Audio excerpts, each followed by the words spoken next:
So hello, welcome everybody.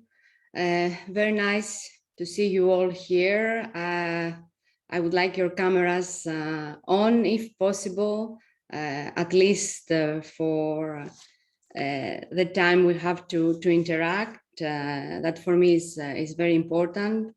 Thank you everybody for being here, and the ones that were here yesterday at the official opening of this wonderful conference.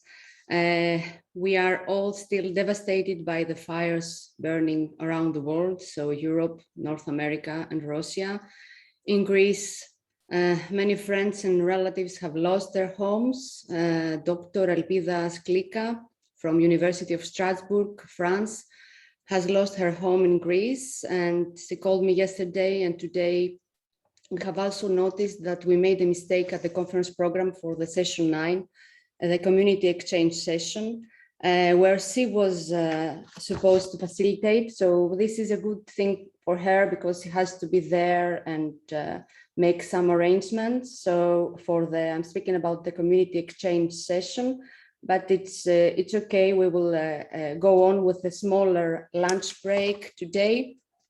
The consequences of this fire do not, of course, stop here, and it is time that we start acting to prevent climate change. We will sort this out also with the community of the Communication Institute of Greece and try to make some precise actions, because if not, in 20 years, I don't think we will be here to say good day, good afternoon, or good evening. So we are all praying for this catastrophe to stop, and we are grateful to all the firemen and the volunteers that are actually fighting to save human lives. We would also like to thank all the countries that were able to send help during these difficult times. Now, let's go on and pass in some happy things, because of course, we cannot solve things by only discussing about them. Let's briefly outline some important details of our program for the day that I'm repeating from yesterday. We really try to respect time. Presentations should give the main idea of our research. We have a maximum of 15 minutes to present, and we keep questions, if any, for the end of each session. For the poster session, we mainly focus on discussion and exchange. As you have noticed, there is a link on the conference program which you can use to place your possible question and comments. We will also share via the chat. If you have been selected to chair a session, please remember that the most important is to be able to keep the time. For the parallel sessions, session leaders will be given the right to record the session on their computers. And of course, we will be also there to help. We will interact also via the chat, so feel free to make comments, ask questions to the presenters that the chairs and we will collect and discuss at the end of each session. The important is the interaction we have. For that reason, we ask you to stay throughout this wonderful conference. It is tiring, we know, we have the experience, and this is why we propose many music breaks to relax and stretch in order to become able to interact better. And we will give the best of ourselves, because this is what we actually have to interact, and this is important as well. So let's interact, share knowledge, inspire, and get inspired.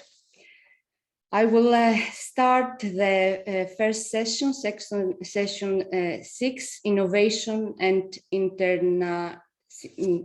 I cannot pronounce this as Fotinidia Madidaki yesterday, so it's okay, you can read it, in education. And I will call Dr. Jurgen Rudolph, Head of Research, Senior Lecturer, Academic Partner Liaison Kaplan, Singapore, and Editor-in-Chief, Journal of Applied Learning and Teaching, and San Tan, Journal Manager, JALT, Research Assistant, Kaplan, Higher Education, Singapore. Of course, Jurgen is also our Vice President, but he has so many titles that we couldn't put on the program. COVID-19 and higher education megatrends. Thank you so much, Margarita. As usual, you're much too kind. Well, it's a great pleasure to be here amongst old friends and some new friends. So let me just try to find my PowerPoint.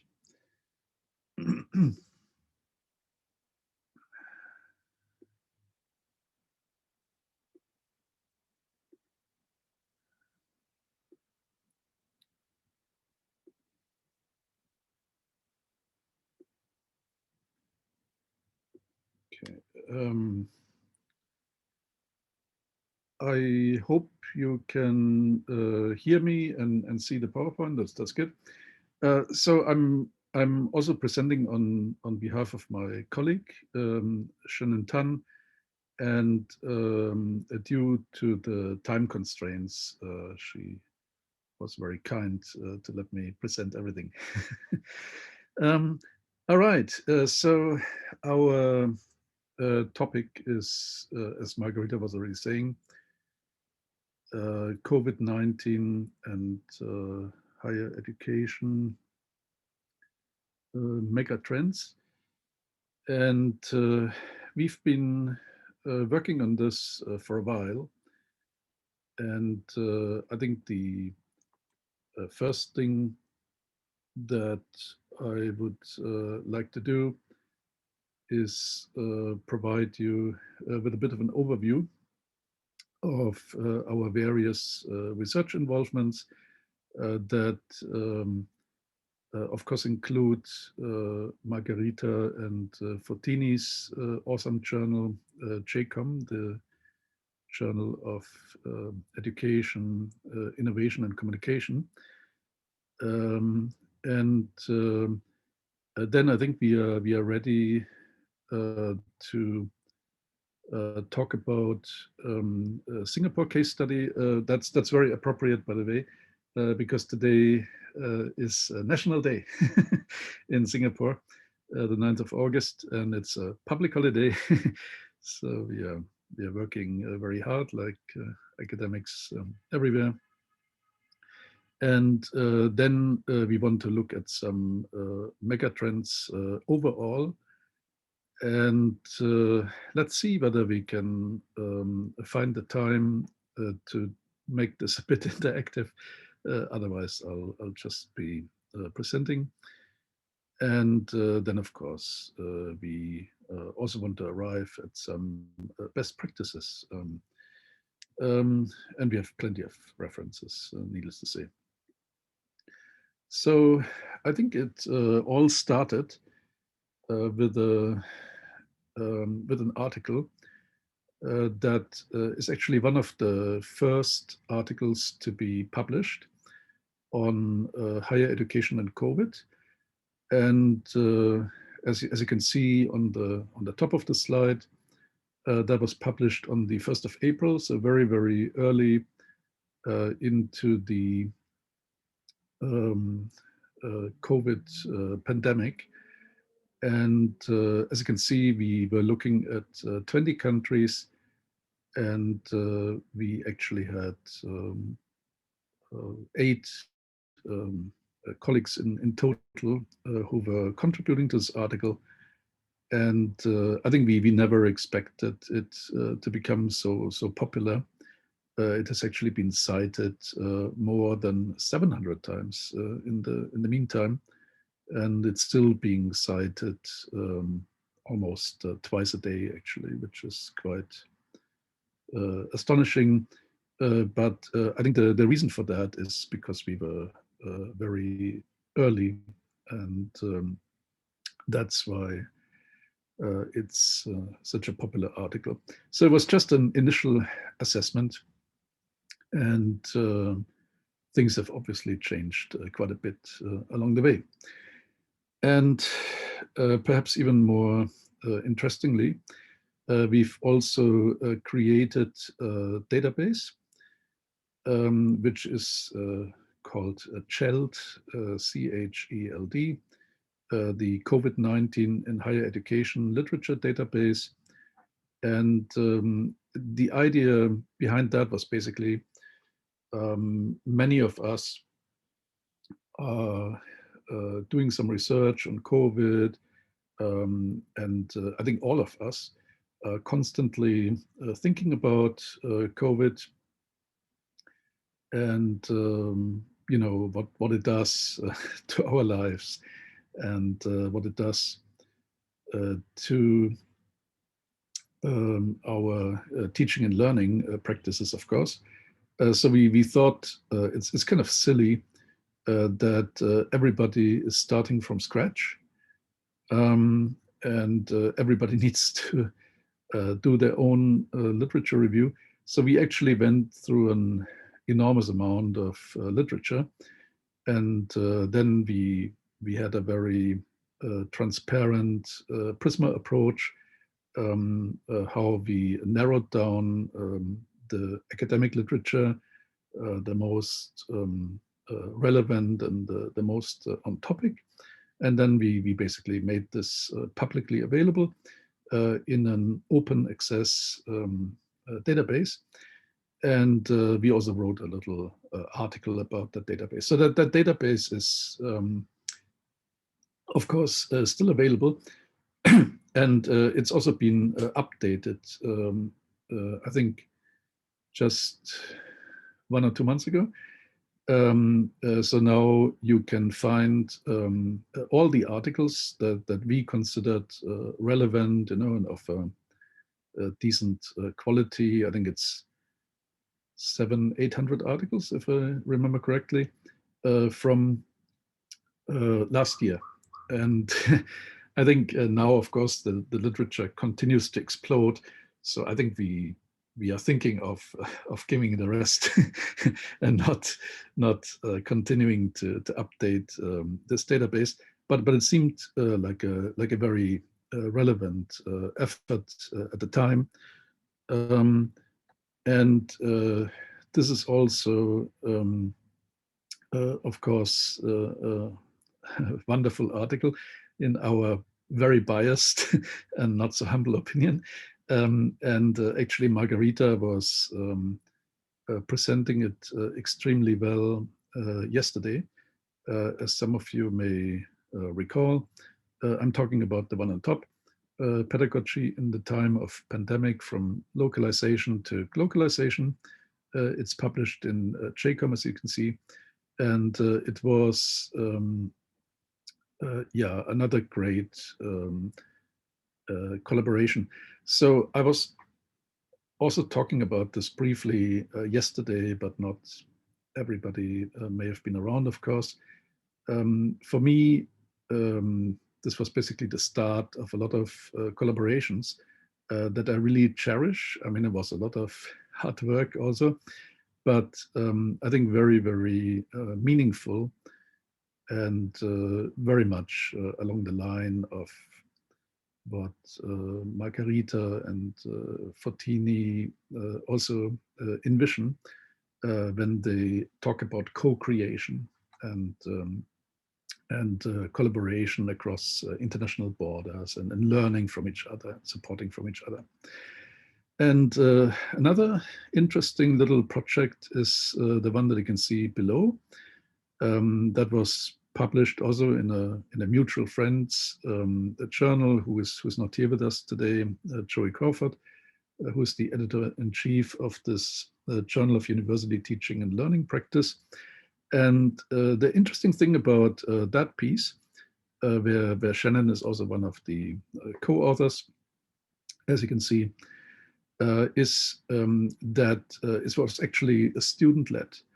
So there were 4 students, 2 from Australia and 2 from Singapore, who led the project.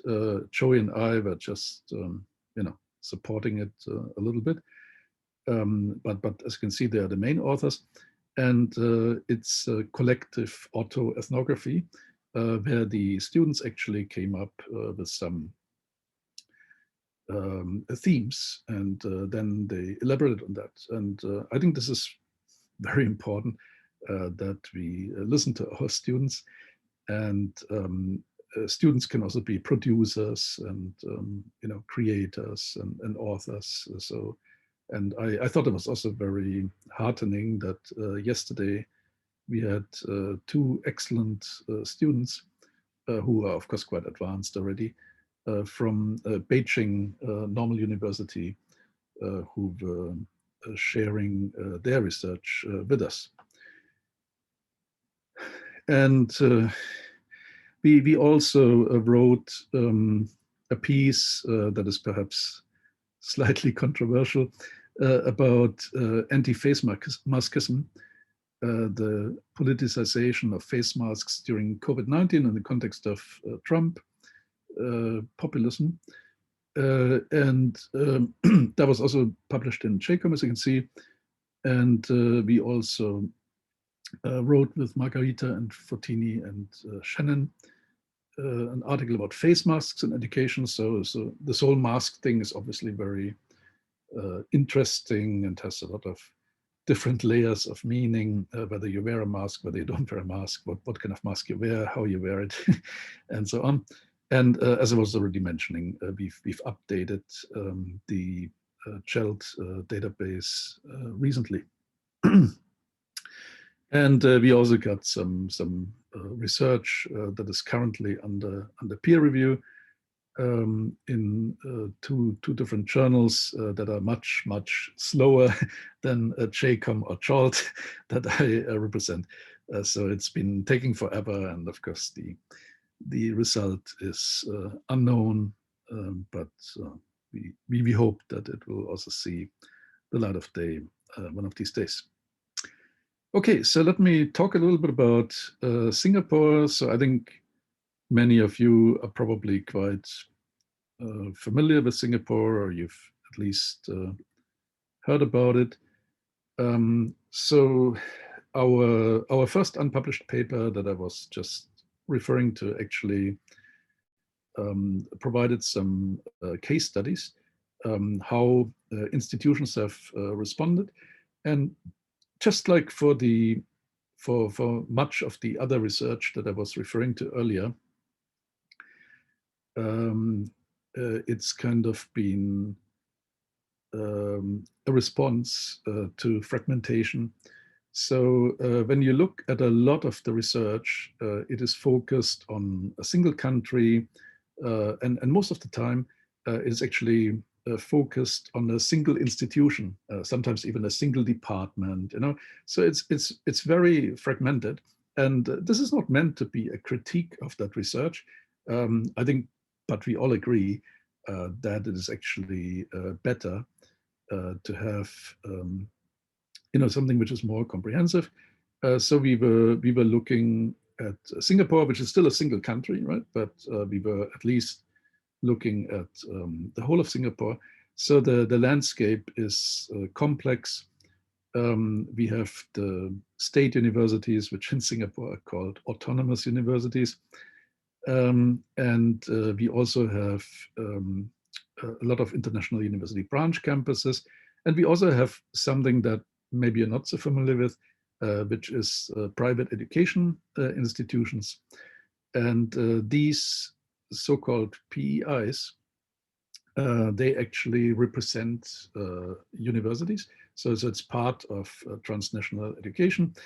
For instance, Shannon and I both work for Kaplan, Higher Education Singapore, and Kaplan in Singapore works with 10 plus universities from Australia and the UK and Ireland, I think. I hope I've not forgotten any country. And these are all, of course, very reputable universities. But these universities prefer not to have their own presence in Singapore, but to basically go through a go-between. And these go-betweens are PEIs.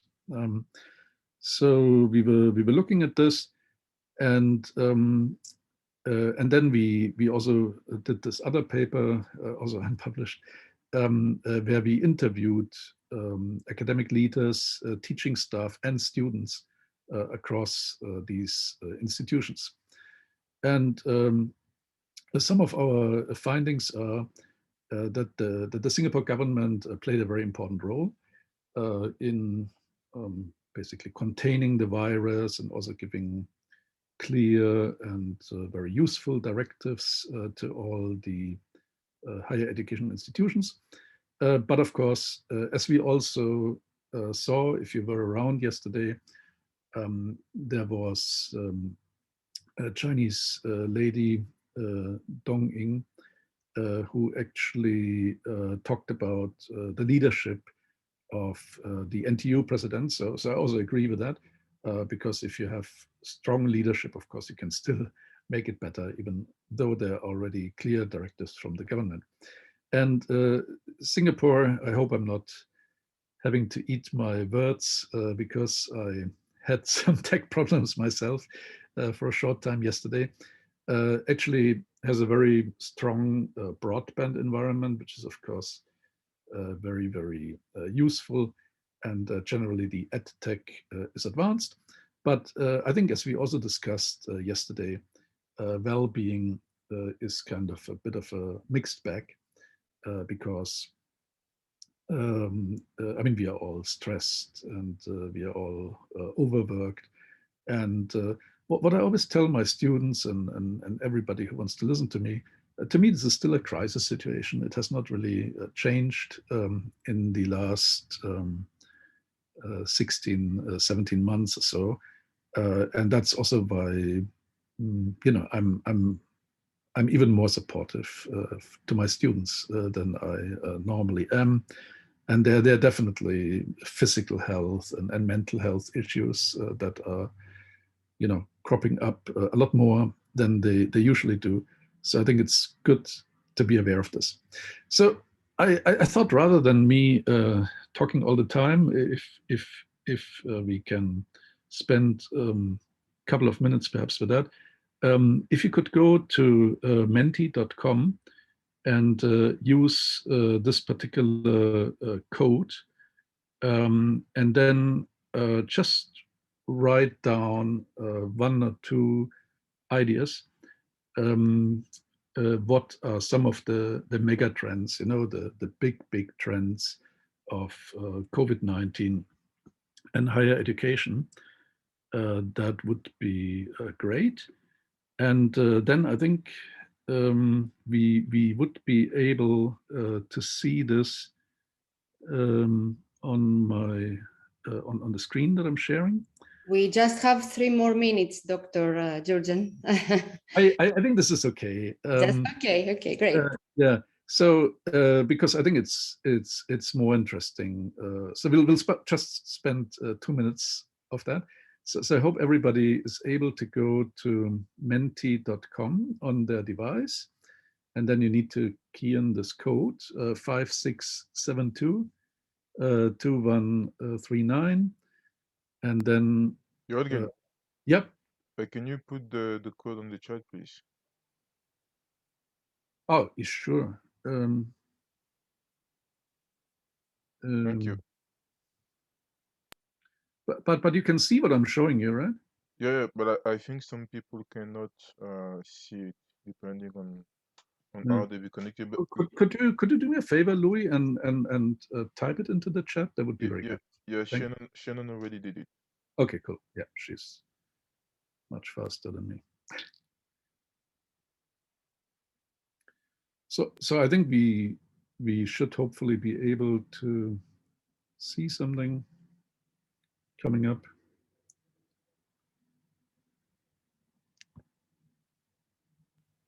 Always a little bit nervous when nothing is showing. Ah, yes, wonderful. Okay, it's starting to show. That's great. So due to time constraints, it would be great if you could be quick. And I'm going to give you another minute. It's just a very quick brainstorm, obviously. Nice. Thank you. So I think there are some important themes already showing, like mental health and uncertainty.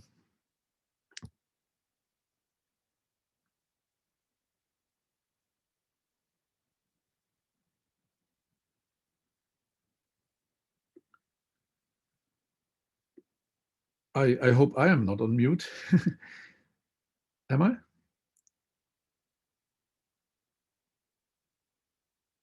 No, we can hear you. Don't worry. No, Oh, no. okay. Maybe because it said you're on mute, so that yeah, I get it.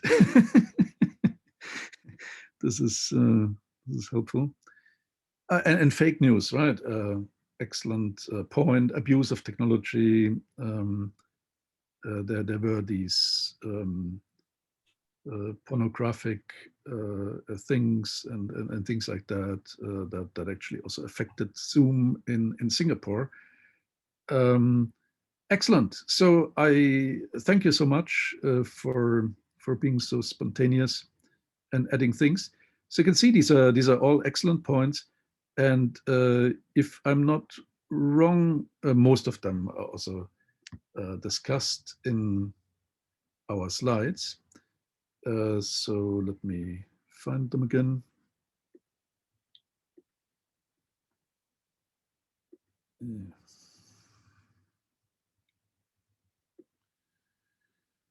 So I'm aware that I'm out of time, so just very quickly, let me show you some of the mega trends that we came up with.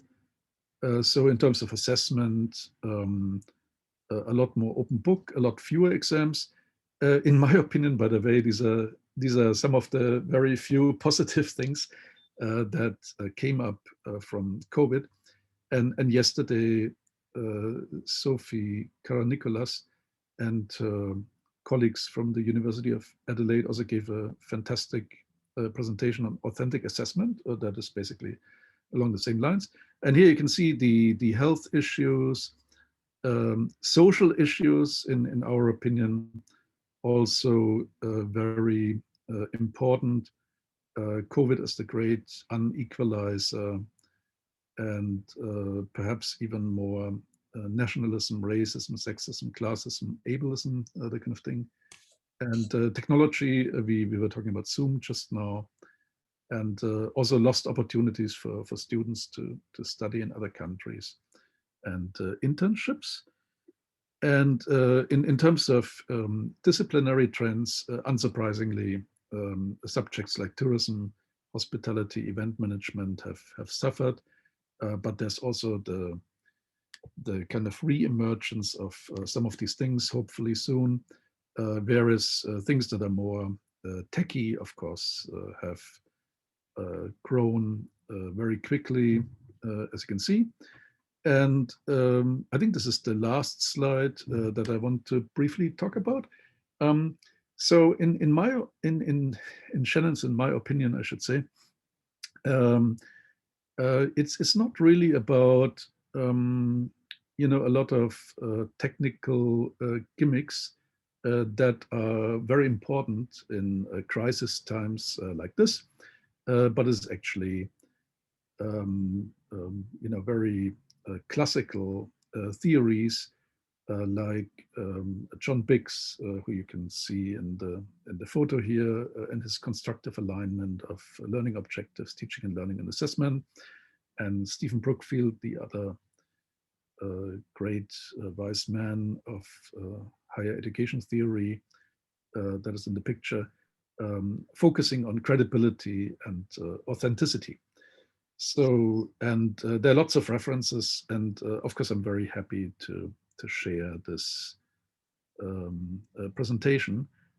Yes, yes, this is what I would like to propose, dear Jurgen. If you can share it with me and I can put it on for everybody. This Definitely. was extremely important. I'm sorry to interrupt, but if not, we have no time for discussion at the end. As you see, there are many, and I would advise all the other presenters also not to follow the example of our dear Vice President.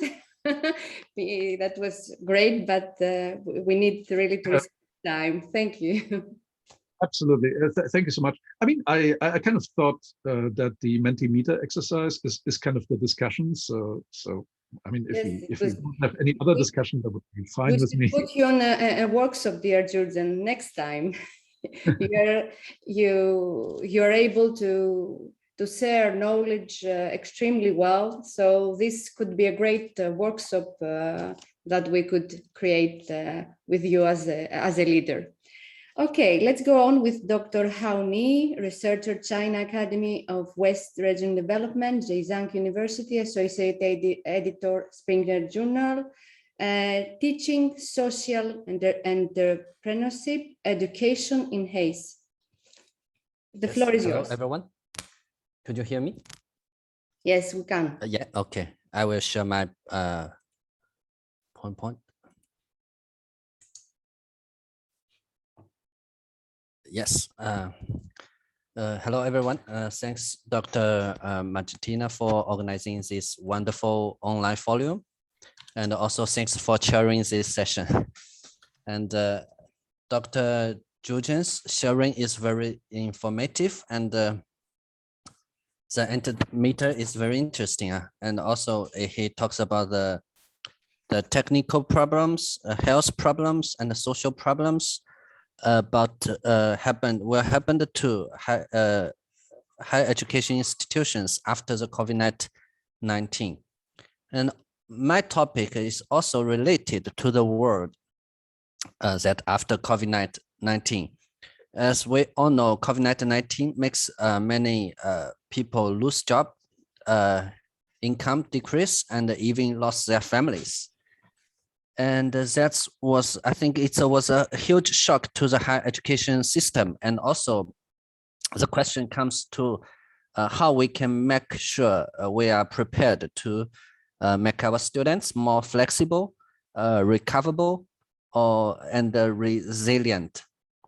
So I think one of the most important things is to incorporate entrepreneurship into our students to be better skilled and prepared for the changes. And so today I'm ready to share some of my views about around the social entrepreneurship in higher education institutions. And the presentation will consist of 5 aspects. First,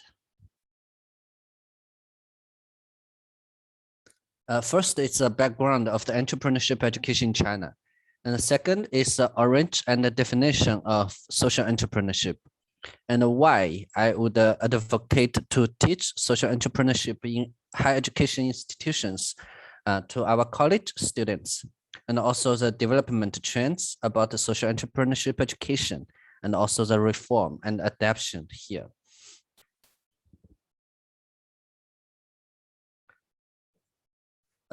As you may know, actually in recent years, China's government attached great importance to the cultivation of innovation and entrepreneurial spirits or skills, abilities of the college students.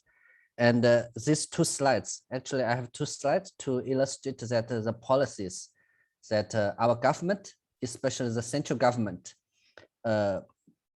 issues, the policies or the documents or regulations around the social around the entrepreneurship. As you can find different departments such as Minister of Education or Minister of Science and Technology, or the National People's Congress, and also the State Council. Different departments issues different policies, but the same aim is to promote the students to start their own business, to be entrepreneurial, and to be better prepared for the changing world. As you also can find, some policies are is focused on to,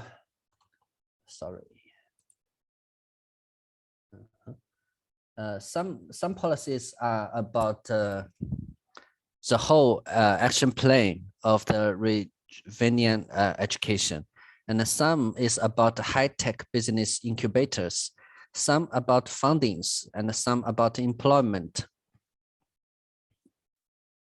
So as a result, actually, this is a very big social movement in China, actually. As you can see, we have more than 5,000 tutors, or we have a talent pool to be recruited nationwide to tutor, to mentor our students to start their own business. And we also have 10,000 of students associations or clubs in innovation and entrepreneurship. And our national undergraduate innovation and entrepreneurship training programs is more than 1,000 institutions are involved. But also, so many questions are raised about this movement. So someone questioned that if we teach all the students to be entrepreneurial, to start their own business, who will be employees? Everyone is like a boss, except him or herself, who will be the employees. And also, if everyone is doing business, who cares about the public interest? And how to evaluate the success of entrepreneurship? If we just to evaluate how many funds he get, or the market scale, or how much money he made, is that scientific, or is it okay for the university to evaluate his students? So these are the questions.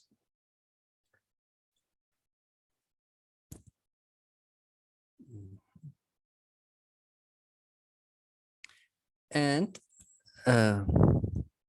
so that's I'm going to talk about the definition about the social entrepreneurship. Social entrepreneurship can be traced back to the philanthropic business from the 18th century. It is associated with the terms such as charity, non-profit sectors, and voluntary organizations. So in this phrase, the definition of social entrepreneurship emphasizes on social benefits, not only business, and all the entities created to achieve a social goals rather than private interest belong to social entrepreneurship. So as you can find from here, the difference between entrepreneurship and the social entrepreneurship. So since the 1990s, a new form of entrepreneurship has merged globally. This form of entrepreneurship appears in the field of public service and gradually goes to beyond the scope of non-government, non-profit organizations, growing into a mixed business model different from business entrepreneurship and the non-profit organizations.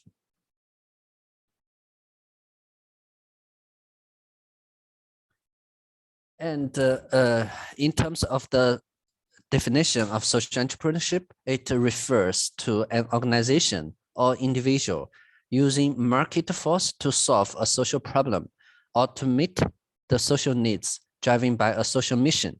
So social entrepreneurship pursues a dual value goals of social value and economic value, aiming to make our society better by solving social problems and make the society change towards a goal people that want. And one of the scholar, Abu Saifan, also mentioned that social entrepreneurship is mission-driven entrepreneurs create social values for vulnerable groups by carrying out a series of entrepreneurial actions through entities with entrepreneurial orientation, financial independence, and independent sustainable development. So as you can find, social entrepreneurship is something just between NGO and business. So I also clarified the difference between the social entrepreneurship and the real, or we call it commercial entrepreneurship. From the first of all, it's the result of market failure. So as we all know, if there is a market, all the commercial entrepreneurs will go for it to utilize it and to make the market needs to be fulfilled. But the social entrepreneurs, what they can see is, what they do is to make up for the insufficiency of the public goals, which means normally they are not be seen, or they are not be catched, or their needs is not be fulfilled by the commercial entrepreneurs. And the second is very important. It has a very strong or very clear social mission. For example, in the area of education equality or environment protection, such areas. So it aims to increase the social values, and the whole social progress is promoted after that. And also the mobilization resource is different from the commercial entrepreneurs, because as we know, commercial entrepreneurs, they get a lot of benefits or even just monies from their success of entrepreneurship, right? But for the social entrepreneurs, they only have the spiritual incentives. They don't have so many money to share or to get from their success of social entrepreneurship.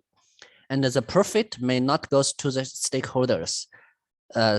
Instead, they just use it to scale up their movements.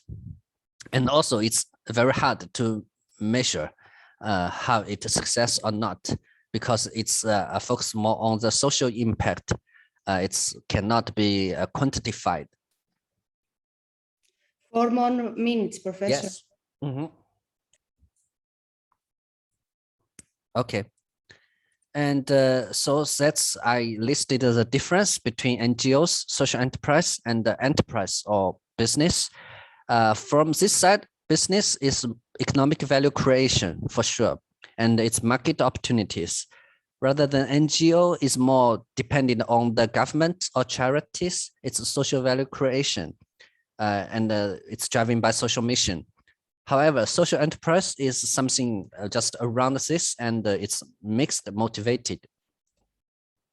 So the next question come to my mind is why we needed to teach social enterprise in higher education institutions. Because before, even like cases in China, or I think many developing countries, for the government, they promote entrepreneurship is very clear.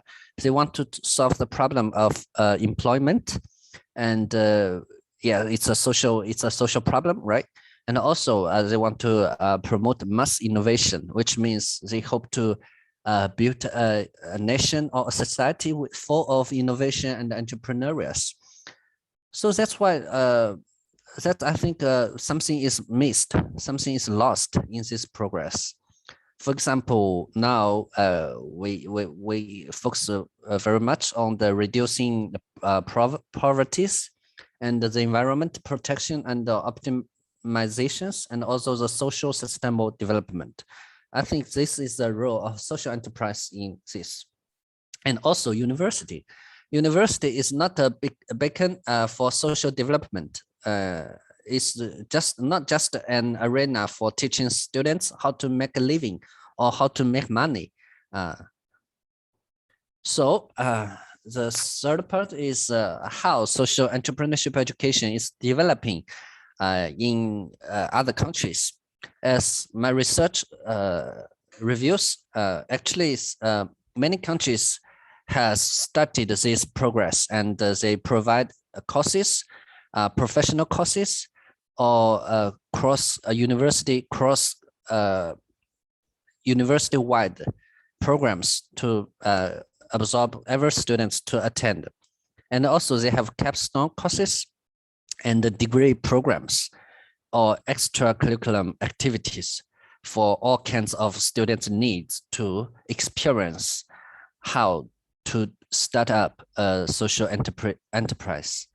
So it's already gradually shifted from the simply offering a course to systematically cultivating professionals. And the second is it is gradually from spread out of business schools. It's not entrepreneur. It's not only about business school. It's about each disciplines. So it's becoming more and more campus-wide, or we say it across university. And the third one is I also found that many nonprofit organizations participate in social entrepreneur education in colleges and the universities, such as one NGO called ASOC U. U means university. So actually many social enterprises themselves are very cares very much about the talent cultivating in higher education institutions. They also hope to train more students to attend or to get involved in social enterprises. And so for our last part of my presentation. Conclude, yes, thank you. Okay, yes, one last page. So I think first of all, we need to the change of the concept thinking, entrepreneur, especially in the Chinese context. Entrepreneurship is not only cares about business or profit. And for second point is, I think the course system should be reformed, and social entrepreneurship should be embedded into all kinds of courses, and the overall the whole process of the students cultivating. And also some I think our faculty should be more close to transformative leadership. And thank you for your time. And also this is our journal called Entrepreneurship Education. I hope any of you, if interested, can contact with us. Thank you. Thank you very much, Professor. And we go on with Dr. Fotini Diamantidaki, Associate Professor in Education, UCL Institute of Education in UK, teaching literature in language education as a tool towards nurturing intercultural competence. Thank you so much, Margarita. Hello to everyone, and thank you for this opportunity to present a project that is in process at the moment. You may notice from the sharing of the screen that the title is slightly different from the title in the program, and that is because I keep thinking and I keep changing the framework. But what is the basis of this is that literature in the language classroom linked to intercultural communication, intercultural dialogue, but most importantly for me is students rediscovering their own identity. Now, thinking about the context, as you may know, geographically, I am in the UK, and my stimulus comes from teacher education, where it's my field, and applied linguistics. And this specific project is to do with the teacher education component and foreign language teaching in the classroom, in the secondary school classroom. From personal experience, being a teaching educator and making sure that languages teachers are trained to then teach in schools, unfortunately, language teaching has been historically a very transmissive approach. What does that mean? It means that pupils are at the receiving end of the process and not interacting very much in the classroom, even though we want to say that we're now in the post-communicative era, but we're not, I think, in practice in many cases, actually. What happens in many contexts is that students feel that language is completely alien to them. It's completely foreign, and it results to a bit of an identity crisis, and it's very far from what they live. And so their reactions are quite negative, and that is then followed on by their demotivation in the classrooms. Now, one of the elements that I think it's, if you like, quite negative, that doesn't exist as much, is culture.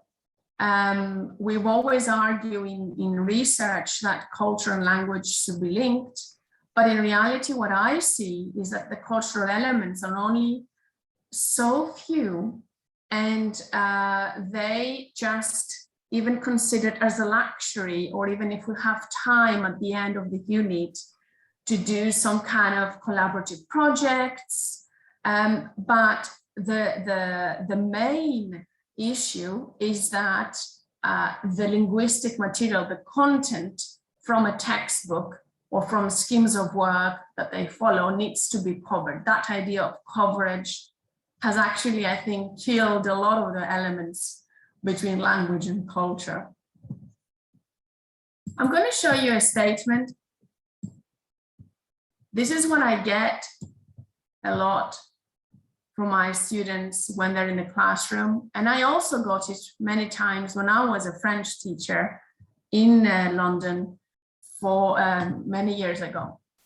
This is what they say: I don't need to learn French because it's the main language, believe it or not, that is taught as a foreign language in schools, followed on by Spanish, German, Italian, and the last two are very scarce, with the rise of Mandarin Chinese in schools now in the UK. So this is what we get. I don't need to learn a language, I am English. May I ask you to, if you would be kind enough to put in the chat, what issues do you see in this statement? Do you see any issues emerging from this sentence that the students keep saying? And if you do, thank you if you could please type them in the chat. Take a moment there to think about what you think the issues might be. Do you actually see my screen? Yes, that is shared. Yeah, okay, great. Now I'm not sure because I don't have that view. Okay, so we have, thank you very much, monolingualism, colonialism, closed-mindedness, uneducated, unawareness. Yes, French people said at least in the near past, so some similarities there in terms of reactions, cultural insensitivity, and Americanism. Thank you all so much for these reactions, which confirm the fact that, you know, they are negative reactions. I hope I will change your mind on this. Remember, these are kids who are saying these things, and they say these things because that's all they know how to say. Now, moving on, thank you again, and I hope I will keep help us keep thinking a little bit about this negative statement, which is more and more prominent at the moment. To summarize a little bit, linguistic denial, I think it's something that came up. You talked about education, you talked about colonialism, reluctance to engage, and also something that I see coming through is the issue on how they position themselves versus the foreign, the other, which is at the moment quite negative. During that framework and that thought, what I cannot stop thinking about is that in language teaching, foreign language teaching, there is a lot of literature, and I'm not going to put everything here, but just some very significant ones that they all talk about, that there must be culture into the language classroom. So language and culture should be linked, should be unified. They should be taught in the language classroom, and language and culture should not be separated. That's kind of my starting point in a way to show that that statement initially is quite negative. And this is not happening, just to show you. So maybe what I'm saying here is that the problem, if you like, one of the problems that this is not happening and why it is negative, this reaction, is that because culture and language are not represented together in the classroom. You may say that this is one of the reasons. At least that's how I see it. I think it should be linked. Now, moving on to the other element in the project on literature. Again, so many scholars have discussed the place of literature in the language classroom. And in relation to linguistic fluency, cultural awareness, critical thinking, creative interpretation, and the fact that literary texts are rich in language, content, culture, form, structure, affective values, critical thinking, and engagement. If literature has all these good elements, why are we not using it in the classroom? There are so many elements to unpick here, but I will not go very much in depth. This is just to show you how much there is on the topic that we keep ignoring, and we keep separating the idea of language and culture into the classroom. There are challenges to it, and every year my students keep reminding me of these challenges that I respect in terms of foreign language teaching in the UK, in London specifically, and the classes and schools that I visit every year, which are at least 40 every year. So going to look at my students, how they're getting on in the classroom, and different schools every year over the past 13 years that I've been doing this, I see that the same issues remain, the same separation of language and culture, language and literature remains. Literature is very much of a luxury and almost inexistent, and also considered as an elite resource. More literature here to just prove a little bit that literature can actually help with a lot of the elements and a lot of the issues and challenges that we face in the classroom, including students' denial to engage in a language. And again, I don't blame the students. I think students just show us what they know from their environment. And they are kids, they're secondary school children from the age of 11 to 16. Now, looking at this list of researchers, can I please draw your attention into the bold one at the end, about the non-threatening learning environment in which learning takes place. This is my thesis, in the sense that we have, as teachers, we need to create that learning environment to allow our students to express themselves, to make sure that learning does take place. So that's the first point of the, if you like, the journey to build up the framework. This is the hypothesis. We need that environment. And based on that, we have established with your reactions in the chat that this is a negative comment, but which I agree in the first instance. But in some ways, if you look at it again, you will see that even in this negative reaction, what really preoccupies their mind is that linkage between language and culture. So that is language in the brackets and culture of what, and their own identity of what they are. So in their answers, they're still showing, even negatively at this point, that language and culture and identity are all linked in their mind. Now, I think the mission of a teacher is to actually change that view, change and help them engage in a positive, collaborative way. So how do we get them to engage in that sense? I think the answers so far from what you can see is to instill and put more culture into the lessons. Again, culture can be interpreted in many ways and has been interpreted in many ways, what culture is. but also more specifically in that context, I think literature can help a lot in that. Continuing with our thinking and developing our own framework. 3 more minutes, Fotini. Yes. Thank you. I have 3 more slides, so I'll be very, very brief.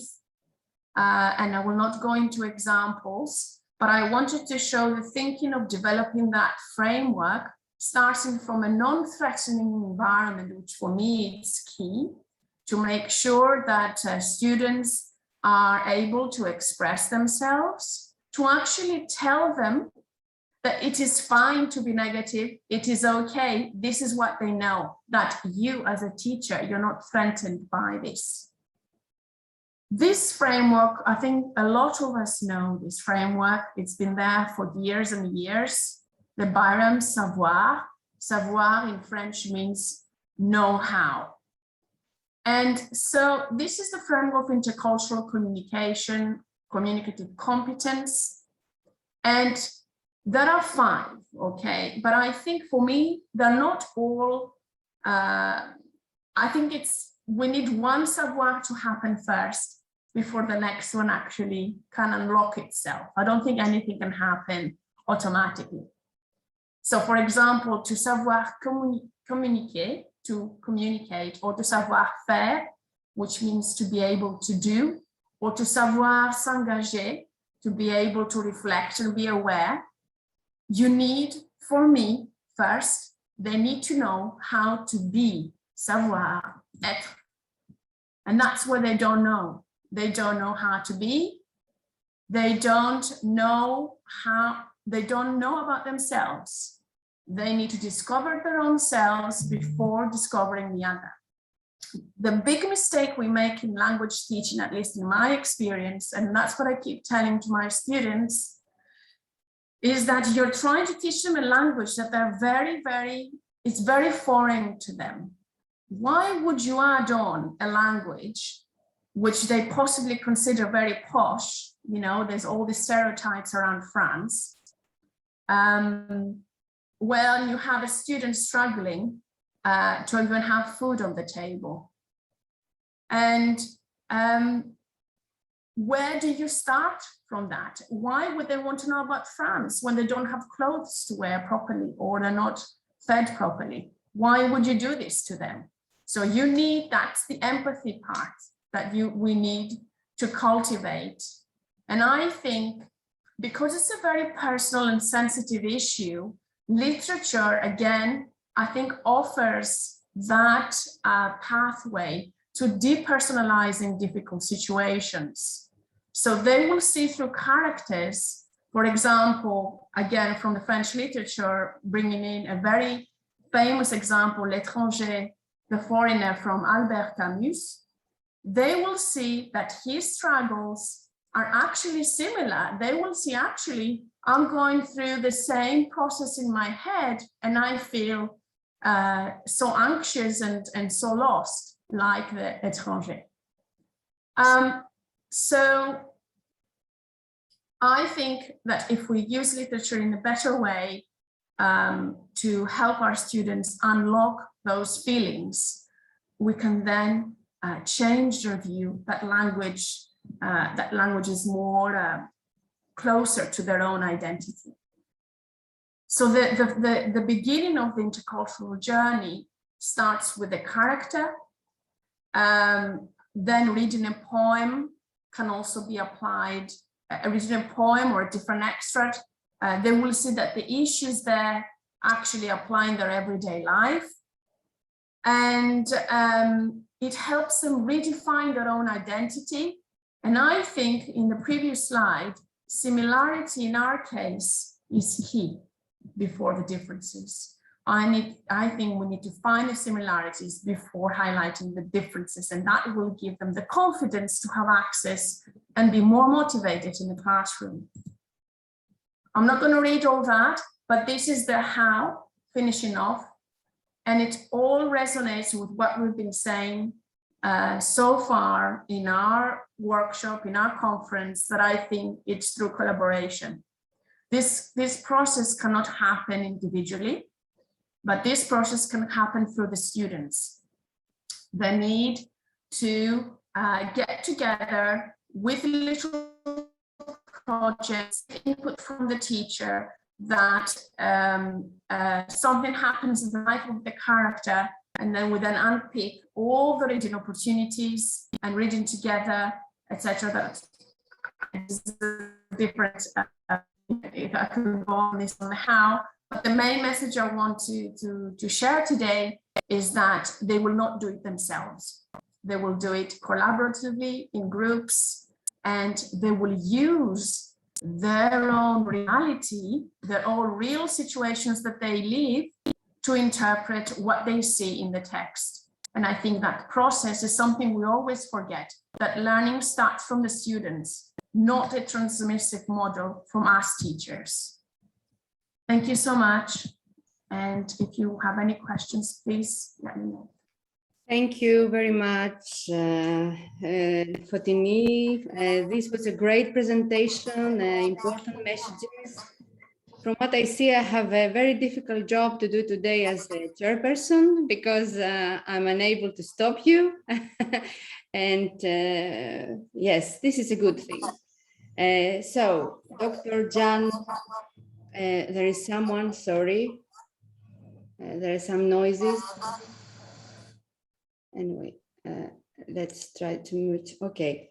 Dr. Jan Bamford, Professor, Head of Student Experience, London Metropolitan University, UK, the internationalization of the self, insights into students' cultural learning developed through international mobility to China. So this has to do with China as well. And so maybe Dr. Hao Ni, who is here from China, would be interested. The floor is yours, Professor. Hello, everyone. It's so nice to be here. Kalimera to all my colleagues in Greece and to all my Greek colleagues. I'm sorry we can't be in Greece, but of course, as everybody has said, COVID has put pay to that, but maybe next year, because I look forward to meeting with you and networking with you and seeing my good colleague, Sophie, who is here, I know, and to also see you, Margarita, too. So it's a great pleasure to be here and to meet my friends online. I'm hoping that my presentation today will dovetail nicely into the last presentation given by Fotini, because it picks up on this theme of culture and learning. I have to say it is pre-pandemic. The work was carried out pre-pandemic, so I think we need to recognize that. Can I just ask everyone if you can see my screen yet? Yes, okay, good. So this was very much about exploring, this piece of research was about exploring how students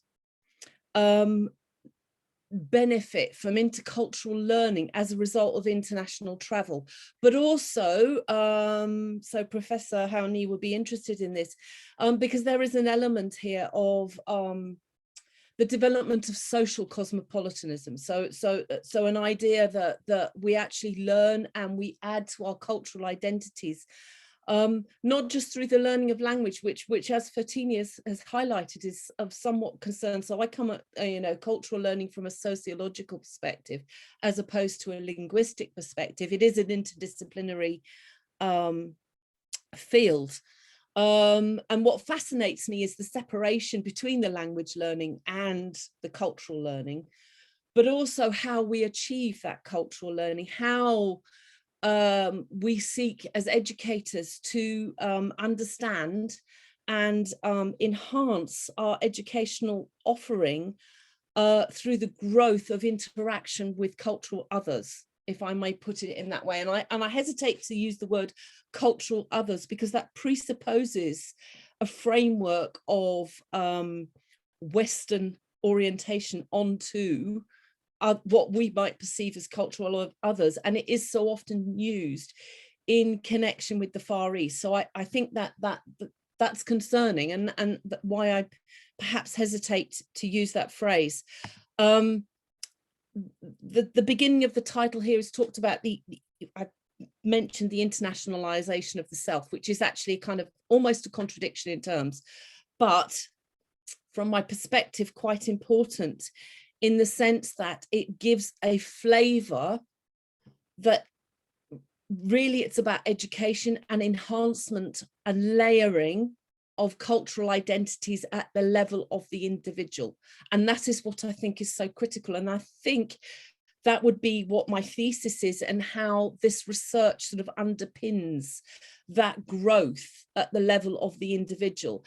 I've done a lot of work with international students. My background is international higher education. My last book was on international joint degrees in France, interestingly enough. So a lot of what you said, Fotini, resonated.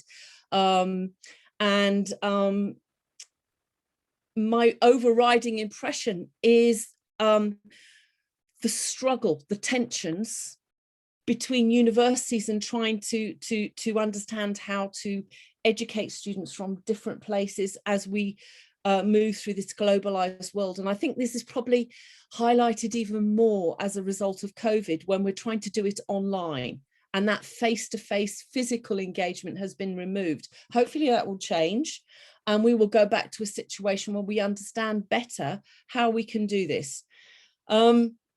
I think that identity, and an interviewee, not as part of this research, said to me once, and it was quite profound, and it impacted on my view of things. She said, well, cultural identity is a bit of a conundrum, really. It's as much a conundrum as consciousness. And I think that really kind of sums up the challenges for this. So I equally am still grappling with this area. So, and I make no apologies for that, really, because I think that it's enormously nuanced and enormously complex. And what we're trying to achieve is this sort of end game of cultural fluidity. But it inevitably, for those of us in the West, it centers and focuses around Western culture. And we so often, not dismiss, that would be the wrong word, but we separate ourselves from Far Eastern culture. And I think what was impactful about this piece of research is it highlighted that from my perspective. And highlighted the need for us to think in terms, so if I go back to, and Margarita and Sophie will appreciate this, Diogenes and, being a citizen of the world. So cosmos is a Greek word, obviously, as the world, and politis is city. So obviously that was used in a particular context in ancient times. But it has been theorized and philosophized since. And if we look at people like theorists like Ben Habib, we talk about the importance of understanding the individual engagement in this process.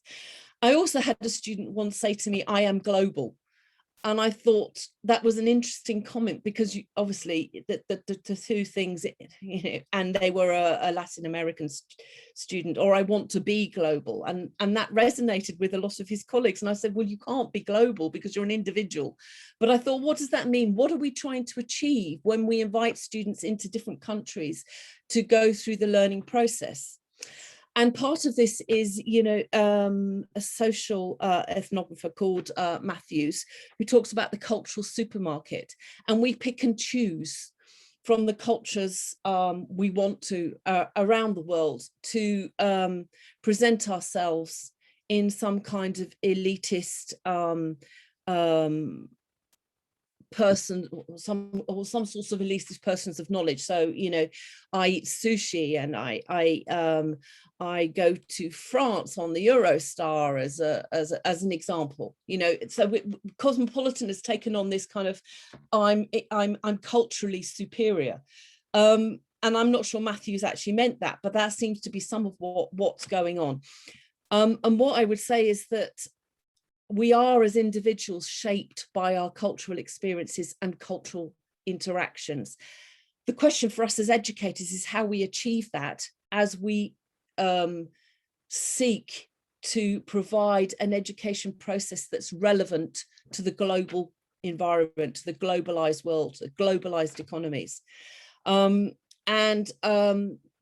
This research was carried out with a group of students, master's students, who were all international students, bar one. There was only one British, on a trip to China. Their master's degree was in music business, and the music business in China is incredibly different to the music business in particularly the UK, which is probably global in its reach, I think I'm safe in saying. And the experience was life-changing for all of them. So I think that would be one thing to note. Edward Hall talks about the future depending on man's ability to transcend the limits of individual cultures, and to do so he must first recognize and accept the multiple hidden dimensions of unconscious culture. And when I think we think about that, I think we need to acknowledge that so many of us carry, and this is a reflexive process with us, our unconscious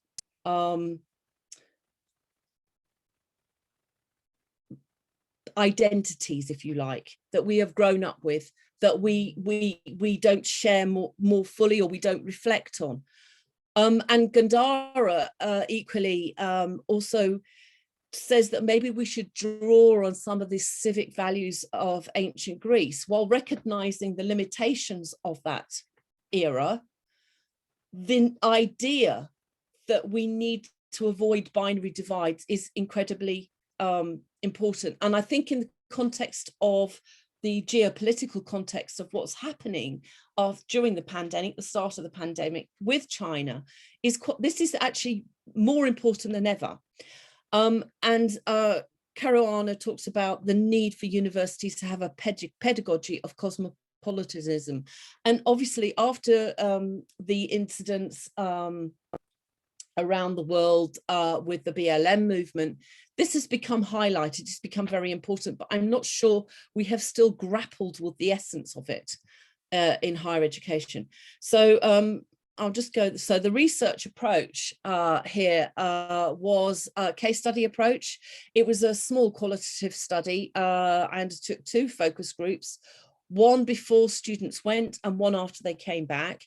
5 in-depth interviews lasting about 90 minutes, and equally 3 staff interviews of the same time.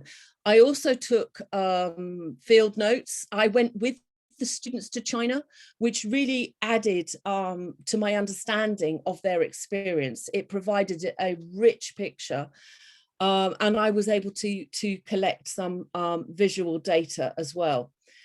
So these were the kind of common comments that were made before students went to China. So they went to China for a week. They had an intense program of music industry experts in China. It was linked to Peking University, and they were led and shown around by students from Peking University. And you can see there that it was a very touristy, which is why edutourism was part of my title. It's a very touristy perspective. I'd like to know more about China. I wouldn't get this opportunity. The price is cheaper, etc., etc. It's a nice way of getting a different perspective. So those were the kind of reactions. Afterwards, the reactions were more impactful, and what I saw was a life-changing experience for all of the group, but maybe for different reasons. So it was about 25 students went on this trip. They understood that they had had a significant cultural experience. Some of them did try to learn Chinese, which I thought was amazing. And they received a couple of them particularly, they downloaded an app. I have no idea how they did it, but for those that did it, I think the experience became extremely rewarding for them. They recognized that their time there was very short. So I'm not going to read, because I know I haven't got the time, Margarita, to read through all those comments. I'm not sure how much longer I've got, but I know that I haven't got the time to read through those comments. But what I would say is I will share the slides, and please do read them. And while I'm talking, please read them. Their exposure to such a different culture was deeply impactful. And I would say at the level of the individual, you could see this process of the internationalization of the self, and that their horizons were considerably broadened, because the trip was not like a normal tourist trip. They were deeply immersed in the local culture because they were shown around by Chinese students. So the participation of Chinese students in this was very important, although they did go do things like, you know, go to the Great Wall of China. So there was some tourism involved, but it was a very intense program because they learned a lot about the industry. Some of the comments that they came up with, I think most people know about the pollution. It was very impactful, and I'll show the pictures in a minute. They felt this was one and all, it was a life-changing experience. The subject came alive. They understood the context for global markets in their subject area. So they had living talks. They felt that the subject then became to them something different than learning in the classroom. So experiential, this is all underpinned by an experiential theoretical context as well. And they made cultural adjustments, and you could see that shift during the course of the week. One of the tutors said he felt that education should include a large chunk of cultural intelligence, and that he felt he'd achieved something, that his program did that. And the other thing that was quite interesting as well is that even though these students were all international students, it wasn't about travel. It really wasn't about the travel. They experienced a notable increase in confidence. So, you know, agentic learning is part of this. And the group became noticeably more cohesive and quite different. They had experienced something together, and this brought them together. In terms of some of the complexities, you could see that the group started to reflect. The limitation obviously was a very short period of time, although I did interview one student who'd been living in China for 3 months. And again, he just rather supported the findings for those students who'd been there for a week. They did have prior cultural training before going, but my view was that my critique would be that it's a limitation not to do it again, so that students can reflect on their cultural learning as they come back. And that the group themselves, and what the interesting thing that happened was that even though those students had only known each other for a couple of months, they came from around the world, the cultural heterogeneity of the group did not reflect in experience. And it goes back to this common humanity, that an experience shared together brought together the aspects of their common humanity that were not separated by their cultural differences, which again was quite interesting. So I'm aware I'm kind of not got too much time, so I'm not going to go into this in detail, but in terms of theorizing this, it's about considering the transition, which is based on previous and current and then future developments. It's about the relationality that we have with each other, recognizing difference, recognizing the need for communication, and that this should be part of the academic process. And then a reflection on the self and your relations with others, as well as reflections on learning. These pictures are quite interesting because so they were taken as part of some of the visual data. You can see that box there. As you can see in China, we're used to seeing the use of bicycles, and this was an Amazon delivery box, and that just sort of evokes the globalized nature of the world in which we exist. What is interesting about this is it was so unusual to wear face masks then.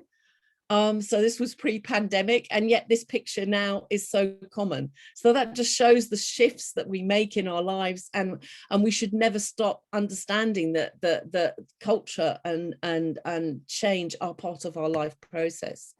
Again, this was on the tube, and it shows the amount of face mask wearing we did. And of course, then it was for pollution. And this is the students here eating, and you can see the two cultures there, the way they're using chopsticks, and you can see some evidence of the international group. And they found a chicken's head in the soup there, and you could see all of them reacted in the same way. It doesn't matter whether they were from Argentina or from Greece or from London. They were all kind of like, and of course this was a normal part of eating every day. So that was another interesting thing. And what I would say is most of the reactions demonstrated how amazing the Chinese hospitality was. And I think that we underestimate. So often in the West, we make judgments about, and we other those in the Far East, and Professor Hao Ni may have something to say about this. But I think that we also underestimate, for students from the Far East, the cultural shift that they make in coming to the West. And, I'm happy to have some discussion about that. But I think it really, for the international group, it really struck them the differences in culture, and the hospitality that we had when we were there was just beyond words. And so much so that when we were in a non-tourist area, one of my colleagues overpaid by 20p, and he was astounded because the shopkeeper ran down the road to give him his 20p back, because he was so concerned that he would be seen as not honest by this group of Westerners. And it was quite impactful. And I thought, oh gosh, we have a miscommunication that's going on here. We are all human beings, and that might sound kind of a little bit preachy, but it was interesting that all the students reacted in the same way, and we felt that more interconnections need to be made in terms of separation. And again, this was right in the middle of Beijing, and I asked what it was, and one of the things that was said was our guide said, well, that's where we go for the bomb. And I said, what do you mean? And she said, when the West drops the bomb on us. And I thought that evidence, the amount of miscommunication, because we don't have that in many Western cities. I would beg a question as to, have you ever seen that? And I thought this really highlights the differences and misunderstandings that we need to kind of unpack in order to share a much more cosmopolitan perspective. So if you can conclude, dear John. This is my final thing. Okay, Margarita. So the findings indicated that the experience, so deep immersion in China was a challenge for students because they found it so culturally different, but it was a growing process, and part of their learning experience that changed them forever, they felt. They had to negotiate differences, but that led to growth, and they built relationships which went forward as everlasting. In fact, I think there was a marriage that came out of that group. Learning about culture was achieved, but it's not the same as living there. I think they all recognized that tourism is not the same thing as living there. And that's something that's obvious, but they really found that. And they expressed a lot of frustration about not being able to go off on their own and do their own thing. But they recognized equally that only seen a glimpse of Chinese culture, and all of them wanted to see more. So I will end there. So thank you so much, dear Zan. It was a great presentation. We have learned extremely important things, and a huge discussion in the chat about whether we should be considered cosmopolitan citizens and who has access and who hasn't.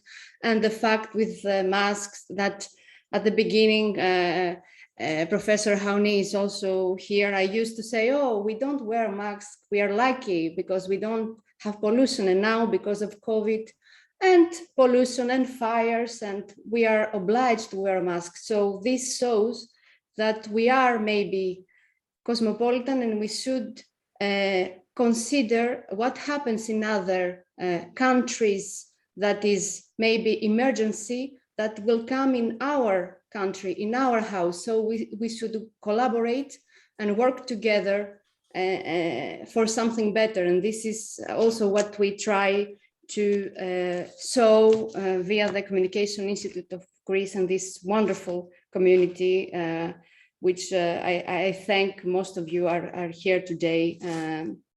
So we go on and we keep questions, if any, if we have time at the end of the presentation. Dr.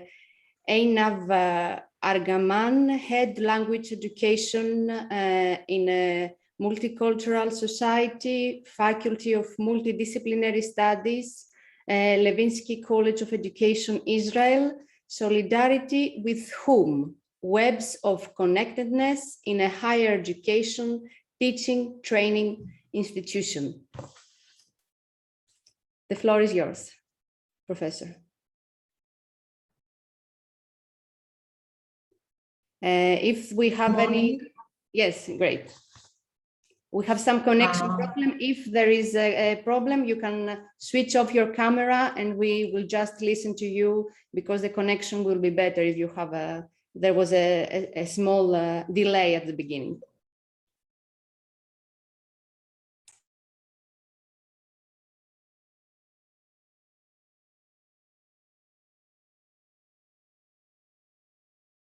We cannot listen to you. You can maybe switch off your camera.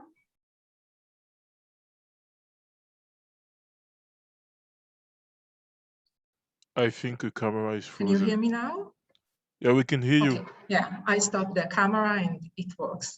So Good. thank you, Margarita. Thank you, everyone, and good morning from Israel. Best regards to our neighbors. That this situation with the fires going on in your country will end very soon. So I'm going to talk about solidarity, and I'm in a higher education teacher training institution.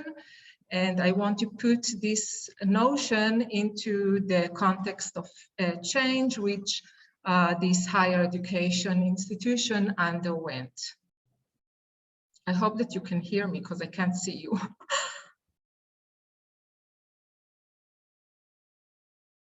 We can. Okay, thank you. Thank you. Classical theories that speaks about solidarity talks about it as a links to other, which leads men and obviously. And when we think of solidarity, some associations are immediately come to our minds, and they are also repeated in the literature, such as connectedness, mutuality, relatedness, and we feeling. The literature actually divides solidarity into two main branches, let's call it. One is highly revolve around sentiments, meaning looking at solidarity as founded on emotional attachment, a reason-based literature. And obviously the two are not mutually exclusive, but this is the main division in classical theories. Contemporary perspective, and due to various historical changes, economical changes, social and political, regard solidarity as no longer deriving directed at a single monolithic authority. I don't have the time to go into all of this background, but if we just look at the high-tax welfare state model going to low-tax economical background, for example, we can see that firstly, the notion was of a state of a single monolithic authority. And currently we see all kinds of competition within the state, meaning that there is no longer just a single monolithic. When we look at solidarity, it is not necessarily originate from top to down, from, let's say, state to the people. It is regardless of individuals, and this individual may show solidarities with communities in the plural and not necessarily with one community in the singular. Study, I focused on a formal bureaucracy, which is centripetal to begin with. And if you to use Blau and Scott's definition, they say that members' activity in a formal bureaucracy, right? Members' activities and interactions adhere closely or completely conform to an official blueprint. And this is the meaning of being centripetal. When I went to this college and researched there, was wondering what happens when the institution, or actually are not deprived from the people who work in it, demands solidarity. What happens when the management demand togetherness around an idea? So, as I said, I studied an Israeli training.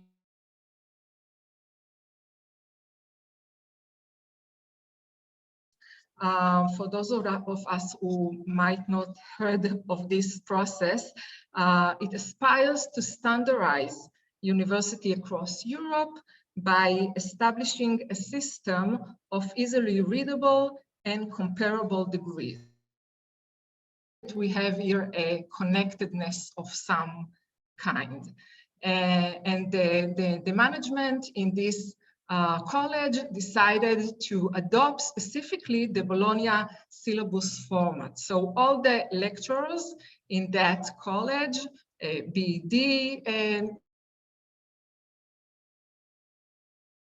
their syllabi, so that they will adhere to this specific syllabus format. And today I will show findings from my analysis of 2 BD departments. I have more. This is an ongoing a work in progress, but for today we will settle with 2 departments. Both are formal sciences, so seemingly they have something in common, mathematics and linguistics. And my research is, I asked, do the academic staff of both departments comply with the managerial demand, meaning they display solidarity with the governing authority? Do they display solidarities with parties other than the management or the college? How is this done, and what insight can education institutions are structured and directions for researching them?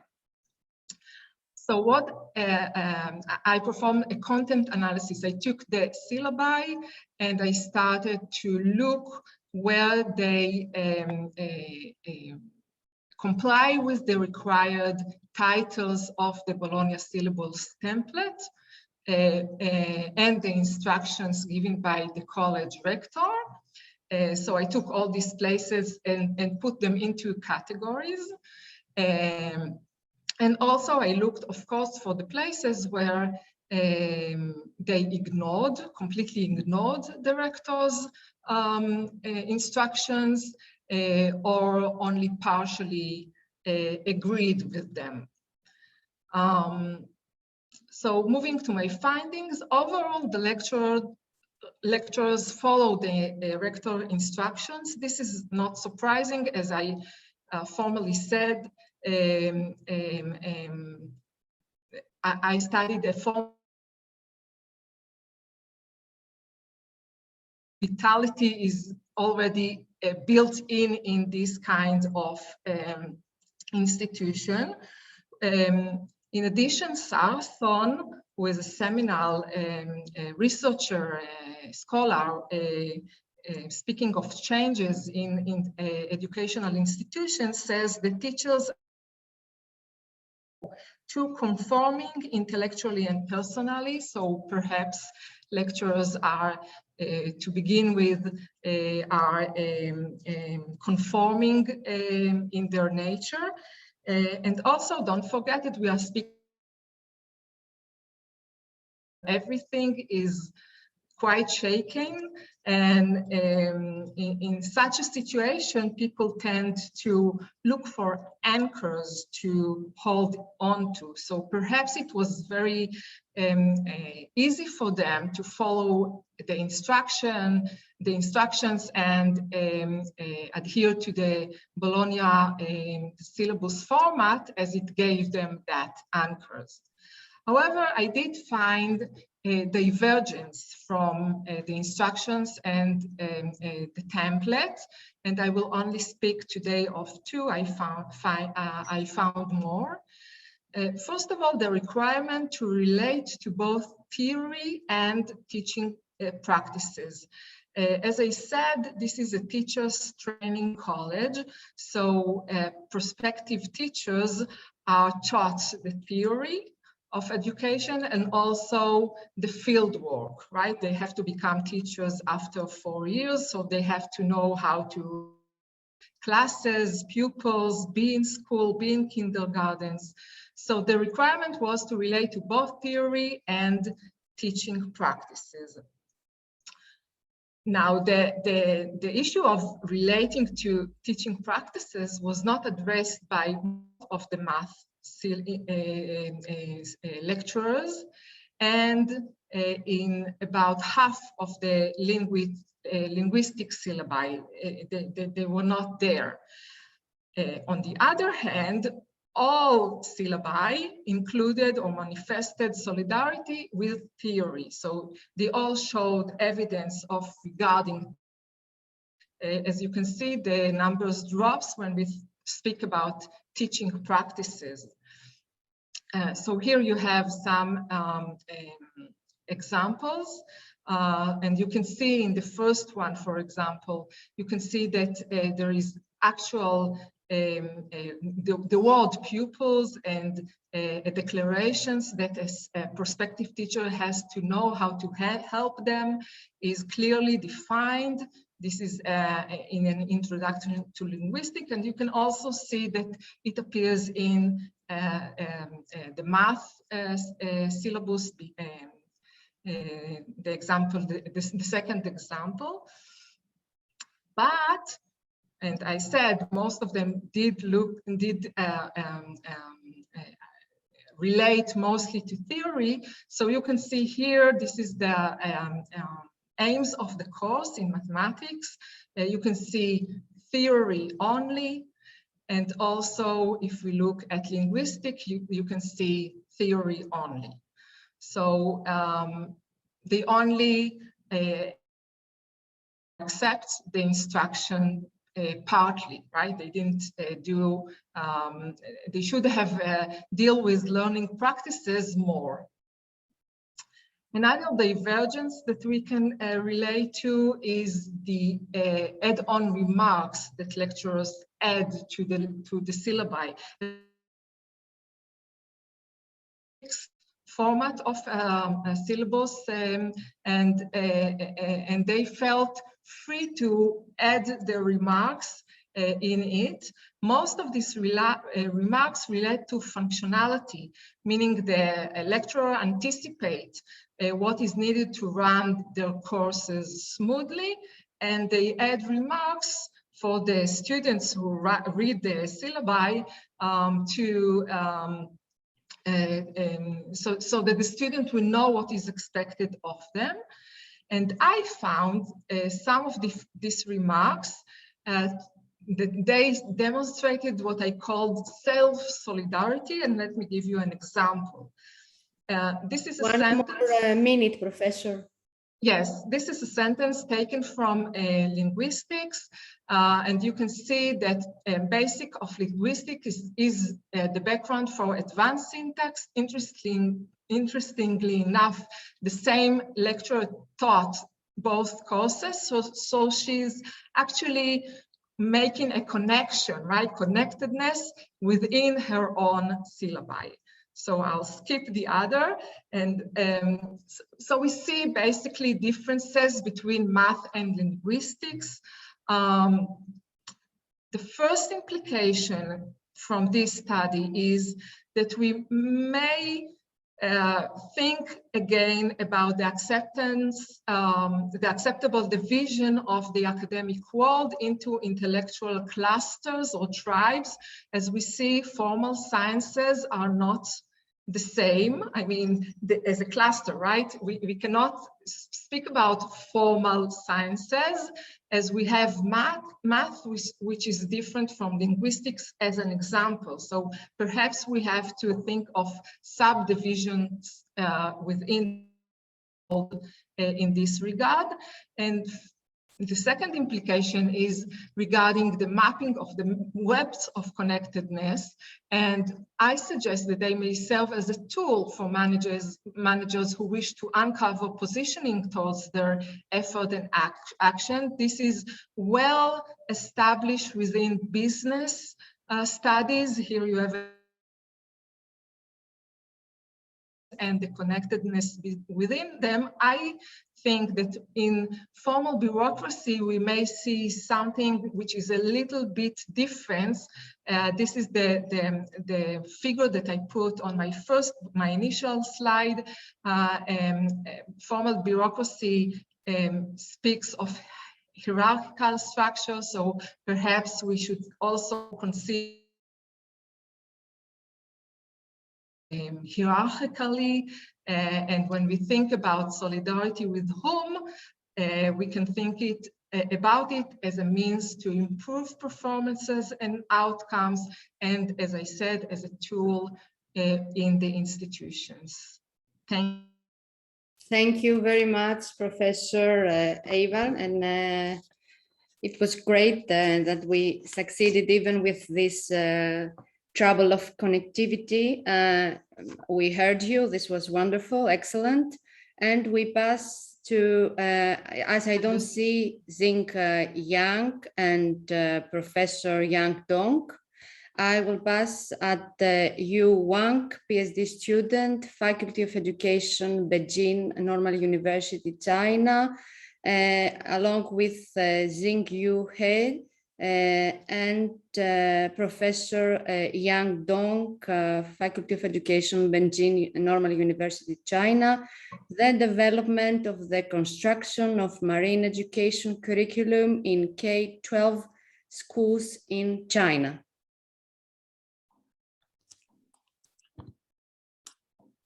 Can you hear me? Yes, we can. Okay, good morning, everyone, and thank you all for giving me this chance to share what I do and my research today. I choose this topic because maybe you can switch off as well your camera so we are able to listen better. You, Wang. And middle school. So I want to share what I did, and we really need to learn from others' good experience to develop our own curriculum.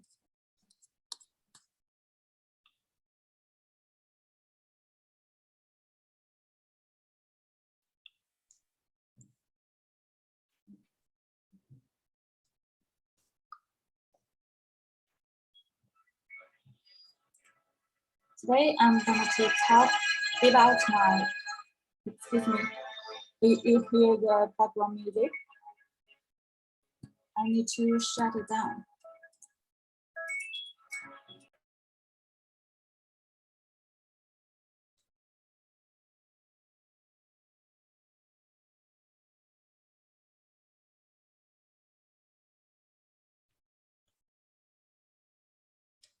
So if I understood you well, it was your presentation that has had music.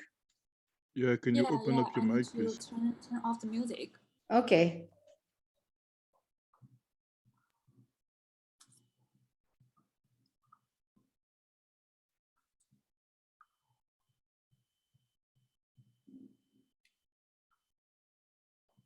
But just try to be brief because we lose time and we have already 4 minutes. Okay, okay.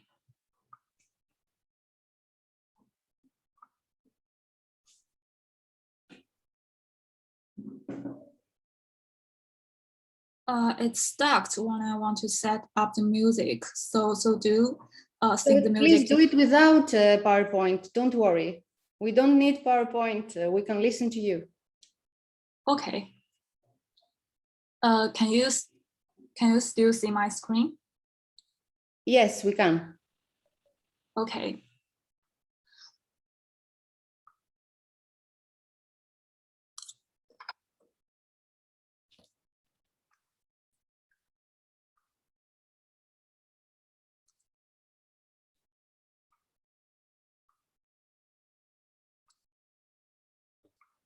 We cannot listen to you now if you are talking.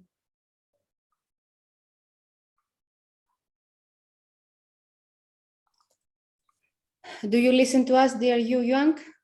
Yes, I'm here. Can you explain a little bit your research? Okay, I will share my screen again. Don't worry, we don't need you to share your screen. You can talk about your research a little bit without the PowerPoint. Okay, can you see my screen? We can. Okay. Today, I'm going to give out my presentation in these 5 parts. The first one is the background, and the second one is methodology development of marine education.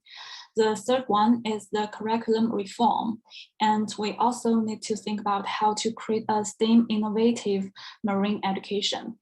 In the end, we also give out 3 strategies to develop marine education. The 21st century is called the century of the ocean, which means that the status of the ocean will become more and more important in human survival and development.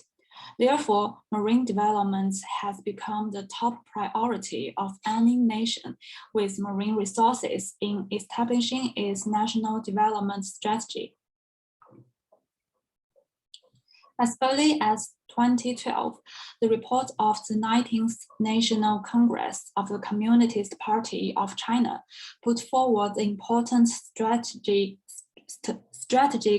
policy of improving the capacity of developing marine resources, developing marine economy, protecting marine ecological environment, resolutely safeguarding national maritime rights and interests, and building a maritime power.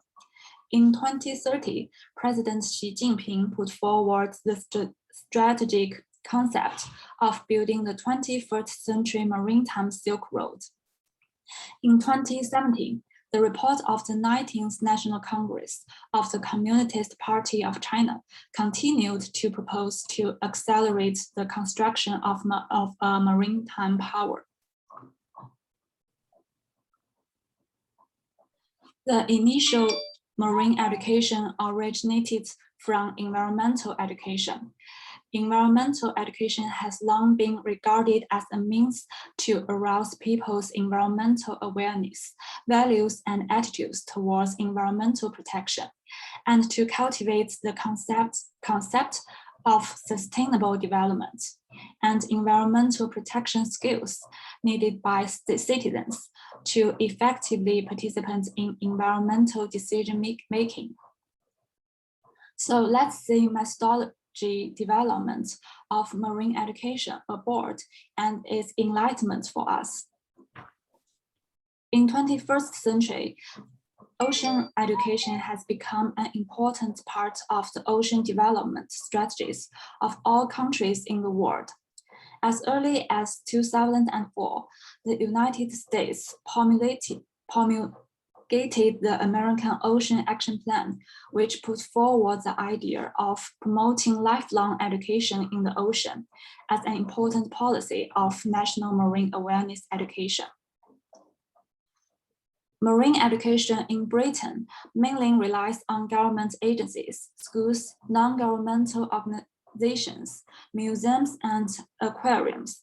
The government sets specific goals of marine education at different stages, and then relevant institutions cooperate to provide corresponding teaching resources and teaching contents. As we can see, there also have many countries who do the marine education very well. But marine education in the mainland of China started relative late. Since the beginning of the 21st century, although many primary and secondary schools in China have begun to introduce elements of marine education into the school curriculum, generally speaking, the popularity of marine education in the whole country is far from enough. In recent years, domestic marine experts and educators have carried out a lot of theoretical research and practical exploration work, relying on the high-quality education resources of colleges and universities, and published the authoritative marine education textbook of Ocean. The contents of this set of teaching materials closely focus on the same education field of building a marine power and provide the latest cases and learning materials in marine-related disciplines. The curriculum systems runs through the 3 stages of primary school, junior high school, and senior high school, filling the blank of marine teaching materials for senior high school. It also takes initial knowledge, closeness, experience, passion, exploration as the learning route. Based on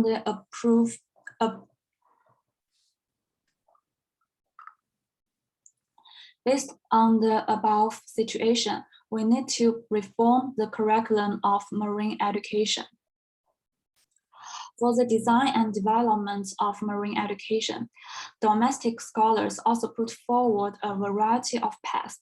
For example, Wu Jingguo divides the curriculum systems of marine education into 5 dimensions, which include subject content, key ability, behavior performance, discipline goal, and ultimate goal.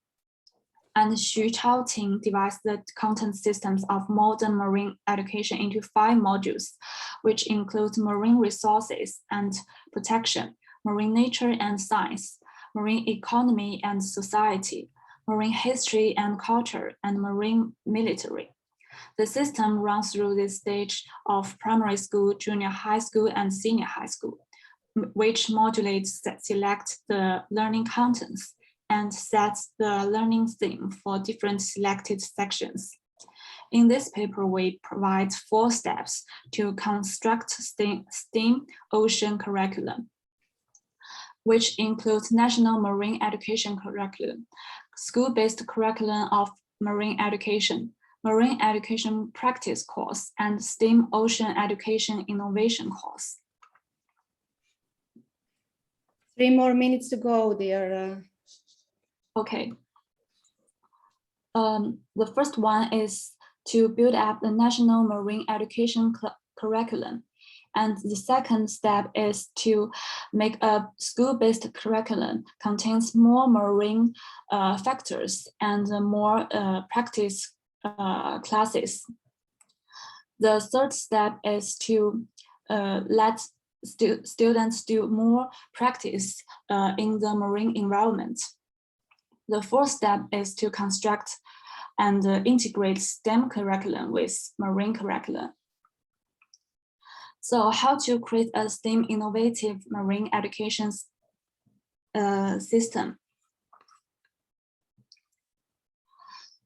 In order to cultivate students' information literacy and innovation ability in China, the guiding opinions on comprehensively and deeply promoting education information during the 30th five-year plan clearly requires exploring STEAM education mode. STEAM education emphasizes subject content, but it's not a simple combination of science, technology, engineering, arts, and mathematics, but emphasize integration. Teacher integrates multidisciplinary knowledge into a new curriculum so that students can apply the knowledge and skills from different fields to real situation projects. Professor Dong Bian of Beijing Normal University put forward in the report Ocean Education Curriculum Development on the STEAM education concept that the development and construction of marine education curriculum in K-12 schools can be integrated and developed from the perspectives of integration, authenticity, action, comprehensiveness, and innovation by referring to the interdisciplinary and learn by doing development concepts conveyed by STEAM education and project-based learning, which has been explored at home and abroad. The development process is divided into the following 5 steps. Can you conclude, dear Yu? Yes, I just have one slide last. Okay. So in the end, we promote 3 strategies to promote marine education. The first one is the strengthening the training of marine education teachers. And the second is creating virtual reality marine education environments. And the third is creating the characteristic culture of marine education in K-12 schools. So the above development strategy are put forward based on teaching practice at the present stage in China, aiming to provide a useful reference for domestic educators, effectively promote the development of marine education, training talents and accumulate strengths for building a marine power as soon as possible. Thank you for listening. Thank you so much, dear Yu Yang. And as I say, and we had some excellent presentations today, the important is to say the basic things. And I say this for the PhD students who are learning. And then each other author or researcher can read your paper or be interested more in your work. Can I ask if Zhujuan Guo from Beijing Normal University is here to present evaluation of enrollment of continuing education institution based on text mining technology? Because I cannot make out. Is Zhujuan Guo here? No, he's not. Okay, so if not, we can go on to questions for the presenters of this wonderful 6th session of the second International Conference on Education, and the session is intitulated Innovation and Internationalism on Education. Never mind, I can never pronounce this correctly. So if we have any questions, we have the chat box. We can also raise our hands. There is a reaction box downstairs in our Zoom facility box. And I already see a hand of our dear Jurgen. So I give him the possibility to speak.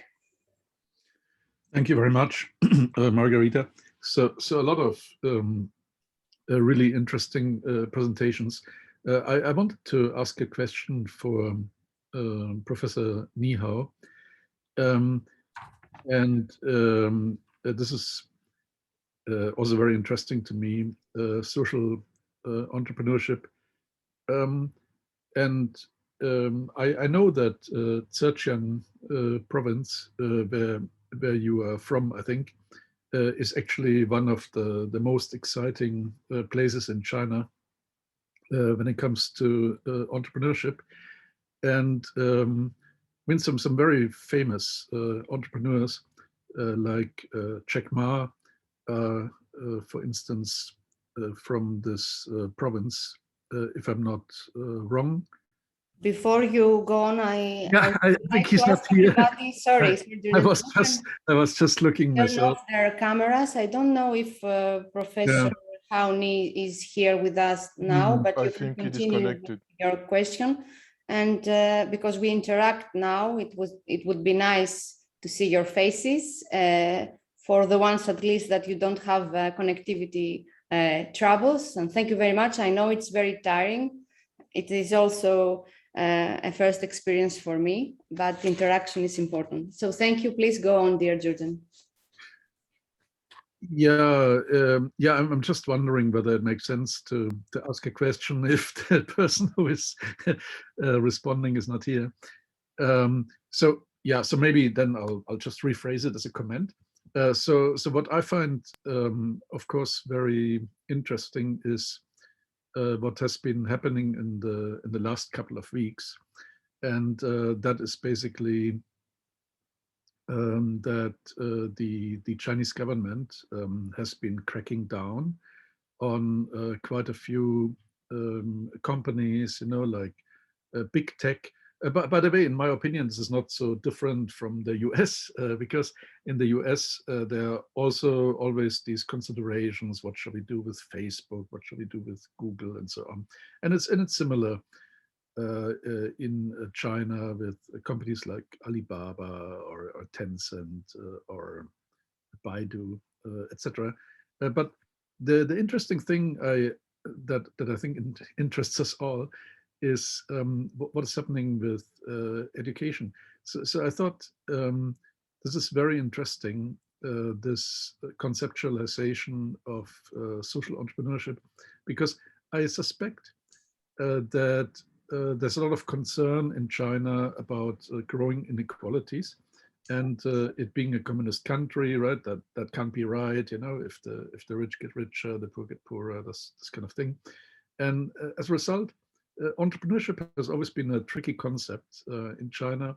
So hence the focus on social entrepreneurship, and of course I'm also very curious. What is generally happening in this field. So yeah, just a comment in this case. Thank you. Okay, thank you so much, dear Jordan. I don't know if the Chinese students would be maybe interested to interact on your comment. If not, we have another question from Fotini that she could speak loud if she would like to. I can see it in the chat box. Question to Jean. I don't know if Jean is there because I cannot see. Yes, he's here. Okay. Hi. I can see the question. What is your view on cosmopolitanism as a concept? I think for Tini, that is a very, very important question. I think it's fraught with difficulty. I think it has become distorted through the political, is my concern, and actually the essence, the recognition that we are all human beings living on the same planet, and we have to learn to live together and understand each other's differences is an admirable concept, and one that is very much steeped in the history of humanity, as I mentioned. It's first attributed to Diogenes, and I think that as a cynic, that key idea that we are human beings and no one is superior to someone else, and that we all share the same planet is an important one. Philosophically, I think I saw someone put in the chat, it has become challenging because it has been taken by Western philosophers and perhaps used in a way that has been to denote or to promote Western ideas of being, as opposed to kind of an all embracing, and, you know, I mean, my presentation was about China, but if we look at things in relation to Confucian philosophy, how is that any less than anything that we have done in the West? And yet it is so excluded from our discourse, just as an example. And so I think we need to become broader in our thinking, and I could see a lot of the chat and saying it was about reading, but also I tend to agree with Sophie, the experience of being somewhere that is so very different from all your norms, you know, and the other, you know, challenge here is that the McDonaldization, if you like, of higher education, that everything, everywhere we go, it's exactly the same. And yet when you travel to the Far East and you experience life for the normal person, it is quite different. And you could see that in the students' reactions. And it's almost patronizing to say that in that way. And that's not how I intend it to mean. I was kind of bowled over by the fact, not of our common humanity, but the fact of our presumption. Our presumption is one that we need to deal with, we need to address. We need to understand in the West that because we have framed our lives in an Enlightenment philosophy does not mean it is the only philosophy that is one that is valid and one to consider. And I think that would be my which is why I said what I'm talking about is social cosmopolitanism, because I think you have to put aside the philosophical context because of the way in which, you know, people like Kant have promoted it, for example. It has become so distorted. So I think we need to think very carefully about it, whilst recognizing there is value in seeing a common humanity to all people. So our cultural identities are dictated by the local, whilst sitting in a much broader idea of what we are as human beings. Yes, thank you, dear John. And I couldn't agree more. Fatini? Just a comment right in the last sentence you made, Jan, on we need to focus on the local to make sure we understand the local, and then we move on from that. There was a research project some time ago, and that was related to Japan. And there is a new concept, I don't know if you've heard of it, of vernacular cosmopolitanism, which is exactly that, in terms of starting from the local, respecting the local, and actually coming back to the local to change things. And I think that's something just to consider in terms of the concepts and the framework. Thank you. I couldn't agree more, Fatini. I think that my focus was really on talking about the research, but in terms of the discourse of cosmopolitanism, I think there is a lot to look at in terms of the local, and particularly living, as you know, in London. We focus so much on the external, and actually within London, we have a lot to focus on in the local and understanding the different voices in the local. And then we can look more outwards. Okay, great. And Jurgen? Yeah, thank you so much, Chen, for this really very stimulating presentation. And there was a lot going on in the chat just now that made me question my own identity. So it was obviously a very powerful presentation and very powerful comments by Fatini. Just now when you were mentioning London, I actually suddenly remembered that I think in the around 30 years ago, I was in London and I was visiting a friend of a friend, and this guy was German, of course, and he was saying in London, I never feel like a stranger, I never feel like a foreigner, because it's so cosmopolitan. You know, I suddenly remember this quote. So I thought, and I thought, yeah, that's good. And just now you were talking about Kant. I mean, thanks to the wonderful Wikipedia.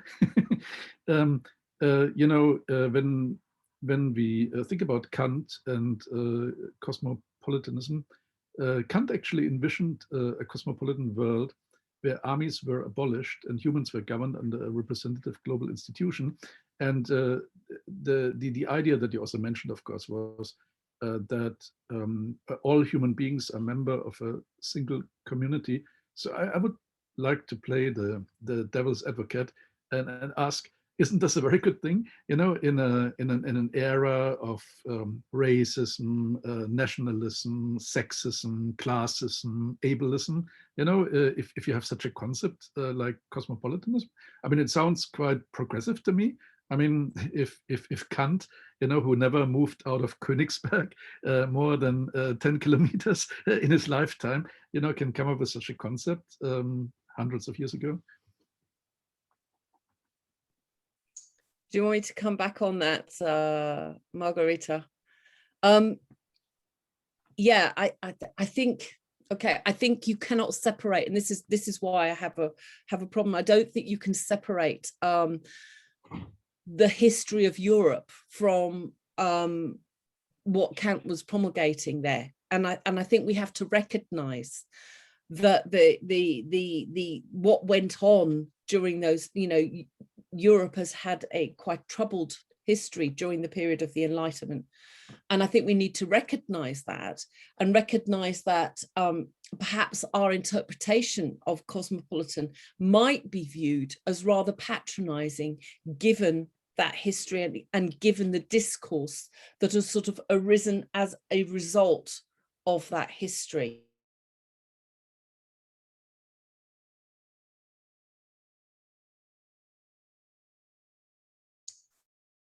There is a connectivity problem. Oh, she will come back, don't worry. She will come back, yes.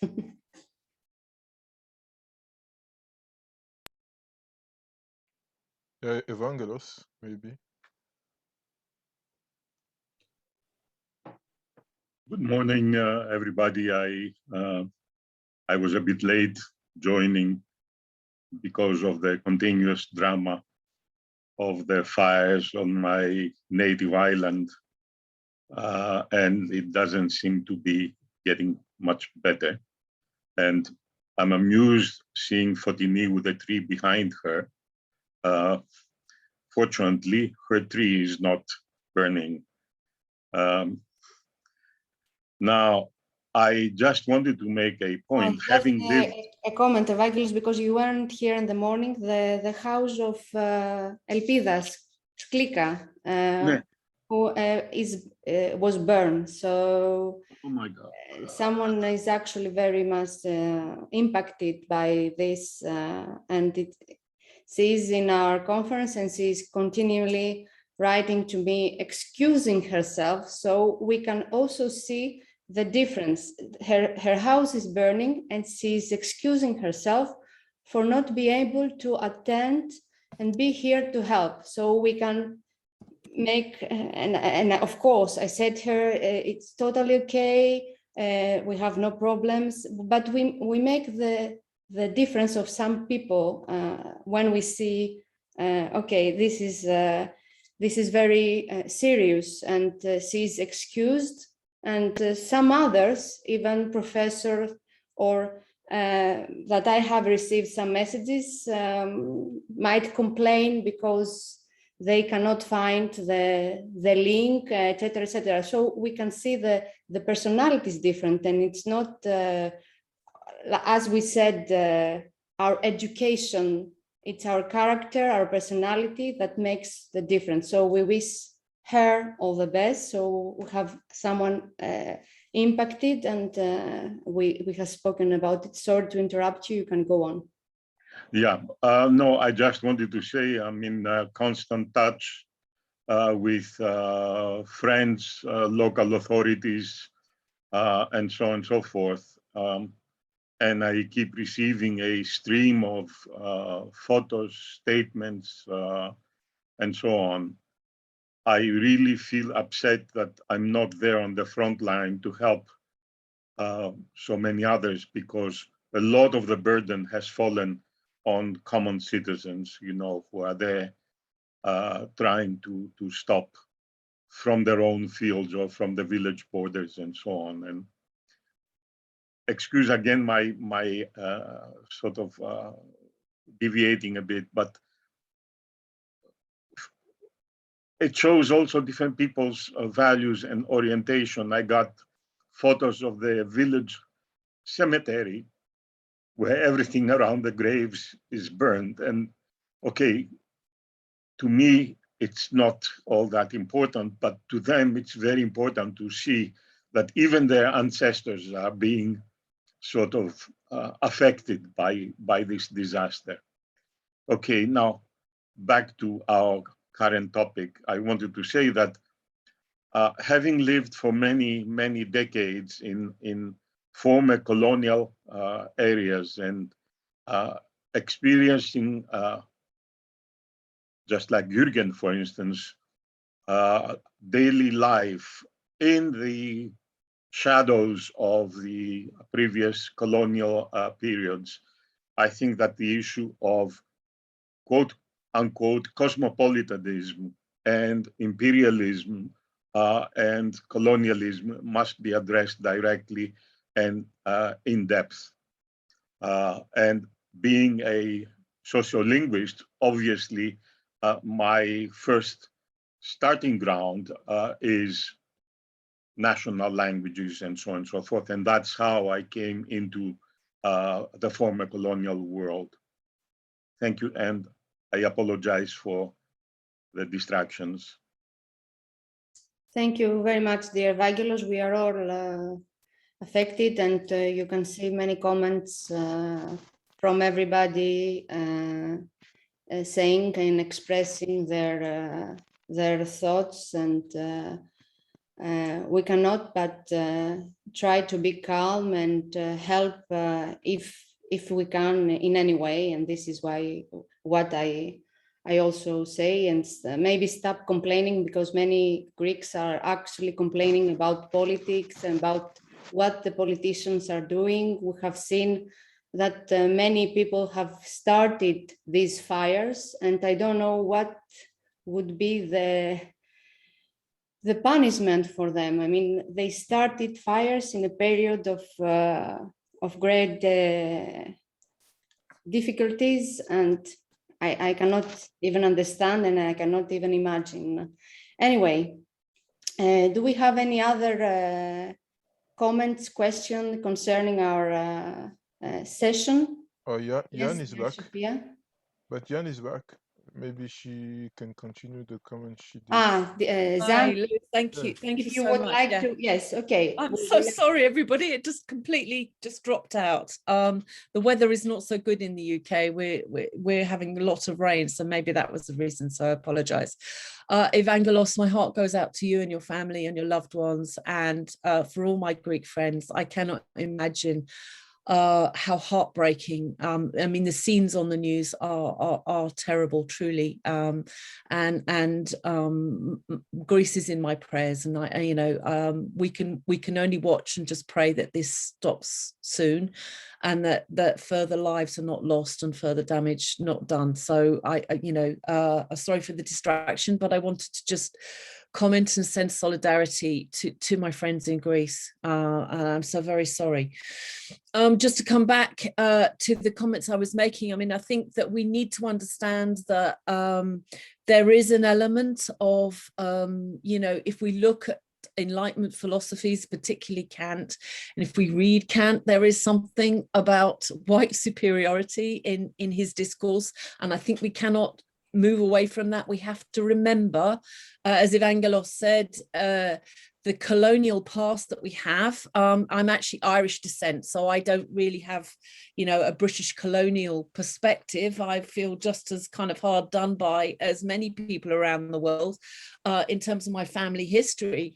But I would say I can recognize that in the West, we have had this view that we are superior in some way because of our education system, our economies, our politics to many parts of the world. And this is just, you know, if you read Confucian philosophy, if you read the I Ching, for example, this is just not the case, and it's far older even than the Greek philosophers. So we need to kind of maybe move back away and, okay, just understand that as human beings, we have a wide range of history and philosophy that we can draw on that is not limited alone to Western philosophers. And I actually even would include Greek philosophy in that. It is somewhat neglected with the Enlightenment discourse. And I think we need to understand and go back to the original philosophy and what the Cynics and then the Stoics were trying to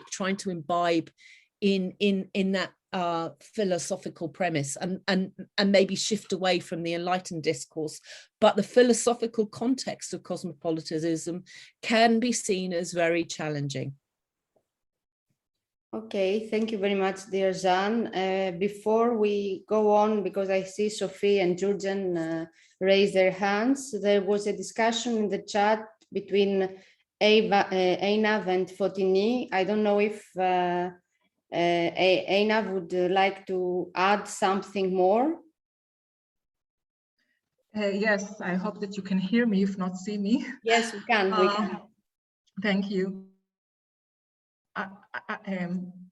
I was asked why did I choose linguistics,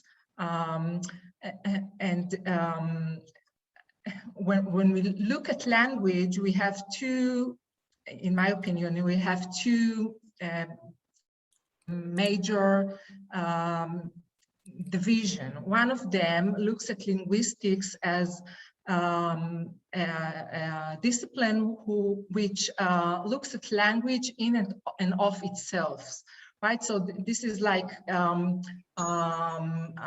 disciplines which deals with language games. It looks only on verbs, nouns, adjectives, the way they are forming a sentence, and taking off all the issue of language as used by humans for communication. And the other scholarship looks obviously on language, discourse, literacy as engaging with a community, as engaging with culture, touch from these issues. So when I looked for a syllabi that can be, I thought then, can be closely related, I thought of math as connecting with linguistics. And obviously I found that even when we are looking at only you can't see my hands, but I'm putting quotation marks in the air. So only math and linguistics, as they call it, we see that there is a difference between these two disciplines. They are not acting the same. One tends to be more connected to specific issues, and the others to. So nowadays I'm looking for syllabi that also take into consideration society. For example, I analyzed syllabi of lecturers from special education, having in mind that perhaps I would see more connectedness to society, in society. Okay. Thank you. Because for me, just to finish up, for me, I cannot separate language from discourse, language and society. I know, Fortini, I'm coming from yours in the same area that you. Yeah. Yes. I cannot. But there are scholars who does that. Yes, which is links to phonetics, link to semantics. Yes. Semantics, yes. I totally see what you're saying. It's just that for me to conceptualize language in a very different way. Thank you. Yeah, me too. Okay, thank you. So we will start by Sophia's question, but just to say that we will finish exactly at 10 minutes because we need the break. It was a very long session and we need to continue. So we need maybe to go to the bathroom or something. So yes, please, Sophia, you have no question? Yes, just I'll be very quick with my comment because I've really thoroughly enjoyed this discussion. And I have to make a disclaimer, I'm not a sociologist or a linguist. My background's in dentistry and I'm an educator. But for me, and I'm hoping I'm getting this right, because Jürgen, you said that you don't call yourself German, and I think you should. I think we all should call ourselves. I think that's so important to have our own cultural identity. And it's about us building the understanding of our diversity and celebrating that and offering people these immersive experiences to also reflect on their own culture, I think, because I've been born in Australia, but I'm so proud of being of Greek heritage, but I'm very different, even though there's similarities. And that's going back to what Denis said, to work on the similarities first, to build that connection, and then to celebrate our differences. So I would hate for us, in our attempt to connect all of us, to also water down our beautiful cultures, which I think is, when I visit a country, I actually want to visit that country and not Australia. I don't want to go and just see what I see here. I want to go and immerse myself. And that's why I really thought your project was great too, Jan, of the students having broken down those barriers.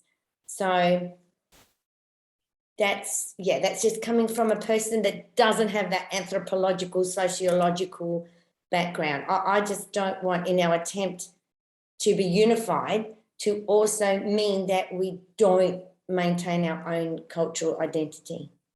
Okay.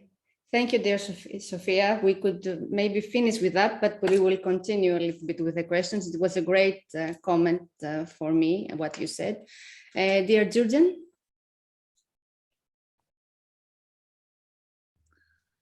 Thank you. I just wanted to clarify that what Chen was saying is 100% my opinion. I'm a sociologist too, by the way. So what you were saying about white supremacy and anti-colonialism, you're preaching to the converted. So we are completely aligned. To respond to Sophie, I have no problem calling myself a German or a Bavarian or a barbarian. does not matter to me. No, there was a phase in my life, which is a long time ago, where I felt extreme guilt about the Nazi horrors, and well, I don't feel that to the same extent anymore, because I think I've reflected on that. I mean, I have problems saying, oh, I'm extremely proud to be a German, because it doesn't make sense when you have this kind of background. Whereas I would be very happy to hear that from a Greek person, because I also love Greek culture. So I think you can probably see the difference. I mean, there's some. You are Greek, Jürgen. I said you are Greek. Yeah, I know. Thank you. No, I mean, seriously, there are many great things about German culture and German history, but there's also this really terrible horror, and I think we are all well educated enough to I think see that, I just dug out this British Ghanaian chap who is also talking about cosmopolitanism. So I think it's still an open discussion for me whether this is like a word that we should really not use, or whether we can actually redefine it, and we don't have to go back to Kant or to Diogenes. That's not necessary. But I think it's a word that I've always found attractive, and you have problematized it in a very convincing way. But I'm still wondering to myself whether it cannot be salvaged in some beautiful ways, like Sophie was, for instance, sharing. Thank you. Thank you, dear Jordan. Before taking maybe one last question, if we have time, we will take Fotinis as well. I will just say, because we have two different breakout rooms at 11:30 Greek time. So I will ask, first of all, Jan, if Jan, you can register on your computer. You will be given the rights, because at the breakout rooms, we cannot register. Or if not, I will come and register in your place. And the presenters will be at the breakout rooms, and the participants are able to choose whatever they want. So we'll leave, as I finish with this, Evangele. We cannot listen to you, Evangele. No, this issue of linguistics, mathematics also, but linguistics, it takes me back to my youth as a social linguist, and Noam Chomsky's assertion. And Noam Chomsky I love and admire for his political stand, because my time as a young sociolinguist, he came out very strongly against the war in Indochina. But on the linguistic side, I could not at the time, and still cannot understand his two basic assertions for language in homogeneous communities with ideal speakers, because there are no homogeneous communities and there are no ideal speakers. And I realize it even as I'm speaking here today. That's all my my comment, my contribution. Thank you, Evangele. So we have time for Fotini's comment or question. Yes, I also put it in the chat. I just wanted to highlight the link.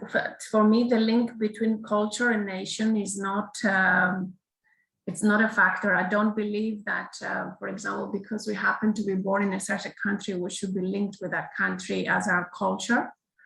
Maybe it sounds a bit controversial, especially with the Greek heritage behind, or any other very large heritage that everybody carries.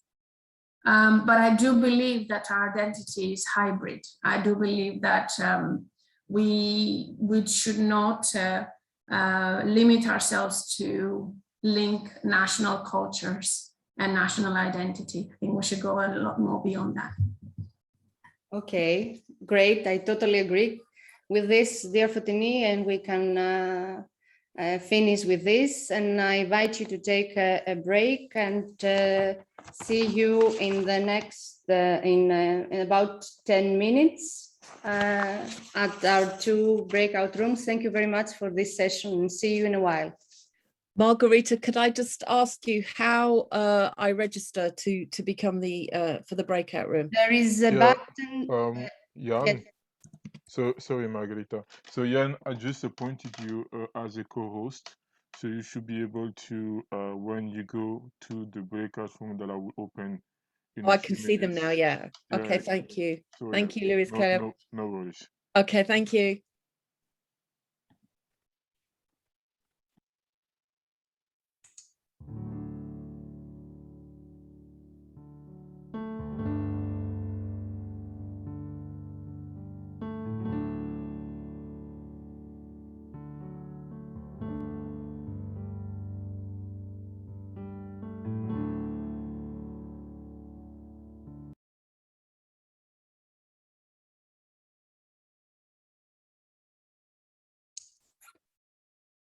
Luis, we're having a break now, okay?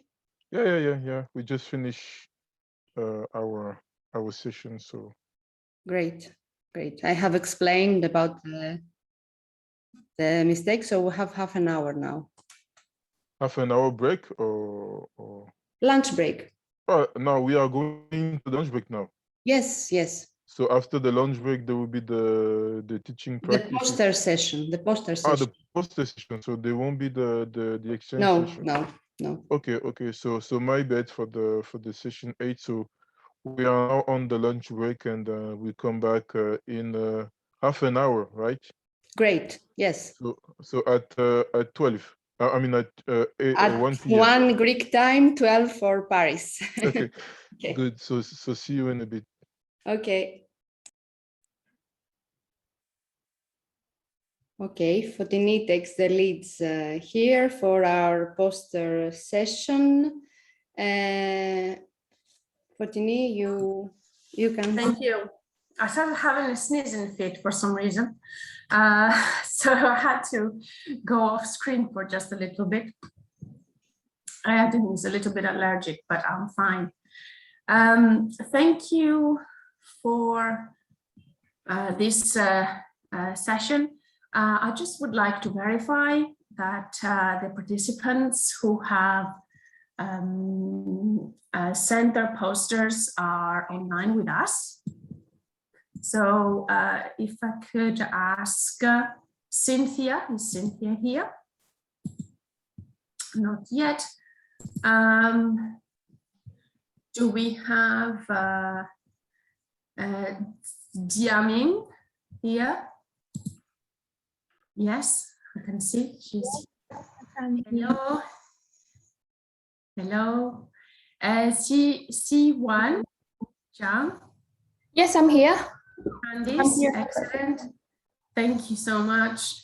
Marjola Fuka, maybe. No. And then we have Yujie Jiang. No. Xiaofei Qian. Not yet. And we have Men Yuan. Not yet. Okay. Then we will start with the ones that are here. Let's start with Jiaming's poster. I have posted the link onto the chat, so feel free to open it on your screens as well. I don't know if you're familiar with Padlet. I find it a really nice way to share information and comments instantly. So I hope you would like it too. So we're opening, you're also invited to open your, on your screen, the poster from Jiaming.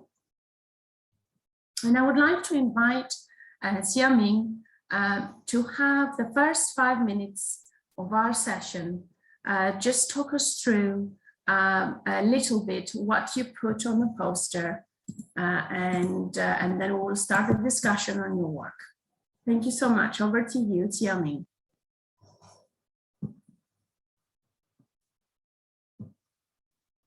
If you can unmute yourself, that's perfect. Thank you, Professor. Please wait me for a moment. I need to open it. Sorry?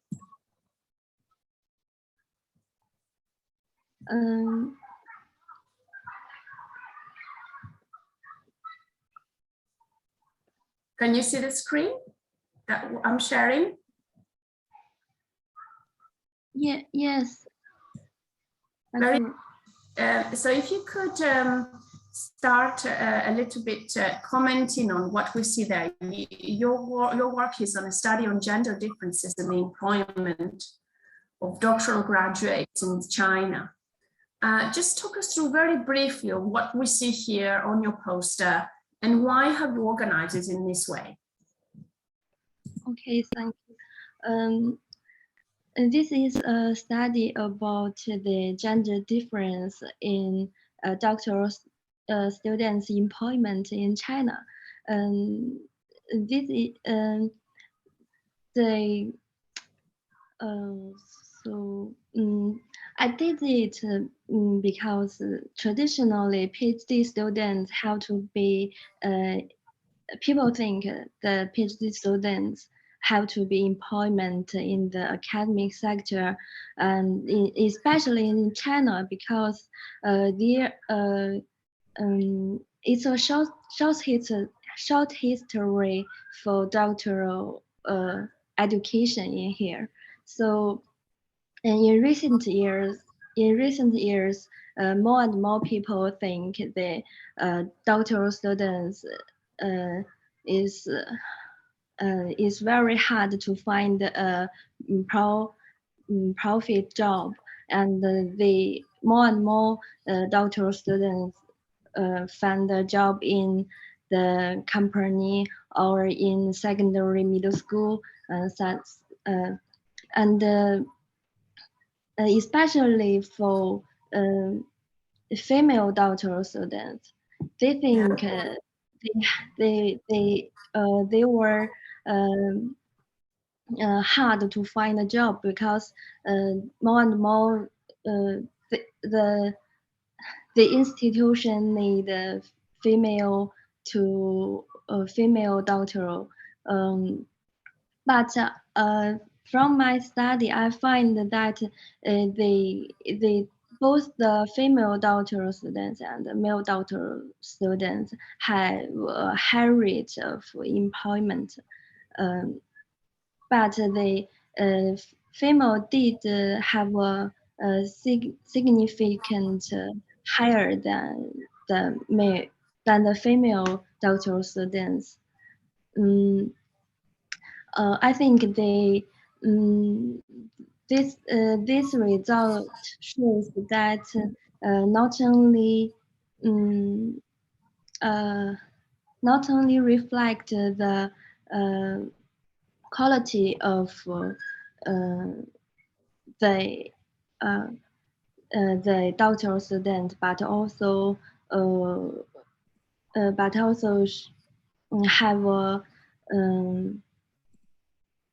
have a how to say it. It's okay. I would like to thank you for this introduction, and thank you for presenting a kind of consequence, a kind of brief consequence of your data. So you've got your data collection here and your data analysis, and then looking at the results. We will first look at, so you will have access to this. Two questions. We have some questions in as a comment to what you suggested. Yeah. But before we go to the questions, maybe I want to open it up a little bit to everyone who's here, and maybe think about, in your context, wherever you are in the world, whether you think female representation is higher in companies or schools, or how females are represented in the world of work that this study is picking up upon. And do you think that's true? Either raise your hand or put a comment in the chat. How do you think this phenomenon that Xiaoming is looking for in China actually transfers into your context? Do you think it's true that females are more represented in school? Are we leading to stereotypes? What do you think?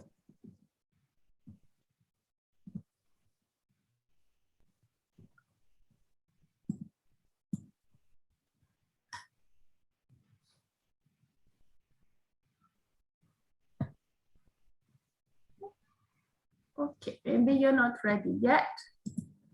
Let's look at the questions that appear here then, while you keep thinking how this is translated into your context.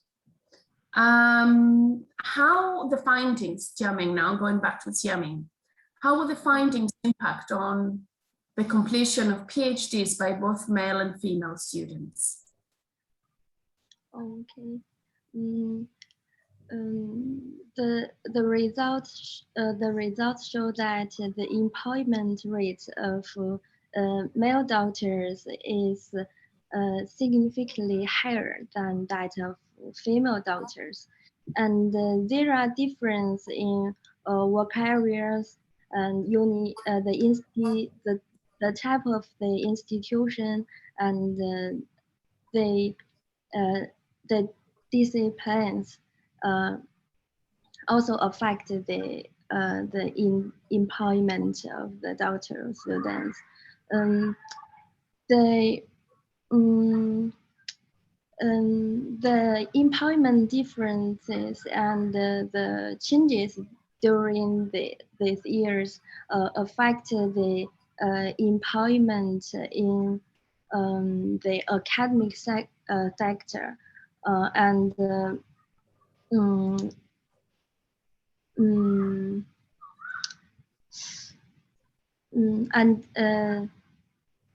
which leads us very nicely to the next question there, Jiaming, actually, the impact that this will have on employment in the academic sector. Do you see any impact? And for the first question, I got some results for the PhD students how to improve their situation with the employment. The PhD students, such as the female doctor students, need to make efforts to establish a right concept of their employment, make a career planning, and improve their quality, not only their research ability, but also some other abilities such as communication and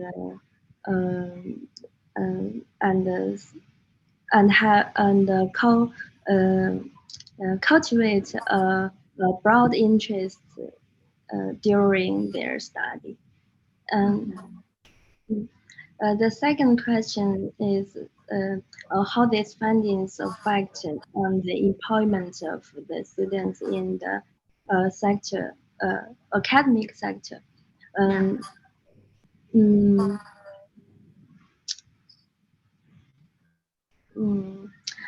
I think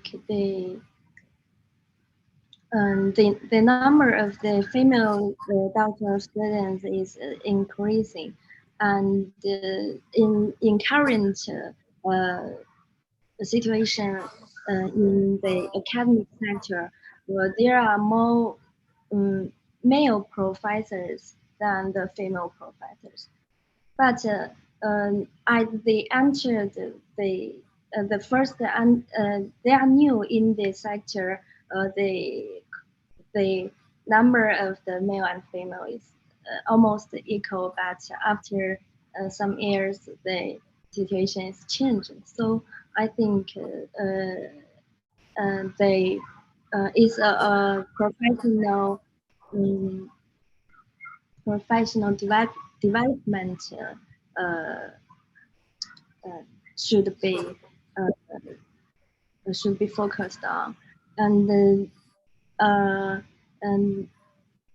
the question is about: is there any method to make a deep research? I think I need to compare the supply and the demand of the academic employment, such as to analyze the number of the potential of academic jobs and the employment requirements, to make a compare of the demand and the supply. I think. Okay, thank you I will guide for your answer, Jiaming. Maybe we would focus on professional development, just in our thinking from the suggestions. But let's listen to Jürgen, Dr. Jürgen Rudolph, who has his hand up and bringing up the comments and different perspectives as well. Thank you. Now we're opening up a little bit of discussion on this topic to everyone. Oh, thank you. Thank you so much, Jiaming and Fontini. I think you were asking earlier about perspectives from different countries, Fontini. I teach business and management, and what I find quite intriguing is that I think I have slightly more female students than male. Can be like 55–60% females, I'm just guessing. But what I find quite sad is that the lecturers in business and management subjects, with the possible exception of accounting, where there are quite a few female lecturers, are mostly male. So it seems like such an imbalance. You know, you got more female students and more, and substantially, significantly more male lecturers. And these would, of course, be people that often, not always, have a doctoral qualification. And I was also thinking about the Global Gender Gap Index by the World Bank. I was just trying to see how China is faring. I don't think it's faring badly, actually. I couldn't find it so quickly, but I think it is definitely in the top half of countries, just like Singapore, where I live.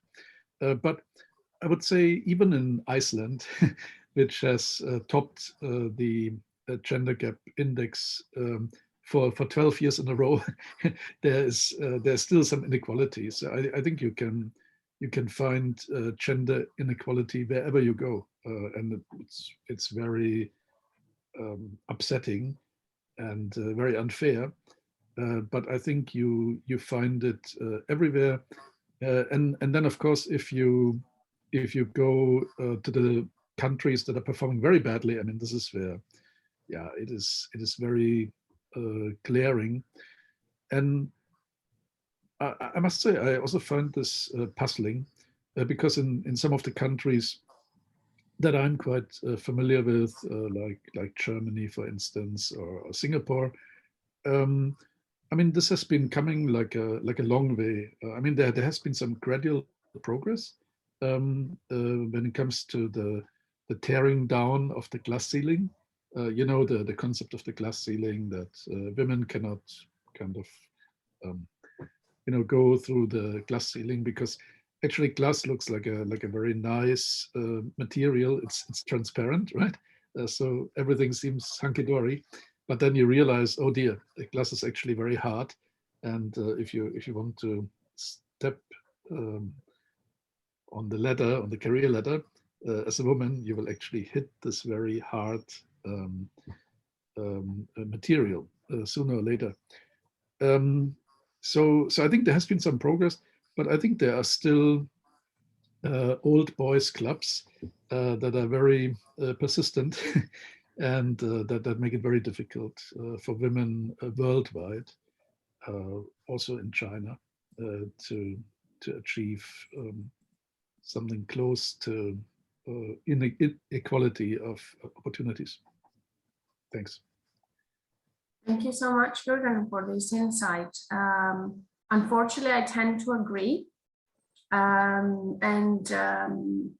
John as well confirmed the phenomenon in the UK as well, how females are less represented in higher education.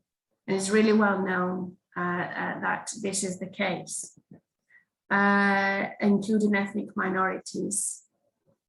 Now, Evangelos, have your hand up, and then maybe you could pick up on your comment as well in the chat. Thank you so much. What I wanted to say, and it came to me first by looking back at Oman, where I worked for about 10 years in higher education. But then I had additional sort of thoughts. I think that there is a close connection with particular cultures and circumstances. And I'm thinking precisely of my own family name, which is matriarchal. And it comes from parts of Greece where, because of the absence of males, due to professional circumstances, for instance, males who were sailors, okay? The woman de facto becomes the head of the household, and that opens up all sorts of paths to her. I worked in Indonesia, and I have close contacts there, and there is one very big tribe on the island of Sumatra, the Minangkabau, which also has a very pronounced matriarchal component. And I was always proud that the US, for instance, has started appointing women in high offices of the Army and Navy. And we in Greece, 200 years ago, had a lady admiral, Bouboulina. Yes. Okay. Again, I think facilitated or brought about by specific cultural and such conditions. So I think this is a very interesting issue to look into. And I'm sure that even in China, there may be areas where you have matriarchy. Matriarchy, you know, mothers, yeah. Thank you. Mothers in control.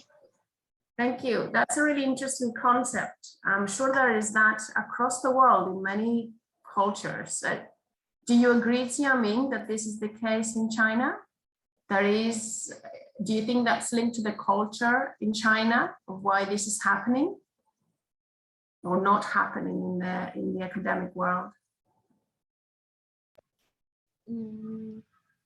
I think it may be haven't happened in China because the academic career has a really short career here. The intelligence people, whether it's male or female, looked meaningful to people around here. Okay. Thank you so much for that. We have a really good example for you, Xiaoming, from the USA and from the university where Dr. Michael Altamirano is a professor. And he says that in Monroe College, where he is part of, there are more female instructors. And I would like to ask Michael, why do you think that's the case, and what could we learn from this? Is it to do with the discipline you're in? What do you think? Well, I think that our institution really has a pulse on what's going on in society. So the institution purposely represents the student body. We have more female students, therefore more female instructors. Most of our students are of underrepresented groups in society, Hispanics, Blacks, African Americans, and most of our instructors are of the same segment in society. So we're very sensitive to that, and it's our way of really relating to our students in a much more intimate manner. Thank you. I think that's, as it is also represented in the chat, that's an example to us all. And the reason I wanted to open this up for you, Xiaoming, is to see the potential and comparison with different models in education across the world that will help you see the impact that this may have for your own practice and your own research. We may come back to your poster unless there are any more questions for now.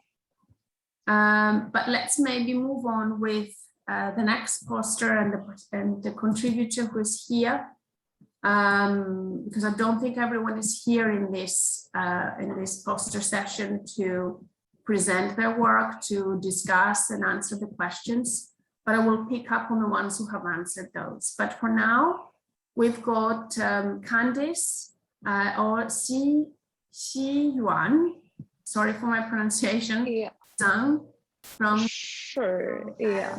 Beijing Normal University. And if you could please take 5 minutes to share with us your work. I'm sharing this on the screen, but please everyone, do it in your own way to see the details and the entire poster in a much better font than this. Over to you, Candice. Yes. Sorry. People, sorry.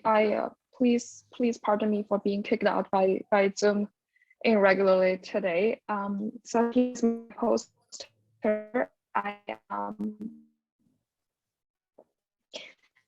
A bit about myself. I'm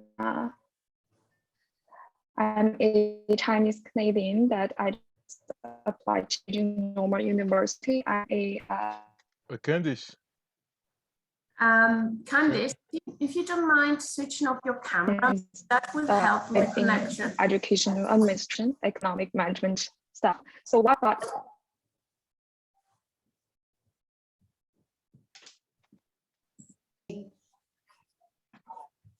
Okay.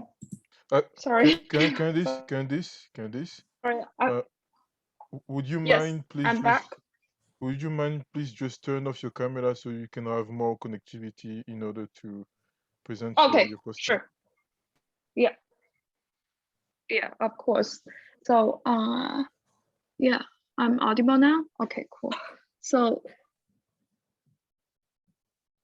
the updated policy in China that targeting the elementary and secondary school principals accountability. Interesting to see that this is a new version that came from an old policy. They changed the title from principals responsibility to accountability and launched and relaunched this by the CPC of China in 1985, May 29th.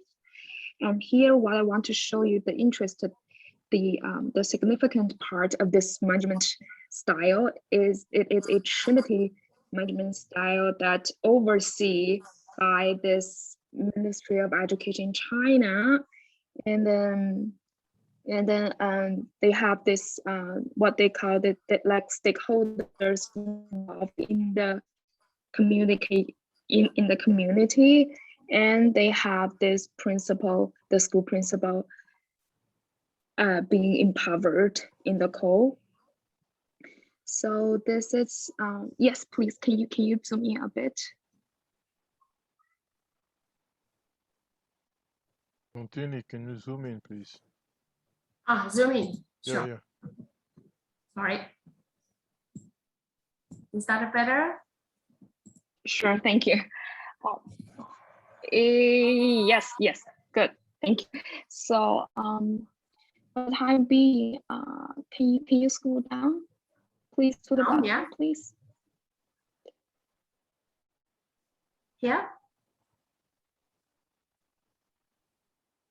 Yes, I mean scroll down to the bottom of this poster, please. That's the bottom. That's it. Yes, thank you. Sure, thank you. So I would like to share with you guys the challenges that this ongoing policy is facing now is that the external administrative sometimes interfere too much in the school affairs, and the principals somehow lack the ultimate authority to lead the staff, especially in the budgeting, in teachers incentive plan, and to have their teaching staff a promising future for their career development, especially in some small areas. And yeah, for the policy recommendation part, that the Ministry of Education is still trying to like wait and see how is it going to publish relevant documents. But from my perspective, I think the issue that more democratic, but still it's a very top-down way of managing the school, and then didn't actually give too much authority to the principal, because if the party already specified the goal for the wider society to achieve, then they should allow the independent differences depending on the different area. For instance, you cannot compare Beijing, Shanghai to the small counties. So there's no, what I meant to say, there's no ultimate way of managing school one way. It has to be different from each other. And then this is still going on. They are trying pilot experiments for different areas over China. And then recently, last month, the Chinese government just announced their newly relief policy for the elementary pupils. They're trying to relieve their relieve the small kids homework burden and even the outside school training exercise. So I think it must have had something to do with the principals' empowerment in the public schooling system as well. Okay. Yes, that's so much about Candice. this accountability policy. Yeah, that's it's a really interesting framework, and talking about the top-down approach and management. Thank you for sharing the insight, particularly and the fact that the management in China is not the same in every region as well.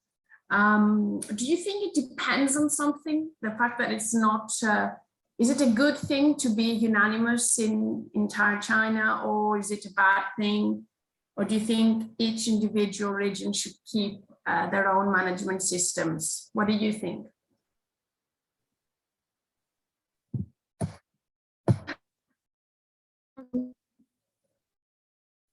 This?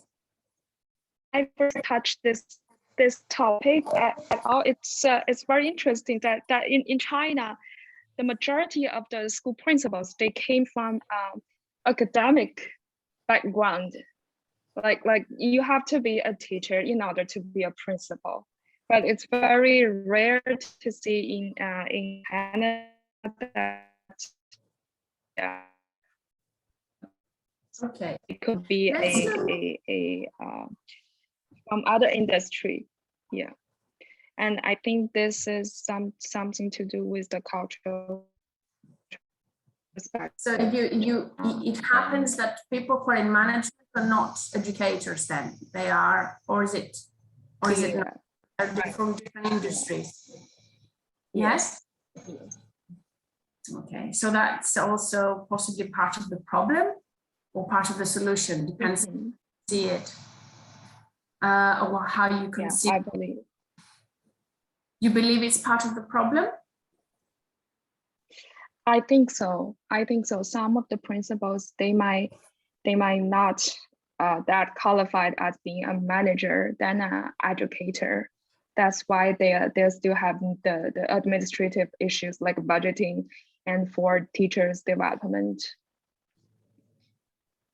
Thank you.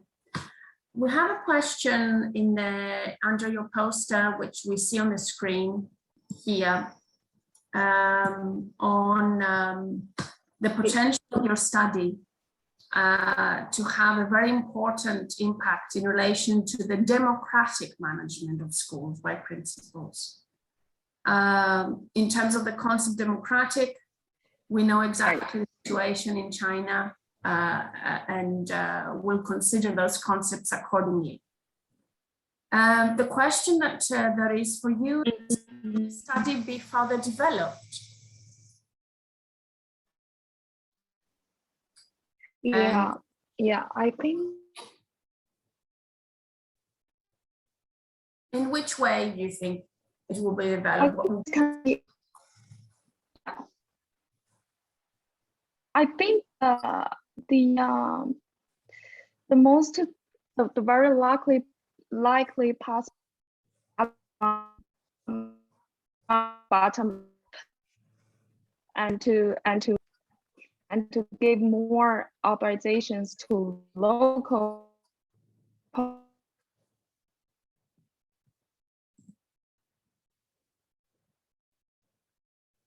Again.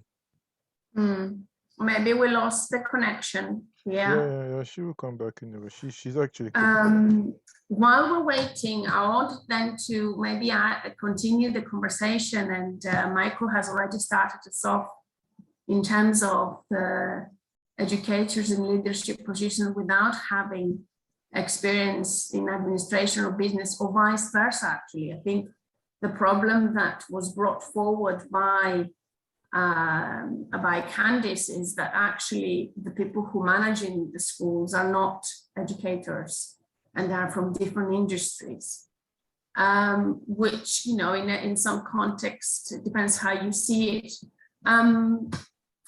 So Candice, I can see you're coming back slowly. If you would like to repeat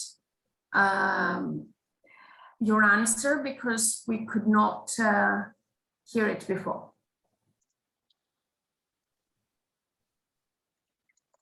Sorry, I was kicked out by Zoom again. Of course. Sorry. No problem. So if you can repeat your answer, that would be great. Sure. Yeah.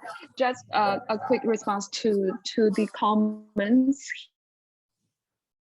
The very likely possible way to further develop this democratic management of school principals should be do it from the other way around, like bottom up, and to give the local, municipal, provincial Ministry of Education more authority to run this very locally and to tolerate regional differences.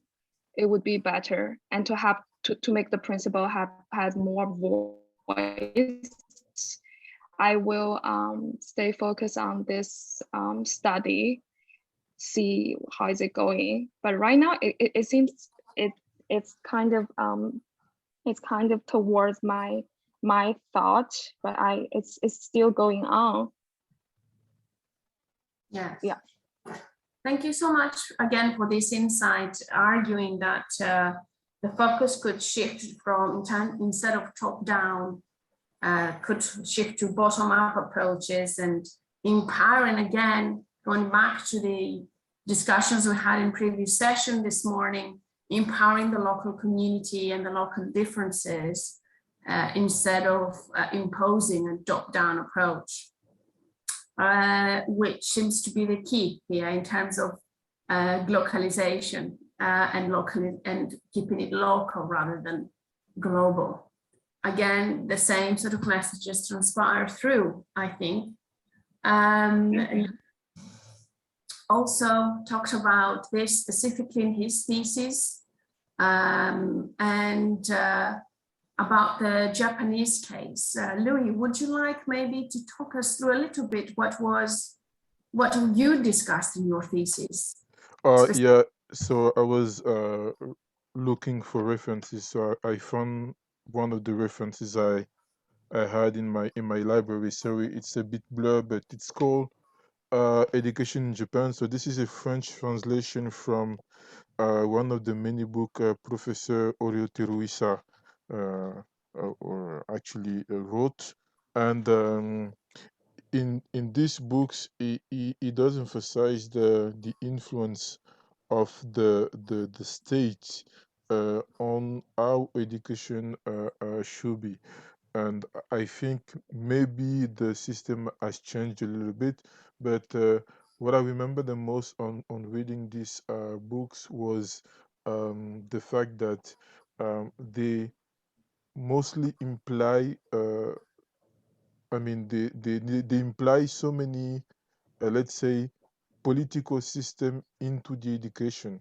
They talk about the imperial district. The imperial district, for example, was some kind of a booklet like the red book or the green book for many countries like China or Libya, in which before going into school, students had to recite by getting into the classroom the principle of these books.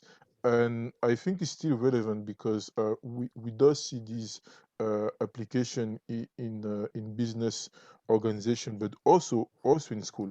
And I don't know if this is the case of China. I think pretty much because Japan kind of inspired itself from the Chinese case. But I don't know also if it is the case for Korea. But by discussing with many of my colleagues, it seems the system is pretty much the same. And then that's one fact. The other fact is, as I said, the influence on the state through education. There's another reference I put on the chat from Richard Whiteley, and he talked about the business system. And I think in Asian country, the business system is somehow between what we call the arm length, le bras long, the invisible hand for some introduction, in which the state is behind the administrative process. And I think this type of system is also the same in African country, especially in African country. I know I'm from Gabon, for example, and in public school and in public university, um, deans responsible for university are chosen by the regime. They are chosen by the government. I mean, they do not emphasize the competencies of the director, which most of the time are professors, full professor. They've been traveling into so many countries. They've been reinforcing the capacity in so many countries, but they do not emphasize the competence. They just emphasize the fact that this is someone that have been traveling all over the world, and because he maybe has, let's say, more experience abroad, we will name him. We will not advise him to be the dean of the university. We will name him, so he can be named without being advised before. It's like he's just wake up in the morning and doing a governmental pronunciation, he just said his name. And that has been the case in my country. My uncle, for example, is a full professor in geology, and when he came back from his previous journey abroad, he wanted to go on retirement, and out of the blue, he just been named now the new professor of the National University of Gabon.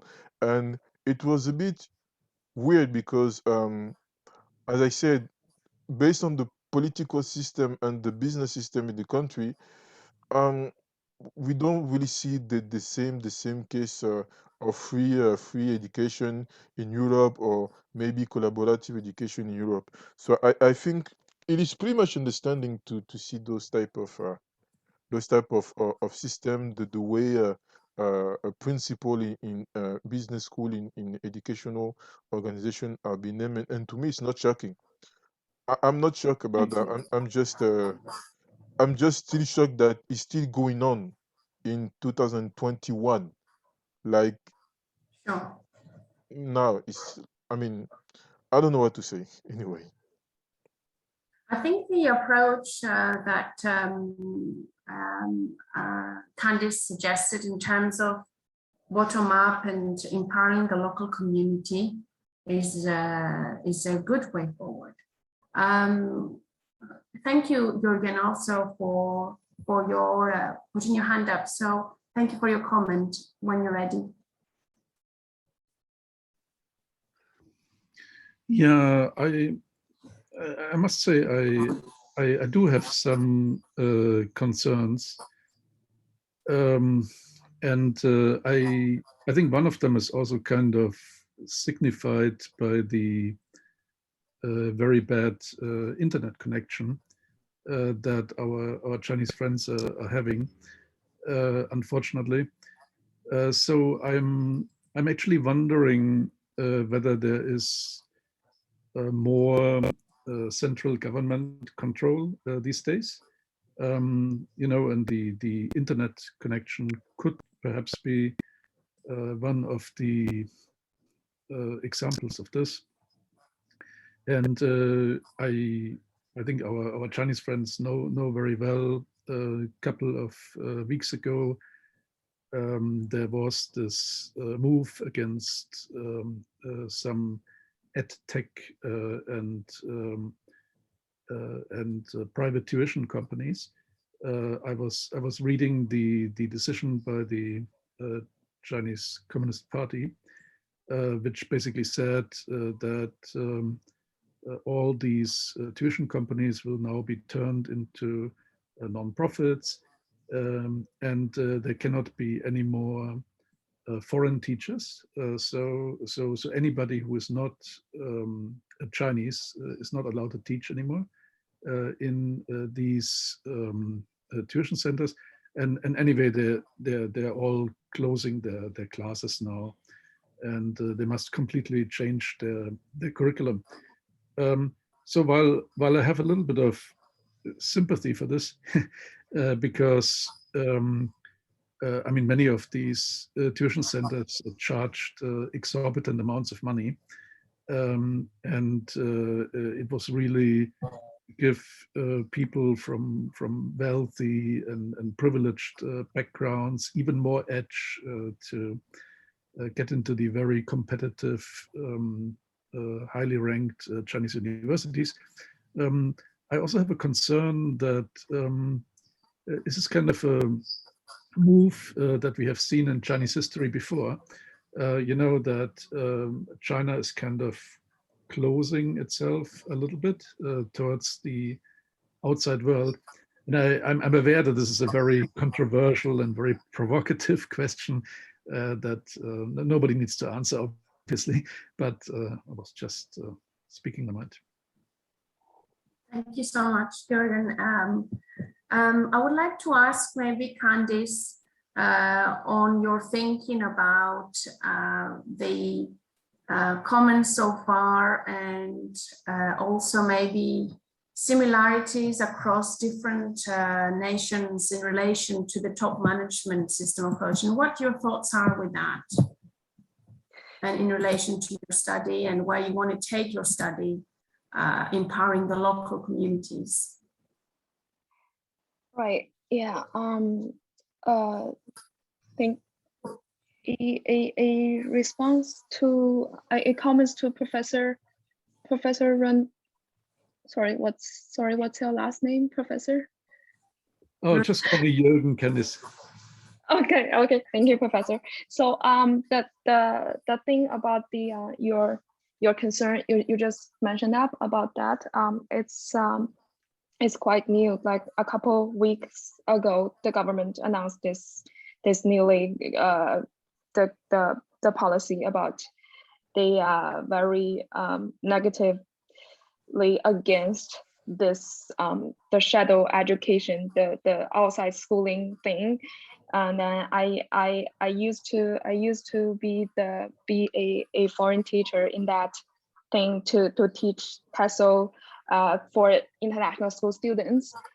Well, the actual situation is that it's not like they totally ban the foreign disallow the foreign staff to teach or to work in China. Is that they are trying to re-regulate some they are trying to re-regulate the business, the industry, and somehow, which I'm not agree with, that the central government, they somehow blame the shadow education for making this rich and poor disparity in education in China, which I totally disagree. It's still like the privilege goes to the wealthy people. They could hire the one-on-one tutoring. And then this is still in process. That this remind me of a Singaporean case that, if you are familiar with it, that Singapore used to be through exact same situation, and now that market that they allow that students to go outside, if you do not think you receive enough, you are being educated well in regular schooling, and now you will see the fair market price for the tutoring industry in Singapore. That, I think that's where Chinese government is trying to work on, and I believe that this won't be gone. This is not a long-lasting way of doing it. It's just for temporal. Yeah, and also a response to this policy, overall the principles accountability system, that the government is trying to reinforce the public schooling, the public schools versus the versus international schools, that they still want explicitly, they don't say it, but I think the rising of the outside shadow education tutoring somehow criticize their public schooling, their public school teachers somehow didn't teach the kids well. But this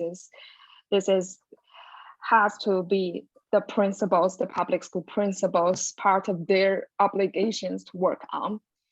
And this is also part of this principles accountability. Yeah. Thank you so much, Candice. I can actually feel your passion for this. Absolutely. Thank you so much for bringing this to us. And I hope our discussions have helped you obtain new directives and insightful thoughts in your study. Let's move on to Xiaofei. Xian, I think you're there, if I'm not mistaken. Yeah, I'm here. Hi, everyone. Good to see you. Hi. Me too. Thank you. I'm going to share the screen and show your work. Please take your time to talk us through your work specifically, and then we'll follow on with questions. Thank you so much, and let me know if I need to scroll down and everything. You mean I can give a brief introduction of my research? Yes, please. Just 5 minutes for everyone to understand what we have on your poster and how you organized it. That'll be really great. Thank you. Okay. Well, my study, the study that I presented is part of my PhD program, and it examined the origin of the schoolhouse design that started from the early 19th century in the United States.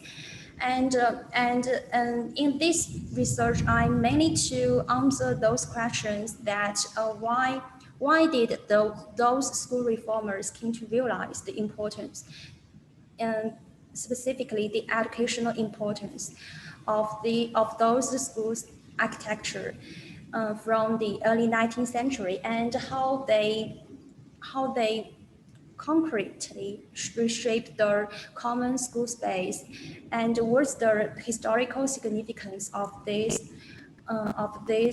movement. And as I showed in the poster, that based on my research, I figured out that actually the schoolhouse design that rise from the 19th century is not merely it's not merely about the improved facilities or the material side of the schooling, and it's important because it's the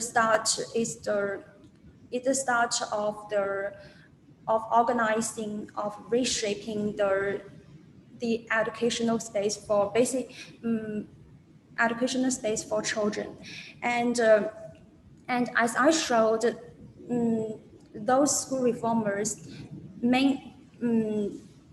basically they reshape the schoolhouse, the school space based on two fundamental principles of the functional efficiency and the symbolism,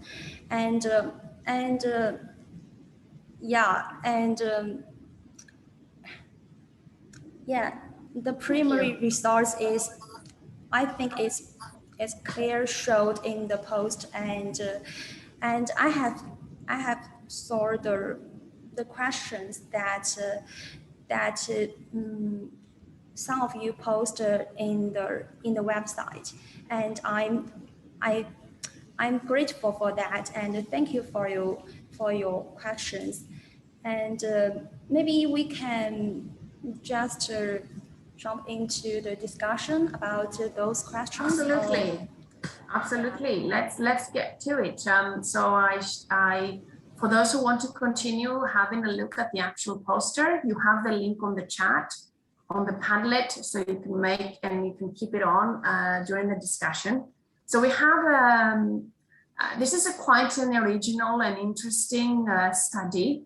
Can I ask you, before we get on to the first question, how did you get to, why did you choose that topic?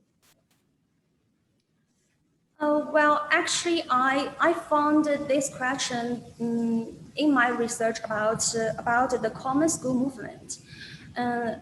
Well, during my research, I found that all those prominent school reformers, they were the school superintendents of the school system, and they care about a lot about the details, the very details about the schoolhouse design, and actually that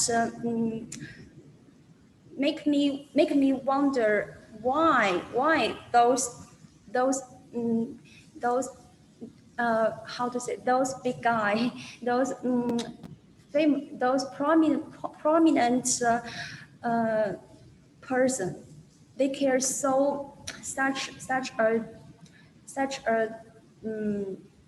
small things, and I based on this kind of curiosity that I dig into it, and I realized that the school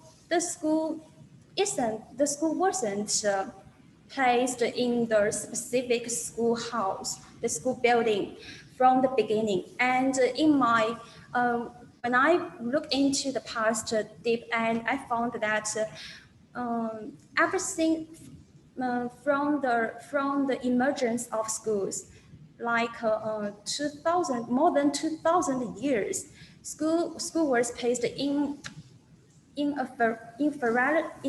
various places that available, and and I found that is quite interesting. Why it changed suddenly? Why, and what's the essential? What's the meaning? What's the behind it? And so I started my PhD program about the transformation of school space.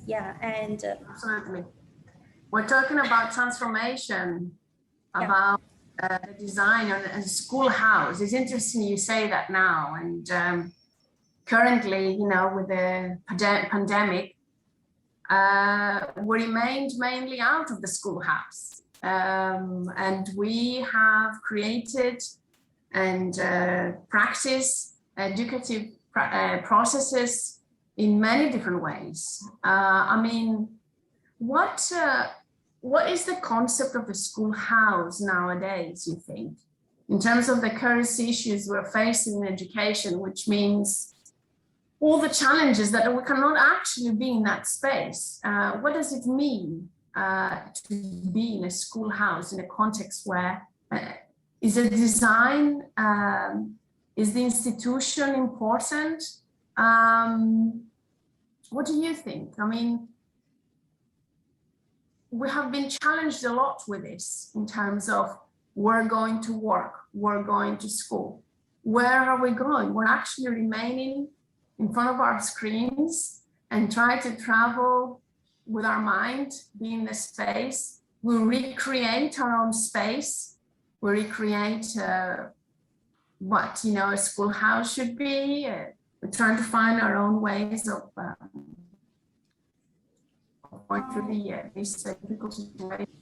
How is reflected nowadays, this design, you think? Shall we open it up maybe to everyone, this question? And I think also Evangelos, who has a lot of experience in you know, what is school location and design, and the university that actually does not have an actual building. This idea of floating university comes in quite well here, and how we conceptualize that schoolhouse. And there are some comments in the chat as well about the location of the school, the design facilities, Plato's Academy, where in history to represent a little bit where do we teach, and in terms of where the space for education is, the gym figured prominent in them. So how do we link the actual space where we teach, where we learn, with the localization of this in our minds? I mean, how is this represented today, you think?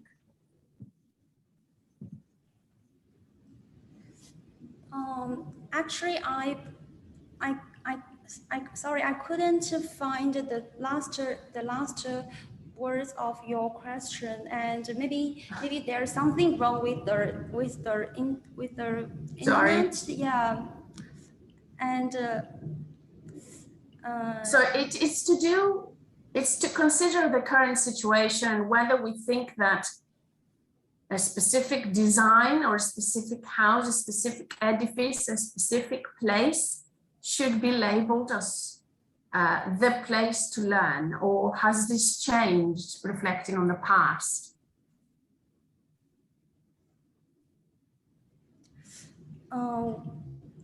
Well, I think that schoolhouse is more than a place. It's more than a container of the people. And in my research, I'm more curious about the school space organization and the spatial structure that which developed the educational relationship in the spatial term. And so actually I'm more concerned about the space instead of the because when we talk about the schoolhouse, the school building, the school architecture, we were more focused on like the physical layout, the furnitures, like the style of the building, or and I think that's a kind of different from the school space, the concept of school space. And and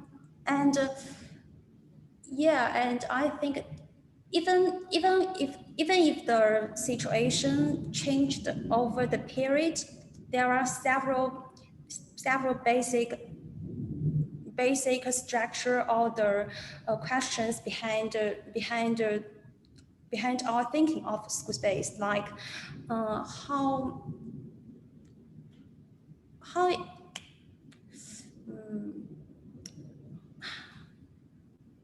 yeah, it's a big question, and it's challenging, and that's great. This idea of space and what is our thinking behind it. Let's listen maybe to Dr. Jürgen Rudolph and his comment, and then maybe we'll have an answer, or maybe our thinking will change again. But I hope you find this stimulating, Xiaofei.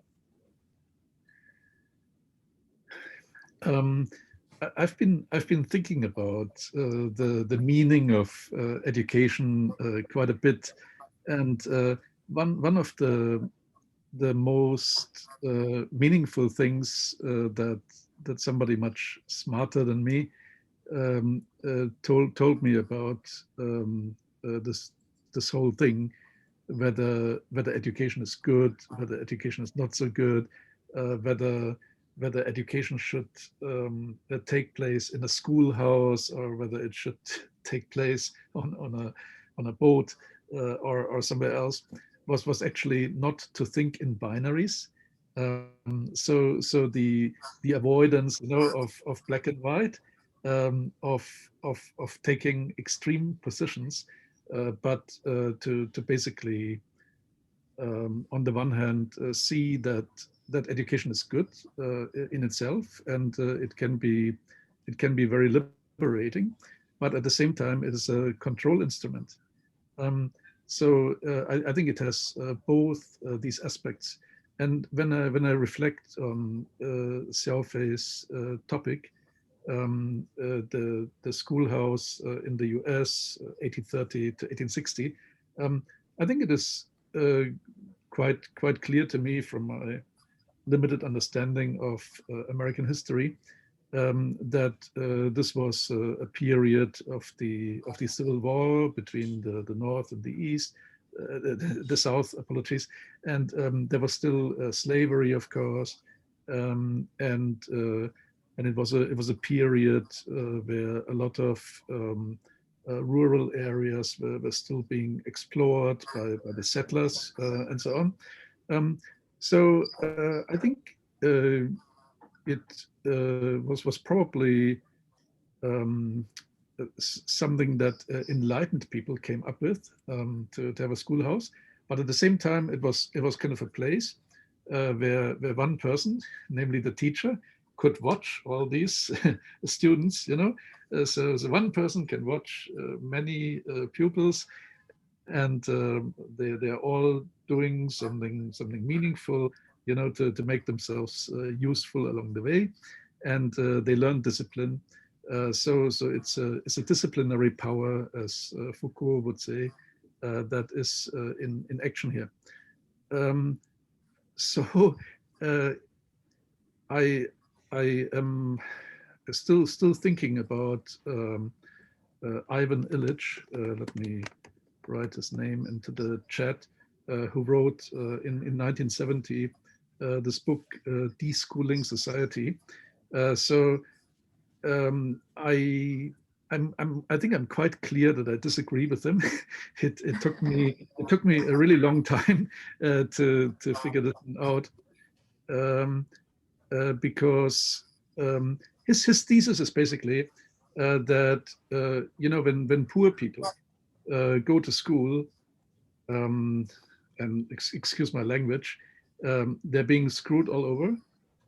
So that basically they're being shown that they're inferior, and then they're dropping out, and they feel very, very bad about themselves as a result. I mean, not only did they not finish their education, but they feel completely inferior, and as a result will take all kinds of inferior jobs and be paid inferior money. So yeah, I think I can see this argument being quite a sound argument, but at the same time I see the liberating and the enlightening, for lack of a better word, function of school. So I think there is this conflict, and that also brings me back to one of my earlier points, that I think the teacher is very important. If you have a good teacher, yeah, things can be quite good. Thank you so much, Jürgen, and for all these insights. I hope CFA, we keep thinking about this idea of space, or this idea of space linked with institution, and what does it mean, and hopefully we'll add a bit more to your thinking when it comes to the focus of the research. Thank you so much for bringing this to us. You're very welcome. We have next, if I'm not mistaken, just looking through who's here. Yes, Yu Jie has been here for quite a while. Are you here, Yu Jie? Jiang? Yu Jie? Yu Jie. I hope I'm pronouncing this correctly. Great, nice to see you. You're in very tropical places. Good to see that. And can you hear us? Yes, yes. Excellent. So you're bringing to us your work, and I will enlarge your poster here. But feel free, everyone, to do it yourselves as well on your screens. I've shared the link at the beginning of this session, so you can also zoom in and out yourselves to see it. And it'll be nice to hear from you about what you're bringing forward to us today, and what your work entails. Thank you so much for this. Just so you've got like 2-3 minutes, maybe up to 5, to present a little bit to us your work. Thank you. Okay, thank you. I will take a short time to describe my research, and my study is mainly about women higher education during later 18th centuries to 2010s. And my main I'm mainly concerned with women's higher education rights. Because during this time, women question has been a very global question, and especially in America, and American women movements is a very hot topic in America. So it also emerged in higher education field. And what I wanted to do is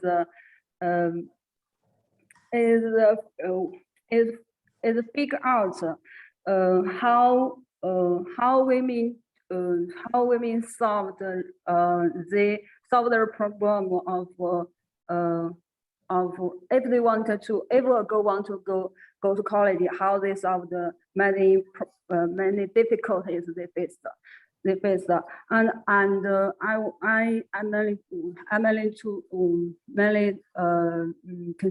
concern about with some ideas, and how they overcome these obstacles. And through my research, I found three main big disputes during the period. And the first is about over co-education. That is to say, that is to say, some women want to go to the main colleges or universities, and then there are many people, there are many different people talk about it. And she should or should not. Is women have any qualities stopped her. So some physicians, presidents, faculties, and women rights advocates, they all talk about the questions. So at during 1970s to 1980s, people, this is a very hot topic during America. And the second dispute is about it happened 1980s to 2020, and people mainly talk about the decline of the margin fertility rate of women college graduates lead to suicide. And about it, many people people who oppose the women's higher education is think that it leads to this suicide, and other people think it didn't lead to this suicide.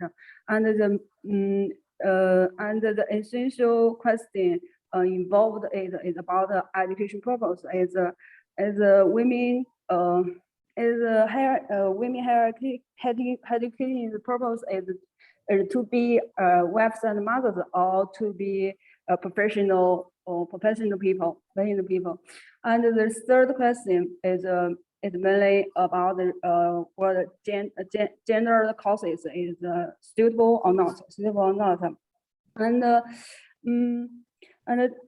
labor education of women is a very hot topic during this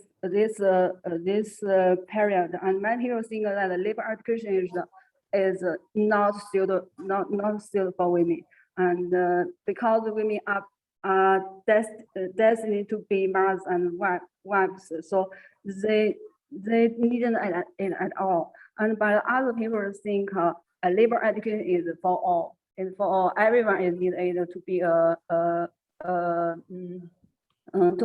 a qualified citizen. So they had many talk about it, and my conclusion is that I think during the 50 years, people's discussion over women's education is reflect their different opinions about women's nature or women's nature, and behind it is about how they think women they thought women is. And if I thank you, Eugene. If you would like to finish off maybe with your last point, so then we can move on. Yes, finish. Thank you.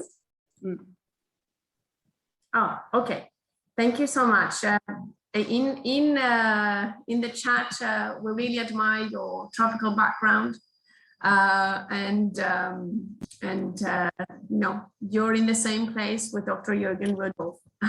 If you want to have a look at that, that's really really nice. Now, looking at considering the purpose of this study, and possibly the same question for you as we had for Xiaofei. This is a study that obviously took,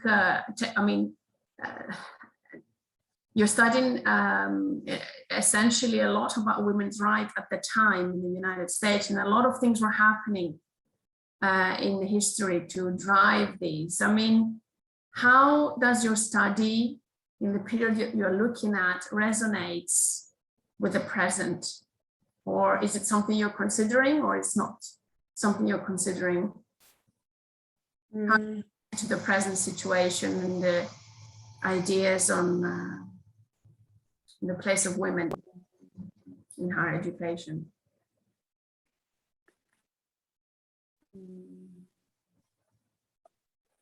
I think when I do my research, I think a little about the present situation, but maybe I can talk a little now.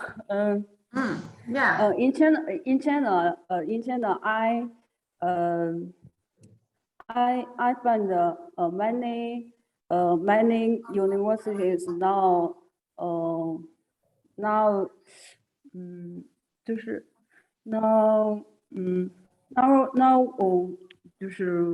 girls who wanted to go to college may meet some inequality. Many colleges set different examining grades for boys or girls, especially in majors as military or physicals, and girls must have a lot of higher grades than boys, so they can go to that traditionally set for boys majors. So I think yes.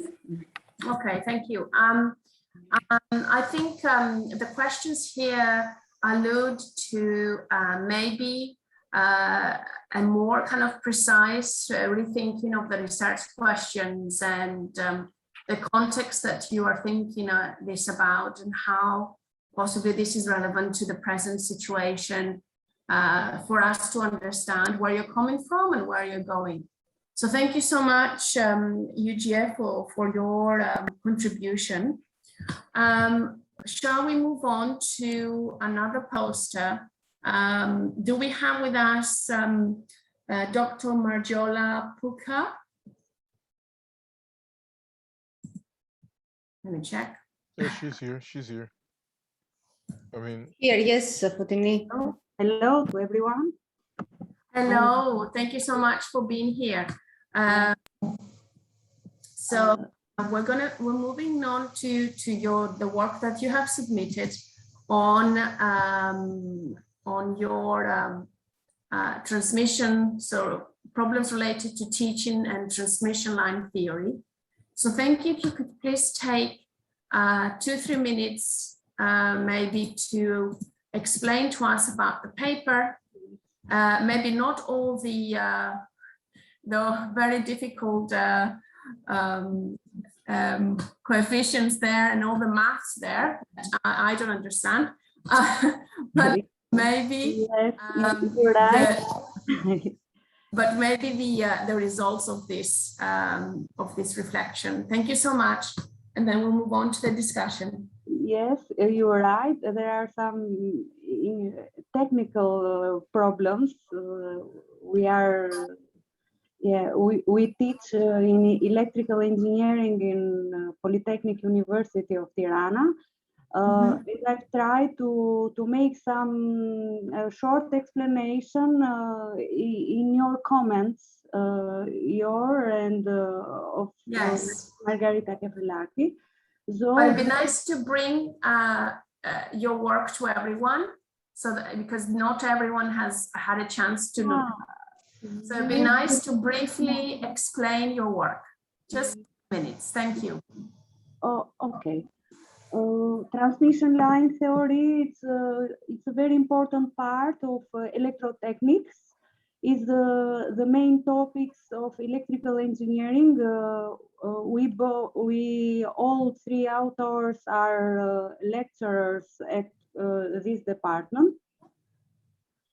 so we have many years that teach directly, mainly directly to our students these topics. The basic are of these topics are equations, telegraphic equations of voltages and currents in lines. And there are some parameters that are very important in these equations, but these problems are dedicated to some expectation in this value of parameters. And these values are about parameter of coefficient of reflection coefficient of voltage and current, and that value must be smaller than 1. But in some cases, for lines in 0.3, this value is maybe greater than 1, and the model of line may be for will fulfill for this some conditions, and these conditions are explained shortly in point 3. About the character of line, this is not real, but a transmission line may be such one. And this continue with the principle that lines and all electrotechnics laws must fulfill. This is the power balance. And this is a special model of line, but if this fulfills the power balance, the last one point, explained in this poster, is fulfilled. Then the power in the enter of line must be equal with the power at the end of line plus losses in line. This is a short explanation of these technical topics that we have presented in this conference. Thank you. This is all indeed a very technical input that not all of us are able to understand because of the equations. So just some feedback for future presentations. When we do a poster conference, it'd be good to talk about the rationale of the work, the research questions and the findings, with not necessarily all the technical bits, which for each discipline they're different. Yeah, thank you. So that would be really helpful for all of us to understand. Now, if we go to the question here, which you have answered, which is great to see. You're mentioning that line theory is a very important part of electrotechnics and electrical engineering. And the question relates to whether the insight of your paper was related to educational pedagogy specifically, or was it to do with a new concept that you introduced? It would be good to understand whether you tried a new pedagogy through this project, or whether you just, you present a new concept to the students. So is it something new you tried that you, in terms of pedagogy that you're sharing, or is it, let's say, a new module, a new session that you have created in terms of content and knowledge in your field? Yeah, you're right. This is more technical problematics than a sort of educational pedagogic. This is, yeah, this may be present in direct pedagogic with teachers and online pedagogic too. But it's a special problematics for these topics, and we have found very interesting to share with others, but maybe not strong in this focus of this kind of conference. I think this is indeed very technical, but what would possibly help you, you know, it's the idea of the audience, you know, who you're addressing to, and thinking about whether you have adopted a new pedagogy that has changed the teaching and education of your students in relation to the line theory, of course. And if this was not done before and you've changed that, it would be good to show the impact of that. And so, so this is just something to consider for not only for any issue really, to show the impact of our research and our paper, as each one is in a different discipline in any case. So thank you so much for your input here, and the thinking keeps adding to and enriching our mind. We have, if I'm not mistaken, do we have Shan Jing? Yeah. Is Shan able to connect? Okay, let's maybe look at Cynthia Choi, Dr. Cynthia Choi. They're here. No. And oops, sorry about that. My mouse fell. Don't worry.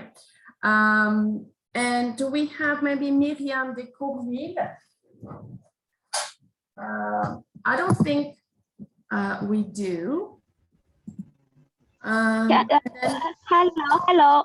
Hello, nice to see you. Who is it now? Sorry.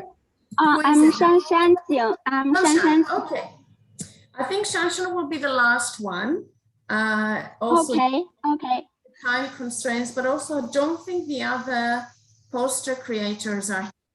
So Shan will be our last, but not least. So it would be good if you could, Shan, just present with us, present to us your work very, very briefly, just 2-3 minutes on your work on American educational research, and talk us through a little bit about your work, your research questions, or what you're trying to do. Okay. Can I put my PPT now?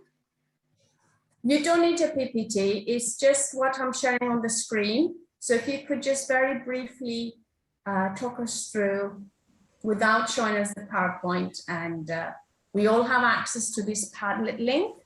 So that facilitates understanding and linking it back to your work. So if you could please talk us through, that'd be great.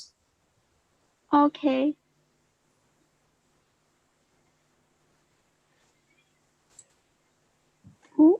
I will say directly. I don't have to put my PPT. You don't need to put it on. You don't need to put it on. Just talk us through from what you see here.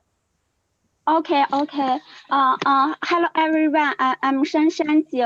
My report is about a centennial dedication of American Educational Research Association, leading educational reform with research.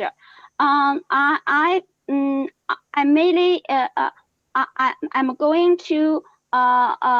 going to talk about it from the following past.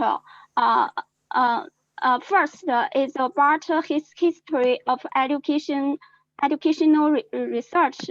The second is about the academy Alliance of Education Research. And can you hear me? Yes, yes. Okay. I will continue. And the third is about the dissemination and the development of educational research. In the first part, I'm going to introduce the ARA from the following part, including his different period about educational research. I separated about the efficiency of testing and measurement period, and multiple and responsibility-oriented periods. And the last is the technical reflection and the social justice-oriented period. And in the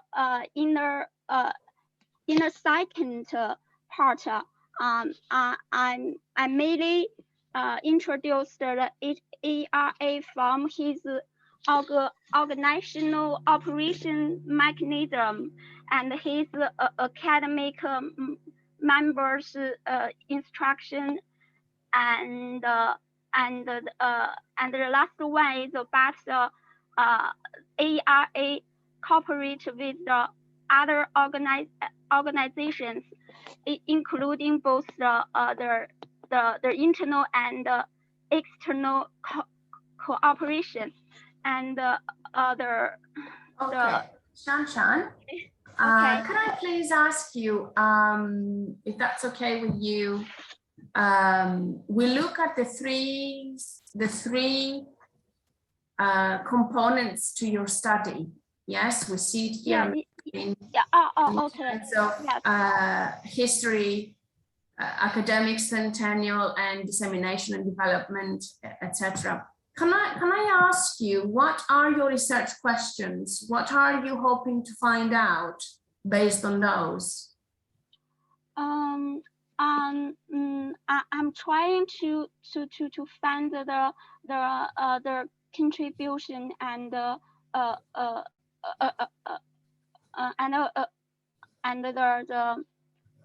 achievement about the ARA, and find out how it to do education research and impact on the educational theory and practice. Is my main purpose. So you're hoping to show impact on educational theory, am I right? Yes. So how is the impact related to, are you looking just specifically that period, or do you thinking of the impact over time, and are you linking it to any other let's say era, or are you making any connections with current situation? So impact on where? Educational policy and theory, that's quite a large sort of field, it's really big. Yes, you are right. So I'm very confused now how to go further study about this topic. I'm very confused because I don't know how to go further deeply. Okay. Yeah. Thank you for saying that. And actually, that's something that we feel that it's missing a little bit from what you presented here, is to give it a context, to give it an impact, and think about the educational reform and educational theory within a context and a framework. So, so there is a little bit more work to be done in that sense, and I hope that these questions will help you go further into your thinking. So thank you so much again for bringing this to us. Okay, today. thank you. Thank you. Thank you. Okay. Are there any questions? I think we had very nice interactions across the topics that were presented. And I don't think that Dr. Cynthia Choi, nor Miriam de Couville, neither Meng Yuan are here. Do feel free to have a look at their posters and any comments you want to make, because we want to make this an educational process and keep thinking about our research in the same way that we're doing articles and peer reviewing and improving our work. It's exactly the same here for improving somebody's study and helping to open up the directive. So thank you all so much for being here. And Margarita, over back to you. Thank you so much. Thank you, Fotini, for this great leadership of this excellent poster session. Thank you all, and especially the students from China that also face these connectivity troubles, but even if you are here and you are interacting, and this was the purpose of the poster session, and this is why we shared the link before the conference to interact, because we understand that we need interaction, and we need all the technology means to be used as correctly as we can.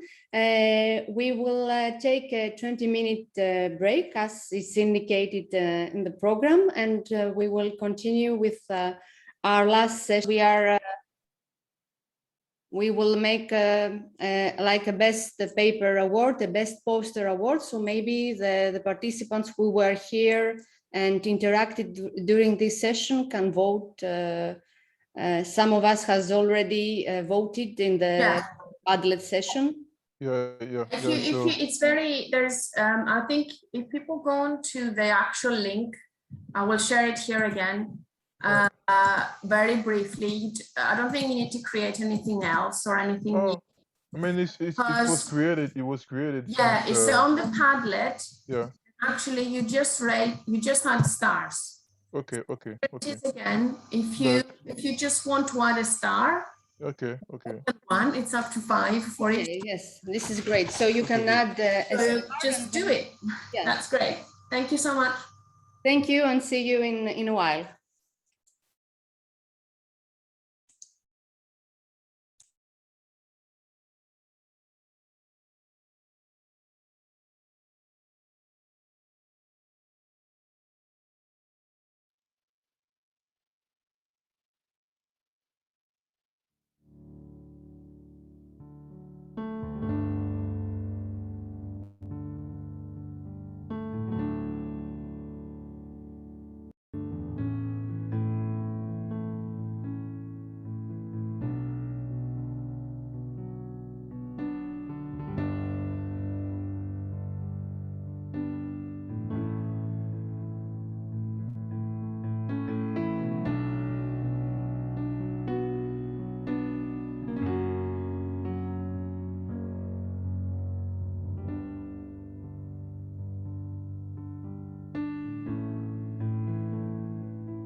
Hi. So I have my PowerPoint. Are you just going to let me share that? Is that what we're going to do? You're able to share this. Yes. Yes. Yes. Okay. Wait, I got to turn you up. Okay. I'm at a school. I'm doing work at a school today, so they let me use a classroom. They were so nice. Okay, but we will let the chairperson start the session. So okay. Dr. Berit Wikland, Associate Professor, Department of Teacher Education in Norway, and our 11th session, Teachers Evaluation, Development and Practices, which is the last but not the least session of the day. And thank you for being here. So Dr. Berit Wikland, we try to respect time, 15 minutes for each participant, and the questions at the end of the session. Thank you. I have a question, Margarita. Yes. Because it seems like we have 50 minutes and 5 presentations. That means 10 minutes for each. Isn't that so? 15 minutes. We have almost 2 hours here. 2 hours, sure. 15 minutes for each. Yes, and yes. all the questions of everybody at the end, and we use the chat box also if we have some questions from participants. Thank you. Yeah, just a small comment. If you have a question during a presentation, don't forget to just put the questions on the chat, and then when we go back to the Q&A phase, we just get back to the question. But if anyone has a question during a presentation, just don't forget to put the question inside the chat box. Thank you.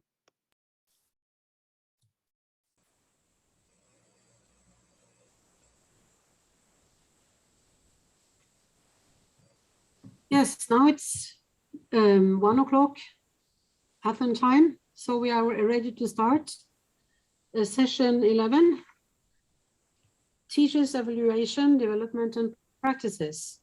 And the first speaker is Dr. Ling Lu from the City University of New York. You are here? Hi, I'm here. And just remind you that we have 15 minutes each, and I'll tell you 2 minutes before time is out. Okay, and got it. Remember for anyone else, remember to put questions in the chat box. Okay, good. Okay, Can I share my screen? Sure.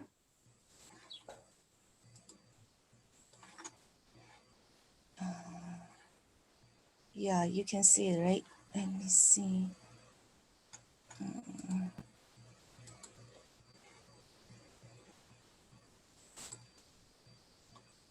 Okay, hello everyone. I'm Ling Luo from New York City. Right now, the local time is 8 o'clock in the morning. First, I will thank you, Margarita, and the committee to organize this wonderful conference and let us to meet in the cloud, then discussion all our concern about education. Okay, today I will talk about some research results. It's a novel adaptive learning based mobile assistant language app for Mandarin Chinese learning. Okay, first is I want to explain a little bit about why do we choose this topic. There are several reasons. First is the mobile app become very popular right now, and especially for the young kids, young person. Since I'm teaching the college for the young person, and almost 100% of people hold the smartphone. Then they will choose. There's a lot of different mobile app. The new apps will come to the market almost every day. The second concern is our Chinese learning language teaching is short of the supplementary teaching tool. So when I teaching, I just find it's very difficult to find more the online source can help my students to improve their language learning. The second, another thing is in the campus. In the campus, a lot of teachers use the mobile app in the classroom, especially for language learning. So I think we can use this technology to using in the language Chinese teaching. The second is I'm teaching the New York City in the metropolitan area. So most of my students have a full-time or part-time job. So how can they use their time out of the class? So it's a big concern for our teacher. So I think maybe design the mobile app that students can use it, can practice the language learning whenever they have a time, wherever they will go. So this is why we choose this topic to use this, do some research. The second is what is the serial our app are based on. So we based on the micro-learning. This is the one of serial. For this way we can, for it's a teaching and delivering content of learning in small, very specific bursts. So the learner can control what and when they are learning. So it's very a benefit for the language teacher. So we can separate all we learn every day in different topic and different format to deliver to student. So student can use the minimum times to practice this.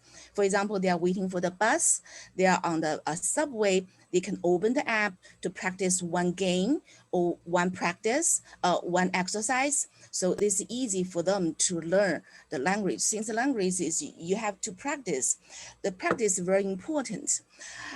So this is I want to use this theory to design this app.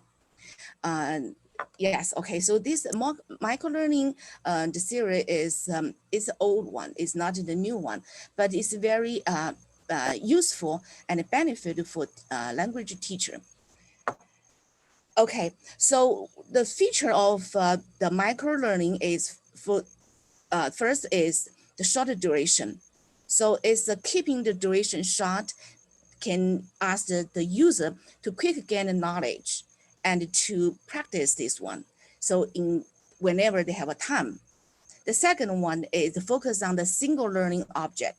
So you know, you're a teacher, you can teach your materials according to the curriculum. So you have your ideas, you have your the schedules, what you will teach every week, every class. So we can just separate all the content to the small part that student to practice. The next one is being independent. So one of the reasons that micro-learning works so well is because of its a standalone nature. So the micro-learning module can do a great job to deliver the particular lesson independently. So every teacher, you can use your curriculum, you can use your lesson plan to deliver all the stuff to students. And all the teachers can use your teaching method to deliver the content to students. And the next one is they have interactive elements. So students can get each other's interactive each other's, and the student and teachers can get interactive each other's. So this is very benefit, very good for student learning language. The student can get the very instant feedback from the teacher and from your, if you open the functions, then you can interact with your classmates. Okay, so this is the good features of micro-learning. Okay, why we design a new app, Chinese learning app, since everybody know they have a lot of Chinese learning app online. So I just think there were, I list several learning app, Chinese learning app. They can use it, but most of is not free. So our app is free, so everybody can use it. just you register, you can use it. But for most of these apps, they have to pay, and they have some requirement for your device. For example, you have to go to you have internet, then you have to go to some platform to it. For our app, is most of it is if your internet is fine, but you can download in your local app, you can use it anytime you can use it. So this is some apps is not, or compare with these apps, I think our apps have some benefits, some unique features.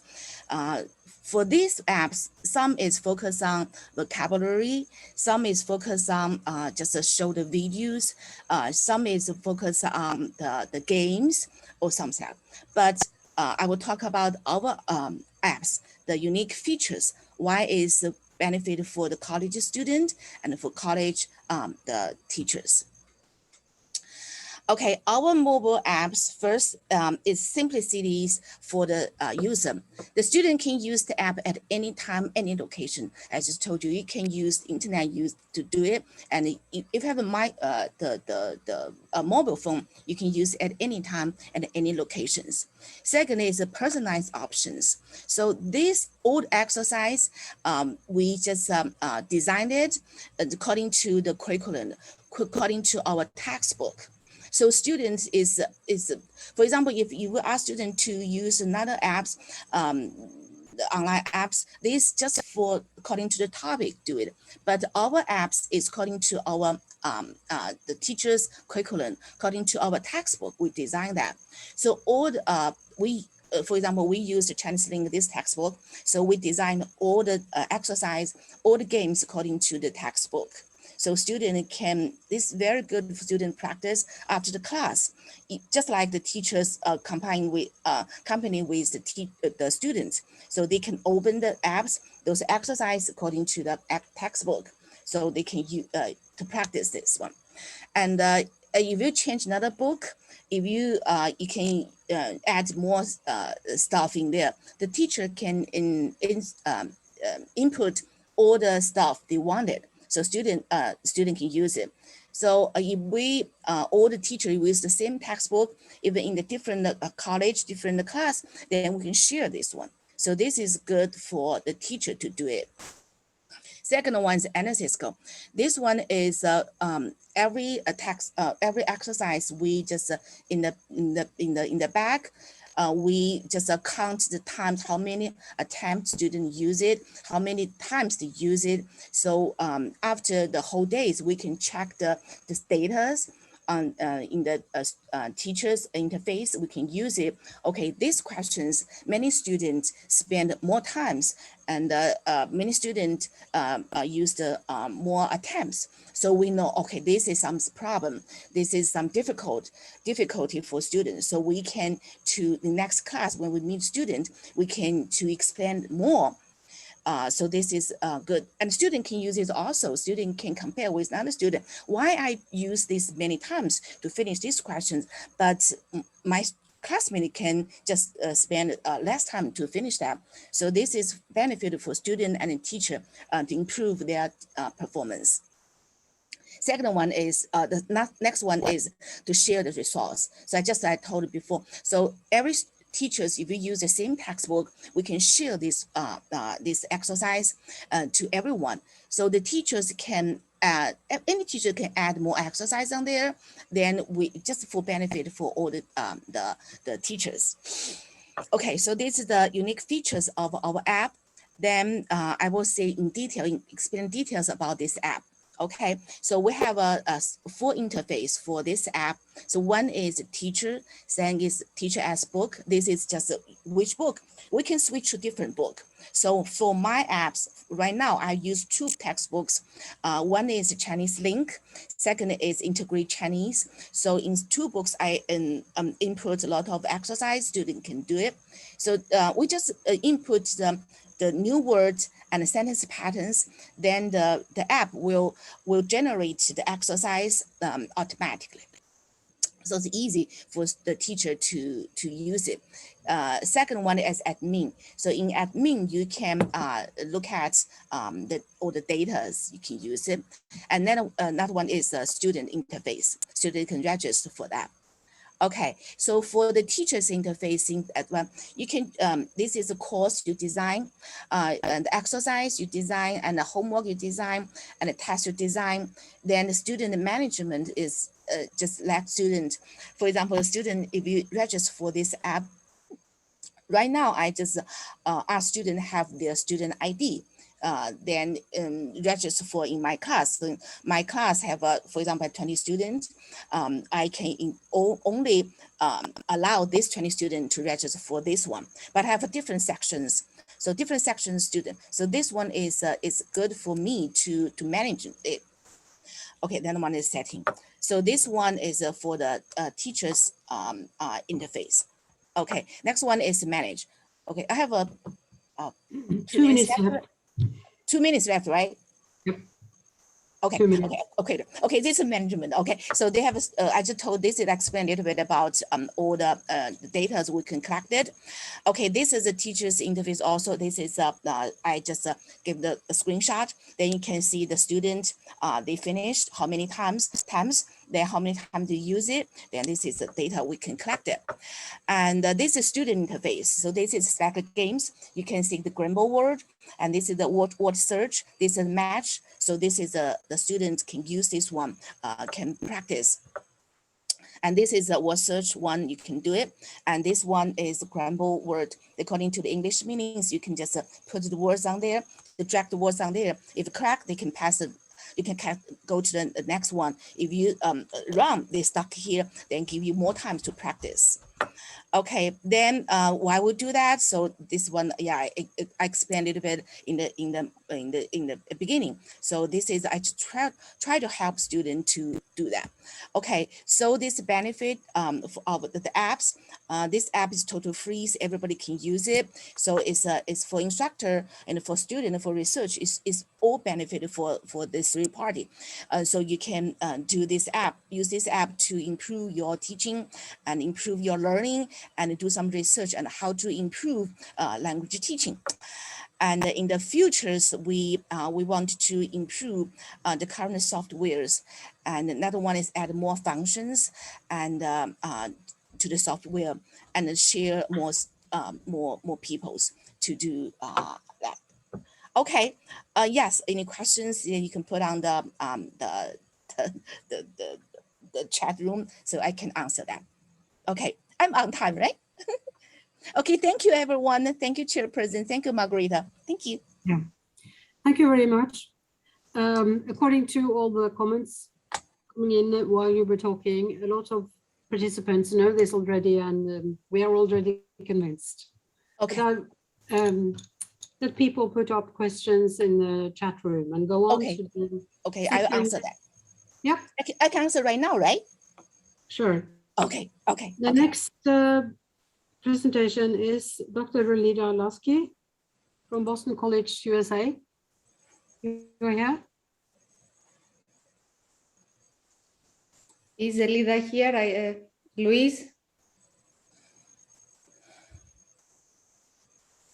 So far, no, I don't see Eliza. I only see Amanda. Okay. We can go on with Amanda, dear Barrett. Yeah, sure. And then Elida's presentation comes up later if she comes. Yeah, please, Amanda Mayo.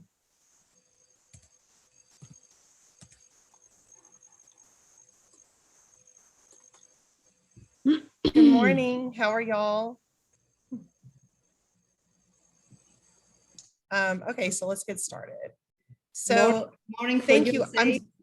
Hello. Yes, it's very early. I'm actually at a here, and maybe evening for Australia, so we have everything.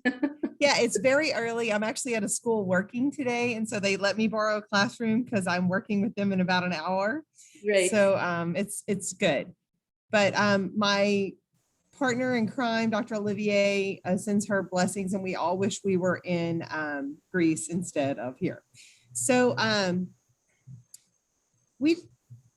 Dr. Olivier and I do a lot of work with professional learning communities around the world. And my focus is I look at teachers and how they develop expertise. That's basically my whole research field. So I study the best teachers in America. And I'm actually looking. And Amanda, we cannot see the PowerPoint. If you could make it a little smaller, I think. Okay. Yeah, the slides are kind of not quite showing good. Okay, let me try again. If not, we can share. Is this good? Yeah. Okay, you know what I'm gonna do? I'm just gonna leave it like this, because when I open it up big, it just kind of goes away. I don't know what happens. So anyway, I study the best teachers in America. I'm looking for some excellent teachers around the world to study. And I'm interested in how teachers share their knowledge and how they build what we call professional kinship, which is an almost familial relationship. In our study of expert teachers over the last decade, we have noticed that they have a cohort of peers, whether they're in their school and they're bonded with them or they've bridged outside of their school. And this cohort is what propels them forward. And so this is very intriguing to us. Well, obviously I'm a little older, but the younger teachers that I've recently been studying are very engaged in social media. And so this project came about in that we wanted to understand how young teachers were developing their expertise through various social media means. And then COVID happened. I don't know if you've heard about it. It's a big pandemic that's happening. It's kind of messed up everybody. I'm joking. But what happened was social media exploded because suddenly teachers were isolated, especially in America. I'm assuming in your countries also. Teachers are isolated at home. They had to do a lot of virtual teaching. And a lot of these teachers did not know what they were doing. And so this project started off as just a social media, and then COVID hit and we kind of shifted a little bit. So just a quick review of the literature, because I'd much rather get to what happened and what we found. But we look at things like social capital and how teachers leverage that social capital and create networks, how they bond within their school and bridge outside of their school. Obviously, we're very interested in professional learning communities and what happens in those, especially now online communities. And our own work is on the expert teachers. And one of the things that we found was their motivation is what we call teacher-student kinship. Of all the teachers, the expert teachers that I've researched across America, their one motivation is their kids and the relationship they have with their students and what they need to do to help their students perform better. So they will go to great lengths to improve their teaching. If they perceive a weakness in their teaching, they will find a way to solve it because they value the relationship they have and the responsibility they have with their students. And it is an extreme responsibility for these high-performing teachers. So what we did is we focused primarily on YouTube. We had looked at Twitter. We actually had another whole process with Twitter. And the teachers we followed there was just some background stories that were interesting. They had won some awards. And what I found out was their Twitter feeds were basically run by the awarding organization more than just them. So there was a lot of other stuff besides practice. So we actually kind of like let that slide to the side and started looking at these top teachers on YouTube. So these teachers are the ones that they have over 1 million views. They have over 10,000 subscribers. Many of them had 100 to 200,000 subscribers. They had to still be classroom teachers. I didn't want anybody who was a consultant. And I wanted people who focus on practice. So then we started watching videos. And so this is a collective case study. I pulled videos only from the last 5 years because some of these people have been using YouTube for 10, 15 years. But I pulled videos from the past 5 years. I watched all of their top 5 videos and then analyzed the content for their other videos. We looked at demographic data, who was looking at it, what are other social media connections that they had? For example, like do they connect to Twitter and do they connect to Instagram or Facebook? What were the topics? That was really my interest, and the content and how engaged are the viewers. So just to quickly get to the actual data, what I found was most of these teachers were elementary teachers. So the top 20, 11 of them were elementary teachers. And so in America, that's which I would probably say 11 years old and down. Many of them were teaching that 5, 6, 7, 8-year-old area. There were 2 middle school teachers, so ages 12 to 14. And then for our secondary teachers, there were 7. They were predominantly, the high school people were more tech focused and mostly male. So that was kind of an interesting thing.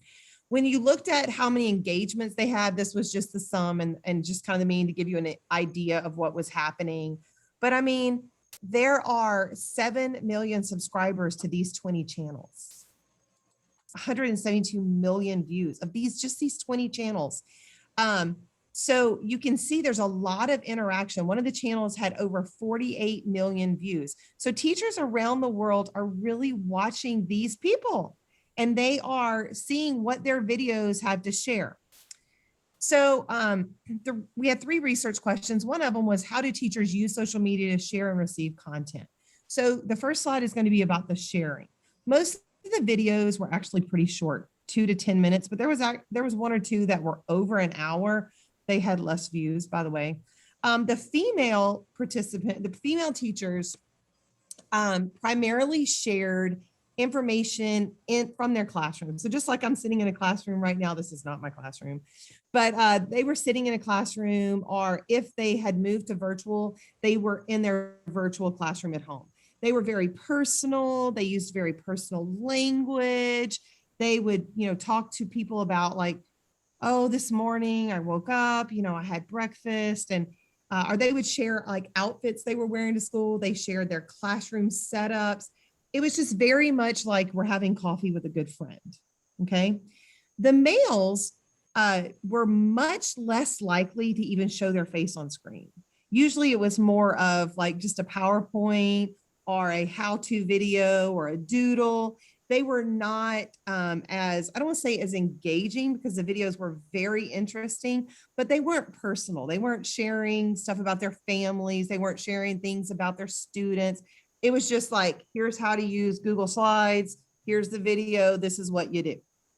And so that was really interesting to me, because the female teachers almost had this following. Well, they do have a following, obviously, but they had teachers and other people underneath, like making comments about, where did you get that outfit? Or where can I buy that bookshelf you have in your classroom? Or how do I get this? Whereas the male teacher, the people following the male teachers, it was just more technical information. The elementary teachers were more likely to monetize and sell whatever they had created and whatever they were sharing through sites like Teacher Pay Teachers. So for example, if there was like a welcome packet and she was showing the welcome packet she uses for the first week of school, she would have a link and you could go buy her welcome packet. The other part is they had branched out to other platforms like Instagram. They even had 2 of the top 20 had connected together and they had started a podcast. And so that was really interesting. And they had met through YouTube. So that was very interesting to me. The people who were viewing, reading through the comments, and obviously I did not read every single comment because some of them had thousands of comments, but I just selected like the last month of comments. The viewers were not only teachers. There were a lot of aspiring teachers. I want to become a teacher because I've been following your YouTube channel. You really inspired me to change my major to education. Then there were also parents and families that were following, and they were making comments like, I watched your video and my child's teacher is struggling with this. And I sent the video to my child's teacher, which I'm sure the teacher appreciated, right? Everybody laughed because they probably did not. But anyway, so that was really interesting too. There were 3 themes that kind of emerged. Most of the comments were just appreciation for the teacher. Thank you so much for sharing this. We really enjoy it, yada, yada, that kind of stuff. Then there was also this inquiry. Where can I find out more about this information? Can you make another video about this? Can you share information about this? And finally, there was quite a few that shared struggles. Like, I'm really struggling. And, you know, that picked up when you looked at the comments after the pandemic started.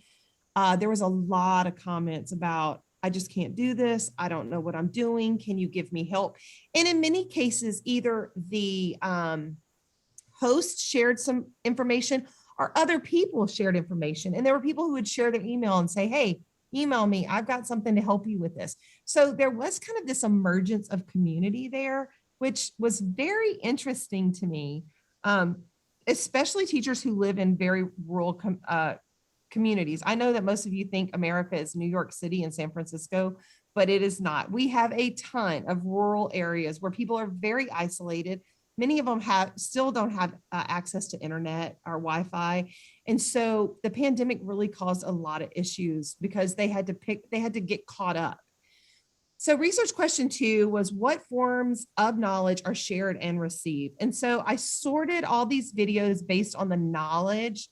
You know, there was not a lot, but there was some non-teacher related stuff. They would share what their favorite lunches were or their outfits. Some of them shared, like if they were getting married or having a baby, you know, they would kind of share that kind of stuff. They also did the teacher life. And so the teacher life, I categorized anything that was about being a teacher, but wasn't directly in the classroom. So like, this is the lunchbox I bought. I'm going to share that my daughter is starting her first day as a teacher today.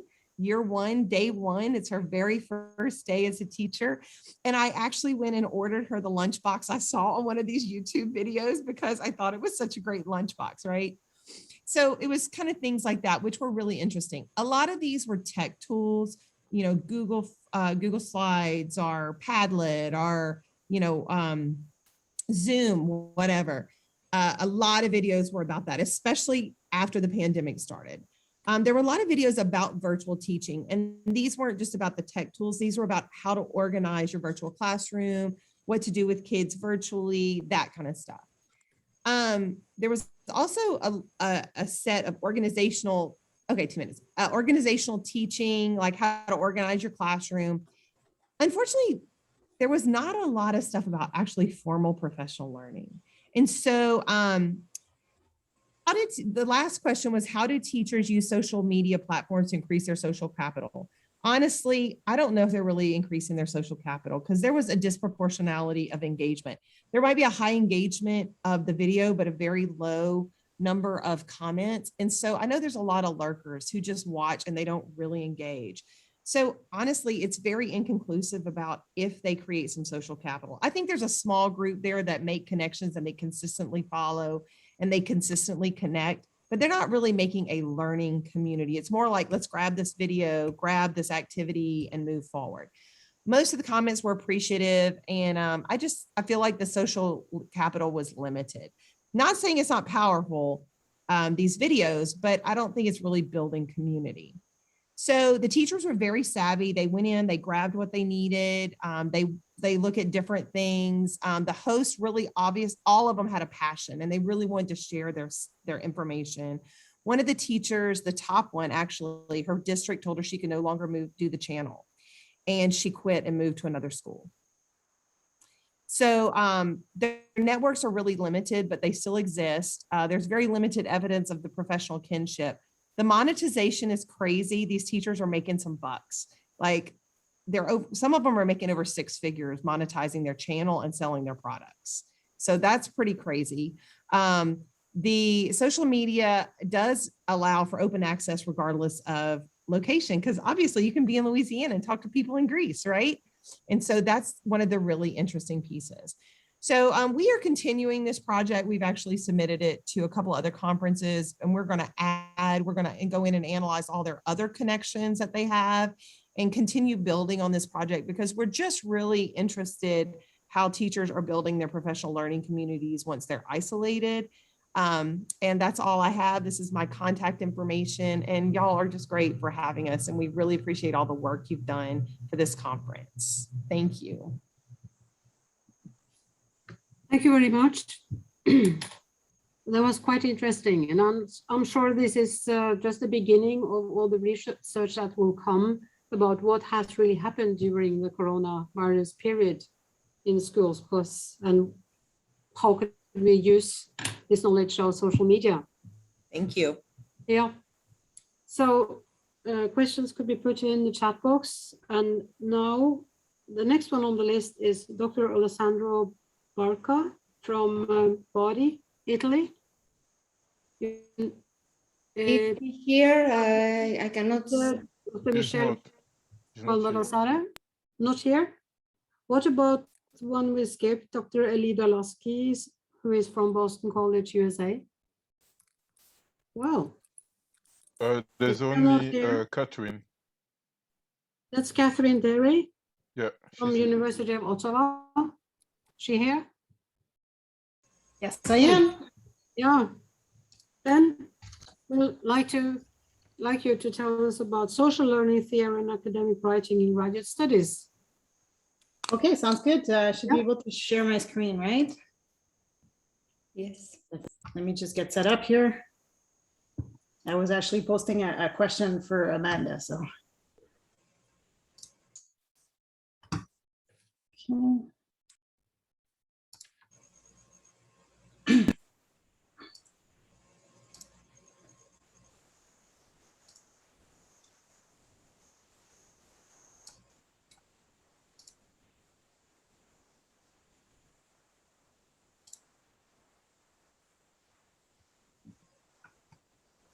You probably covered this in first year. You Pardon me? probably covered this in Okay, can everybody see my slides and hear me well? Yes. Wonderful. All right. I'm going to start my timer here to make sure I don't go over, even though we're missing a few speakers, so we may have more time to discuss things. Hello, everyone. It's a true pleasure to join you today from Canada.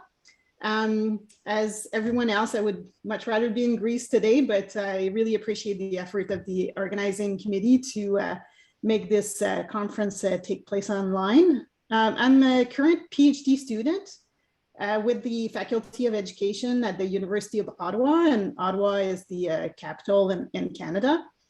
And my research interests focus on how PhD students use academic writing groups for developing competencies to become accomplished scholars. Okay, it's just a little slow here. Here we go. All right, so today I'll present the preliminary findings from my PhD research project by first discussing the issues with PhD programs dropout and academic writing. I will then explain the framework of social learning theory and the methodology used in my research project. And finally, I'll present preliminary results and make recommendations for the use of academic writing groups in higher education settings.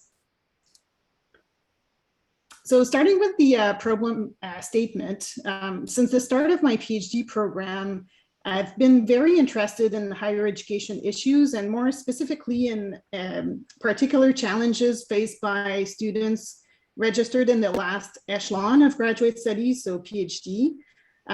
In Canada, we are facing dropout rates that fluctuate around 50% in all specialties combined. And even those students who complete their programs, many of them will extend their studies beyond the deadlines that are established by universities. When I compare data between Canada and Greece, looking at this graph from the Organization for Economic Cooperation and Development, we notice that completion rates are similar between the two countries. So here on the graph, we are looking at completion rates. So those students who've managed to reach the finish line in their programs.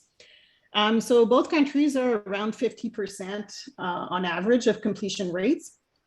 The main difference is the disparity between male students, illustrated by dots, and female students that are illustrated by diamonds. In Canada, male students will have more chances to complete their PhD programs than female counterparts. And this is explained by more female students dropping out to attend to family-related responsibilities. There are many other reasons why PhD students will drop out from their programs or extend their studies. These factors can be listed under two main categories. So you've got institutional and individual factors, as well as some factors that are shared between the institution and the individuals or the students. For my presentations, I'm going to focus mostly on perceived competencies. And when I talk about competencies, I'm going to be talking about academic writing competencies. So in general, PhD students don't receive formal training to develop what we call the norms and practices associated with university level writing. And these writing skills are required to produce a dissertation, but may also adopt many other forms as per listed on the left of the screen here. When PhD students experience difficulties with writing, it hinders their studies, but it also impacts on all of the other projects that students are expected to accomplish to establish themselves as novice scholars within all of the spheres that are required of a contemporary scholar or researcher. One of the strategies that is adopted by students now and that is growing across the world is academic writing groups that help in developing academic writing competencies and participating in those writing groups. And there's many types of these groups that exist, as you can see on the slide, but my research will focus mostly on writing cafes. And to briefly explain what writing cafes are, it's when students meet with other students in public spaces to work on their individual writing projects, but while benefiting from the presence of others. And when I talk about public spaces, it could be coffee shops, hence the word writing cafes, but it could also be museums, libraries, co-working offices, or even parks, because now we got parks that have free Wi-Fi in some larger cities. So we see graduate students gathering in parks with Wi-Fi to work on their projects. I'll come back to the other types of writing groups at the end of my presentation. For my research, I'm interested in better understanding how PhD students learn from each other while participating in those academic writing groups. And one of my sub-question related to the sources of self-efficacy contributing to PhD students developing beliefs in their capacity to succeed when engaging in academic writing tasks. And I heard somebody talk. Okay. Again, this study is ongoing, and it's my PhD research projects that I intend to defend next year. The theoretical framework that I used to answer the research questions is the social learning theoretical framework, and it originated in the field of psychology in the early 1970s. It was developed by a Canadian psychologist by the name of Albert Bandura, and he was interested in the learning resulting from the observation of others and the consequences of their behaviors. So when we apply this theory to education environments, this theory provides a foundation to explain how students will develop the capacity to maximize effective behaviors leading to successful academic outcome. At the center of the theory is the concept of self-efficacy that when applied to an academic writing task, for example, would be defined as someone's belief in their capacity to successfully complete a writing task. So PhD students can develop confidence in their abilities to successfully complete writing projects based on 4 different sources of information. And you've got them on the screen here. So mastery experiences, vicarious experiences, social persuasion, and physiological or emotional states. In other words, a student is more apt to research or reach his goals in academic writing if he already succeeded in a task, if he witnesses someone else succeeding, if he's told by someone of significance that he possesses the capacity to succeed, or if he finds himself in a physiological or emotional state that are conducive to succeed. And the methodology for my research used the design of instrumental case study.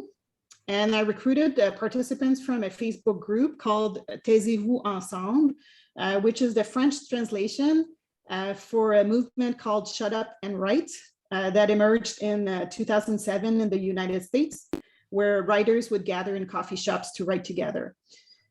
And this particular group has adapted the movement to the realities of graduate students by forming a learning community of over 4,000 members now, mostly coming from Canadian universities. And I recruited 25 participants coming from 12 different universities and 14 different disciplines. And within my sample, there was also a diversity of cultural backgrounds. And on average, the students had been working on their PhD for over 5 years. I conducted semi-structured interviews and analyzed the data based on the concepts of self-efficacy. And I will now present some of those results related to each sources of self-efficacy. So if we start with the mastery experience, so that's really past experiences where you either succeeded or failed at a task, and that influences your belief in your capacity to be able to complete a writing task in this case. Mastery experiences have the greatest influence on the representation that an individual can make of self-efficacy. So for example, a PhD student could successfully publish a first article in a peer-reviewed journal, and this success would boost his confidence to engage in other publication processes. So in the case of the participants to our studies, we've got participants that were that had enhanced self-efficacy based on the fact that they were successful in writing tasks in previous study programs, such as their master's degree. We also had students that were had a boost in their self-efficacy because they had a chance to do either research assistant or teaching assistant contracts during their PhD, and were working for professors that were mentoring them and giving them tips on how to better improve their writing, their academic writing competencies. And we also have students, for example, the third participant here that was talking about jumping in and taking the initiative to do communications, such as this one this morning. And then the more experience you gain in the communicating in public, the better you become, and the more confidence you have in your abilities to be able to communicate research results. Oops. In the absence of past experiences, there's what we call vicarious experiences that are also important, which is when students will compare socially their capabilities with others having completed the same tasks under similar circumstances. So since academic writing is really an isolated task in nature, it's more difficult to find occasions to compare. That's why academic writing groups are very beneficial in that situation. For example, in academic writing groups, participants gain confidence in their abilities by simply observing or modeling time management or goal settings techniques used by their peers to effectively progress their writing projects.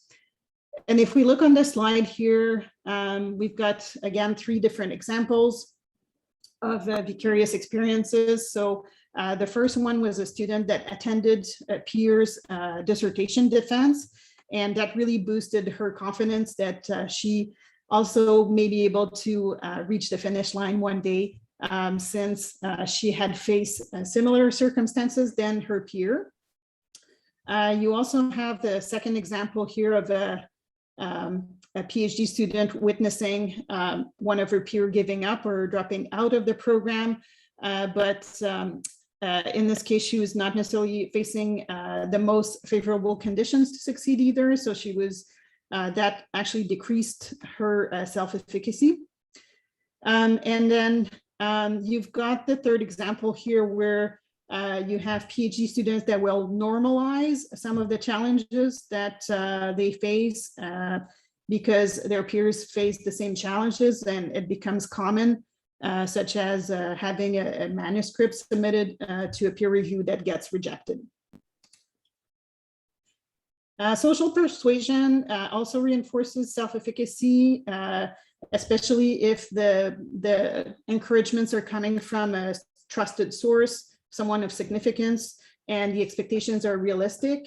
So in the case of our study, the first participant was saying that in her case, the encouragements are coming from other PhD students that are ahead of her in their journey are more significant than if it's someone who's got less experience in the PhD process, for example. In the second example here, we have a student that was, looking at submitting a proposal for communication in a conference, and she was not trusting that the international forum was accessible to her, but someone else encouraged her to still submit the proposal, and it got accepted. So she was saying that this encouragement really was significant in that step.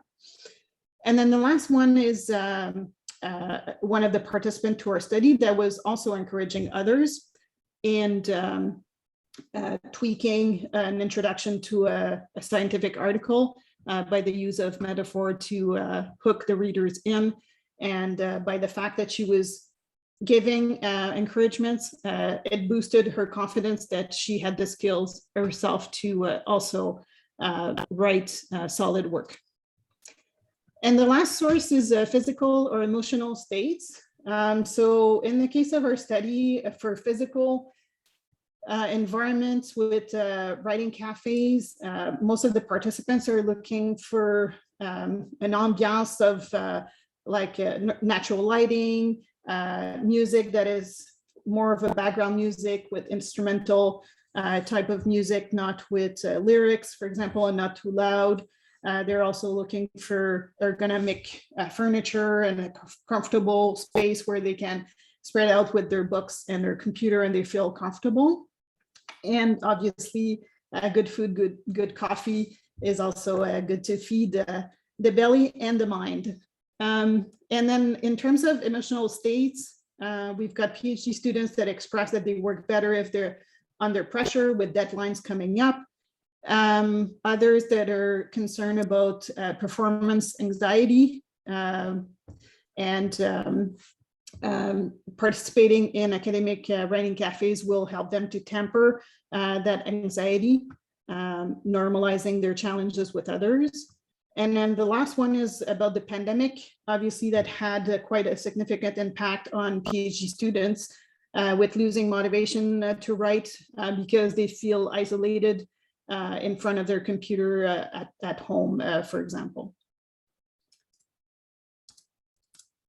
So this is my last slide. I mentioned that I was going to come back to it. So the participants to my study were mainly participating in writing cafes, but there's other types of academic writing groups that do exist that are either more structured or spontaneous. You've got writing workshops that are usually led by an expert that will teach or provide expert guidance on academic writing. You get writing teams that can be formed of professors and students alike, and that can do peer review with each other in a safe space where there's no performance evaluation, for example.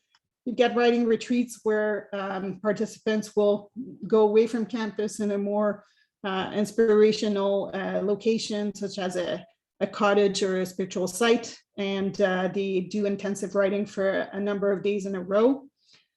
Writing studios are based on co-working spaces where autonomous workers are sharing the spaces with each other. And then writing platforms is the digital version of academic writing group that has been taking a lot of that has become more and more popular, obviously, in the last year and a half with the pandemic, where most of these concepts have gone online, but it doesn't provide the same benefits of having people around you to be able to draw from their experience in person. Thank you very much for your attention, and I'll be happy to engage in discussion and answer any questions.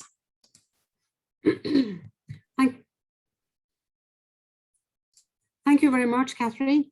We are now as I can see, the participants who were supposed to have the other presentations are still not here, so which means we have plenty of time. So I suggest we can now have a discussion, and we start with Catherine's presentation. And of course, it's open for questions about the other two presentations as well. And we will go on, and we can end the session a bit earlier than planned, but we'll see how many questions comes up. Which means that all of you are now free to ask questions and or present comments to Catherine's presentation or the other two. By the way, I'd like to start with saying to Catherine that I know that what you are talking about is very situations that I know is relevant for students in our country as well. So I guess these are questions that are well known internationally, and it's very interesting to hear different ways of coping with it and how it's done. So thank you very much. And Dr. Diamandidaki is raising the hand, dear Beret. Yeah. Yeah, please go on. Okay, thank you. Thank you very much, Catherine, for your presentation. It also reflects a little bit what a different presentation on this morning that master series are doing in terms of virtual writing retreats, which is also a very interesting concept.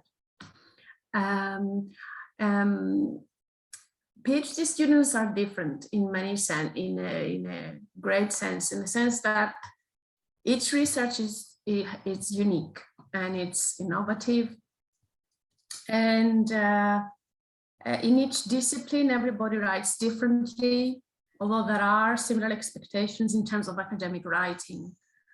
I just wanted to understand how the writing groups are organized, if that was possible to answer, and then what do they write collectively, since they're all doing different things. Thank you. Thank you very much for your question. So the way academic writing cafes are organized in my region anyway, is that the graduate students will use the Facebook page of the virtual community that I displayed on one of my slides, and they will tag their peers with the hashtag and the name of a city where they're going, and the name of the location of the, for example, the coffee shop or the museum where they intend to be, with a day and time. And then it's up to the community members that are in the same region to come back to say that they're going to be participating as well, or simply show up on site. And they use just a little sticker on the back of their laptop to identify themselves, so that the other members can recognize them when they get on location. And then they stay there for the number of hours that they can, and they support each other. They usually will go on a time management cycle of 15 minutes of intensive writing, and then 10-minute breaks, and then repeat that cycle over and over again. It's based on the Pomodoro time management technique that was developed at Cirillo in the 1980s. And it's adapted for graduate studies, and it's supposed to be increasing cognitive attention and concentration. And during, so it's really during those breaks that exchanges are very rich between graduate students, where they can share common challenges when they can normalize the challenges that they're facing. And if you have one of the group member that is stuck, just the fact of verbalizing the challenge that they're facing with academic writing, others can provide ideas or options for that person to explore a new tangent or to look at things differently. And that is usually very helpful.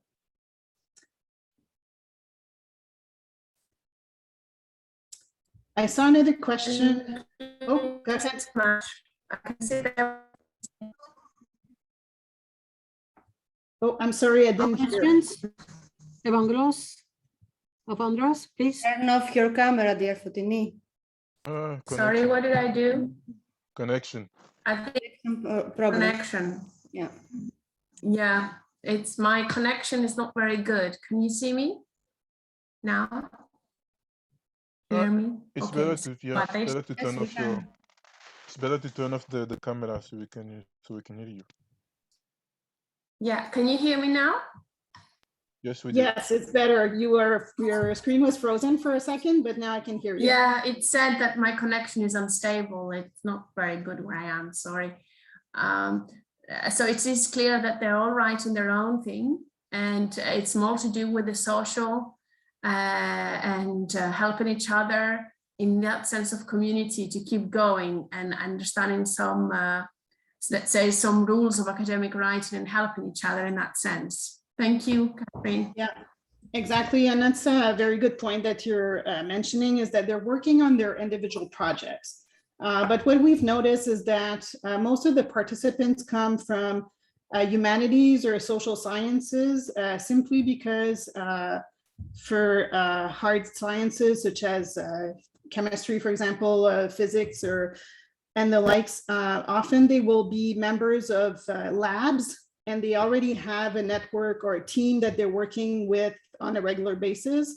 So they're not necessarily seeking the support of peers outside of their labs. Whereas in humanities or social sciences, often the work of PhD students is done in isolation. So they're more susceptible to be looking for support outside of their faculty or their department. So they can still provide each other feedback or share challenges that are not necessarily related to their individual work, but they can be discussing a methodology, for example, different research approaches. They can recommend books, resources, articles that they've seen, or they can put each other in contact with to expand their networks as well. Even though they're not necessarily working on the same topic or discipline. Yeah.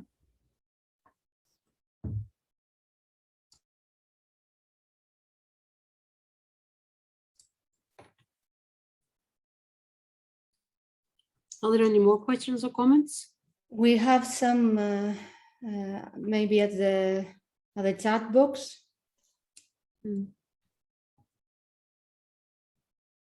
There's a question for Catherine. For example, Amal, would you like to speak, Amal, better?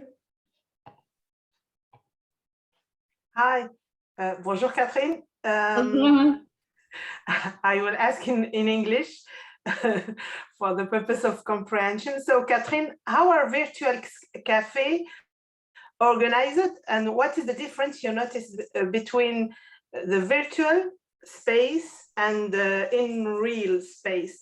What are the main differences? Yeah, that's a very good question, Amal. So because I ended up doing my interviews during the pandemic, I was asking my participants to go back in their memory and try to remember when they were actually physically on site in academic writing cafes in the presence or physical presence of others. But I also added a question in my interview guide on the alternatives to writing cafes and to see what the students had done since the beginning of the pandemic. So a number of them had tried to go virtual with their academic writing experience with others on screen. using Zoom or other type of platforms. Some of those virtual cafes had been organized by their own faculty department or universities. But I also noticed that students themselves had initiated some gatherings online to maintain momentum of that support that they were getting pre-pandemic. And the virtual community that I'm studying also organized some alternatives that were either of a few hours, so they were calling them blitz, writing blitz, or multiple days in a row. And that actually opened the door on integrating students from other countries, other locations, other regions of the country. Canada is such a large country, so if you're meeting in a region, it really limits the number of people that you can share with. So they were organized, announced in advance or from a spontaneous fashion as well. And then the big difference that was mentioned by my participants is that they weren't feeling the energy the same way from others that they feel when they're in the presence or in the physical presence of their peers. And there's a concept called flow. And I'm trying to remember the name of the author here, but flow is when you're in a group that helps you with the energy that you're feeling from the group that is all working and focused on their work for you to get in the zone of your own work. So that energy really helps you to concentrate and focus just by seeing others being also concentrated and focused. And most of the students that I interviewed don't feel that flow online, but they do feel it when they're in the presence of others physically on site. So that's the main difference, I would say. And it's more difficult during breaks in between the intensive writing sessions or periods to exchange with each other, because you're all on screen. So there's just one person talking instead of having like two people talking here and then two people talking there. So the exchanges are not as rich, I would say, or not as individualized or personalized between the participants. Merci, Catherine. Ça me fait plaisir.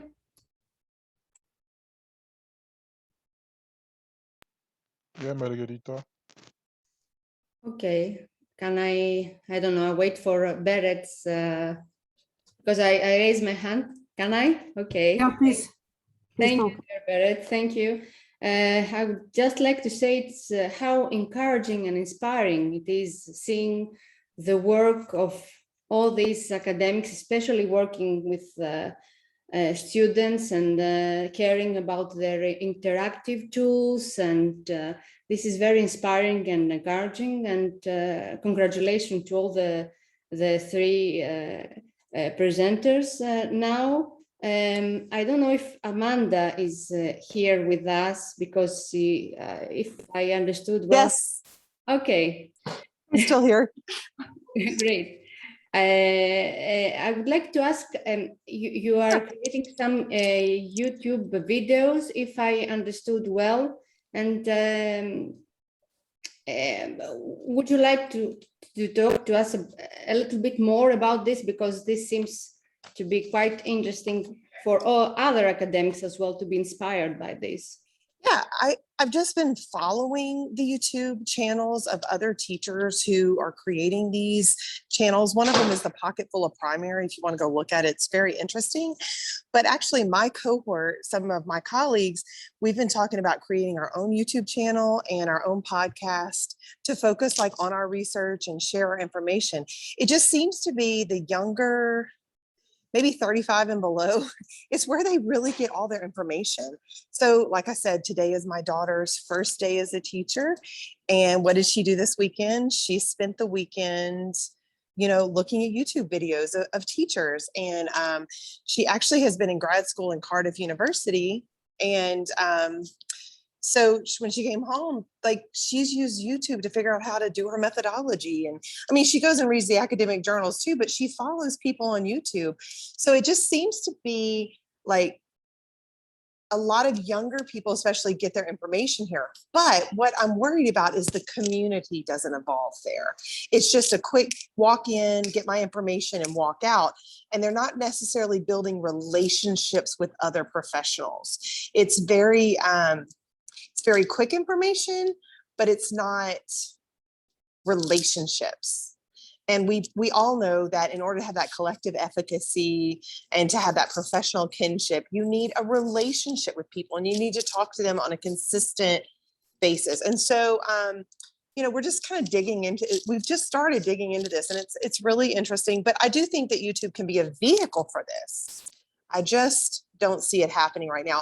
And I'm also a little concerned about what is being shared, because it's all good.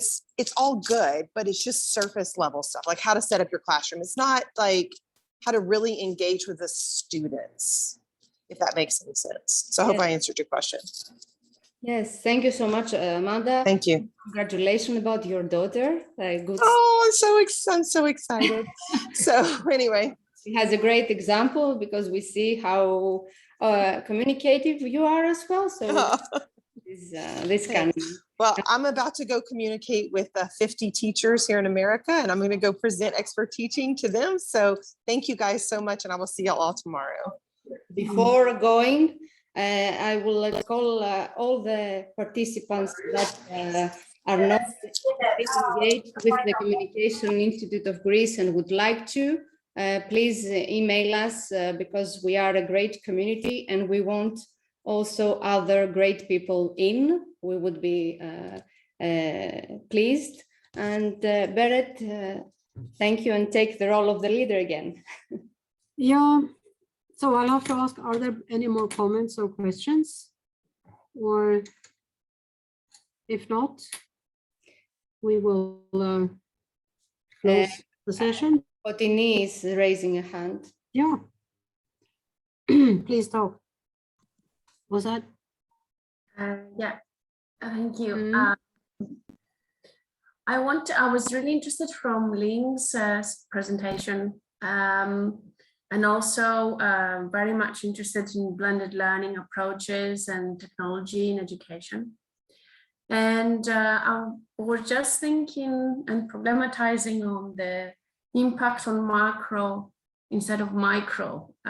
Sometimes the suffix or prefix, in this case, micro, can also have a little bit of a negative connotation, that in the sense that we don't actually think over time and addressing the macro aspect of the education. There's always little bits that we are instilling to our students. And I'm saying that because in the context where I'm in, foreign language teaching, including Mandarin Chinese, because we train teachers of Mandarin Chinese as well, it's all very segmented and defined, the education in the UK secondary schools. And it doesn't go beyond that. It's very difficult to put the puzzle together, the jigsaw together, to make up something that is sustainable and more, that it stays in your memory as well, and in language that you can use. So with this app, which I think is an absolutely amazing app, I was thinking whether there were features within the app to allow that macro level of thinking. For example, I put some examples in the chat. Let me find it. So when a student attempts to do a task, for example, can they only be allowed to do it once? I think an element of macro level thinking is they can attempt to do it over again and again, and attempt it when they feel better in that topic, for revision purposes as well. Having their scores maybe recorded somewhere, so then they get feedback from the teacher, so they consider progress over time, and whether they are in control of the app in that sense, in a more open macro thinking way, so that then what they learn one day, they don't lose it before they go on to the next. it makes sense. Thank you.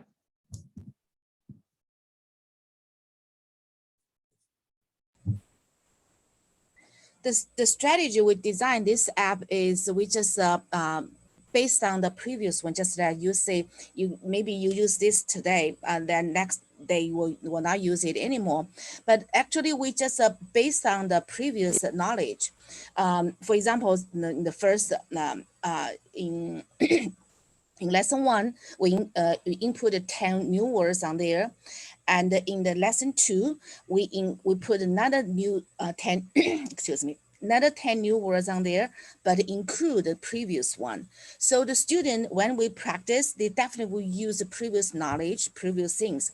Even this, we use the micro-learning, the series, but we just focus on based on the previous knowledge. So student cannot just use the lesson 2's, the 10 new words, only use these 10 new words, but they have to use the previous words. So it's based on, so when you learn more, you have a more knowledge about, we just practice the previous one again and again. So this is the strategy we designed this app.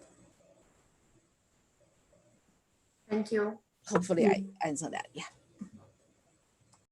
Yeah, recycling knowledge, I think and recycling linguistic element it's a big tool that we don't necessarily use, but if this app allows it, I think it's amazing. Thank you.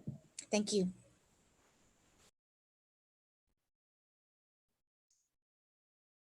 Yeah, any more questions?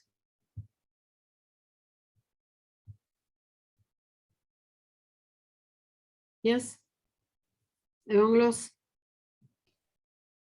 please. No, just a very quick comment that I went through similar experiences, both in Bangkok at the Asian Institute of Technology, teaching Vietnamese classes, and of course, they're coming to Bangkok was always a bit difficult. I would also go to Vietnam, but we used LinkedIn groups, and we had similar experiences. And I expanded and used it again in Kashipur in northern India, Uttarakhand, at the Indian Institute of Management in Kashipur. And that was very successful. In fact, I was able, and this is where basically we had this distance approach long before the pandemic. I set up the group with the students, graduate students. I was teaching them organizational communication, and started sending them experiences that I had with organizational communication when I was trying to get my visa to go to India and teach. I would send them, raw data from my encounters with the bureaucracy and ask them to analyze and comment on them. So what I'm saying is that we have the possibilities of some of these media. LinkedIn was very good for me and them. And what else did I use? Well, there is plenty. There is plenty.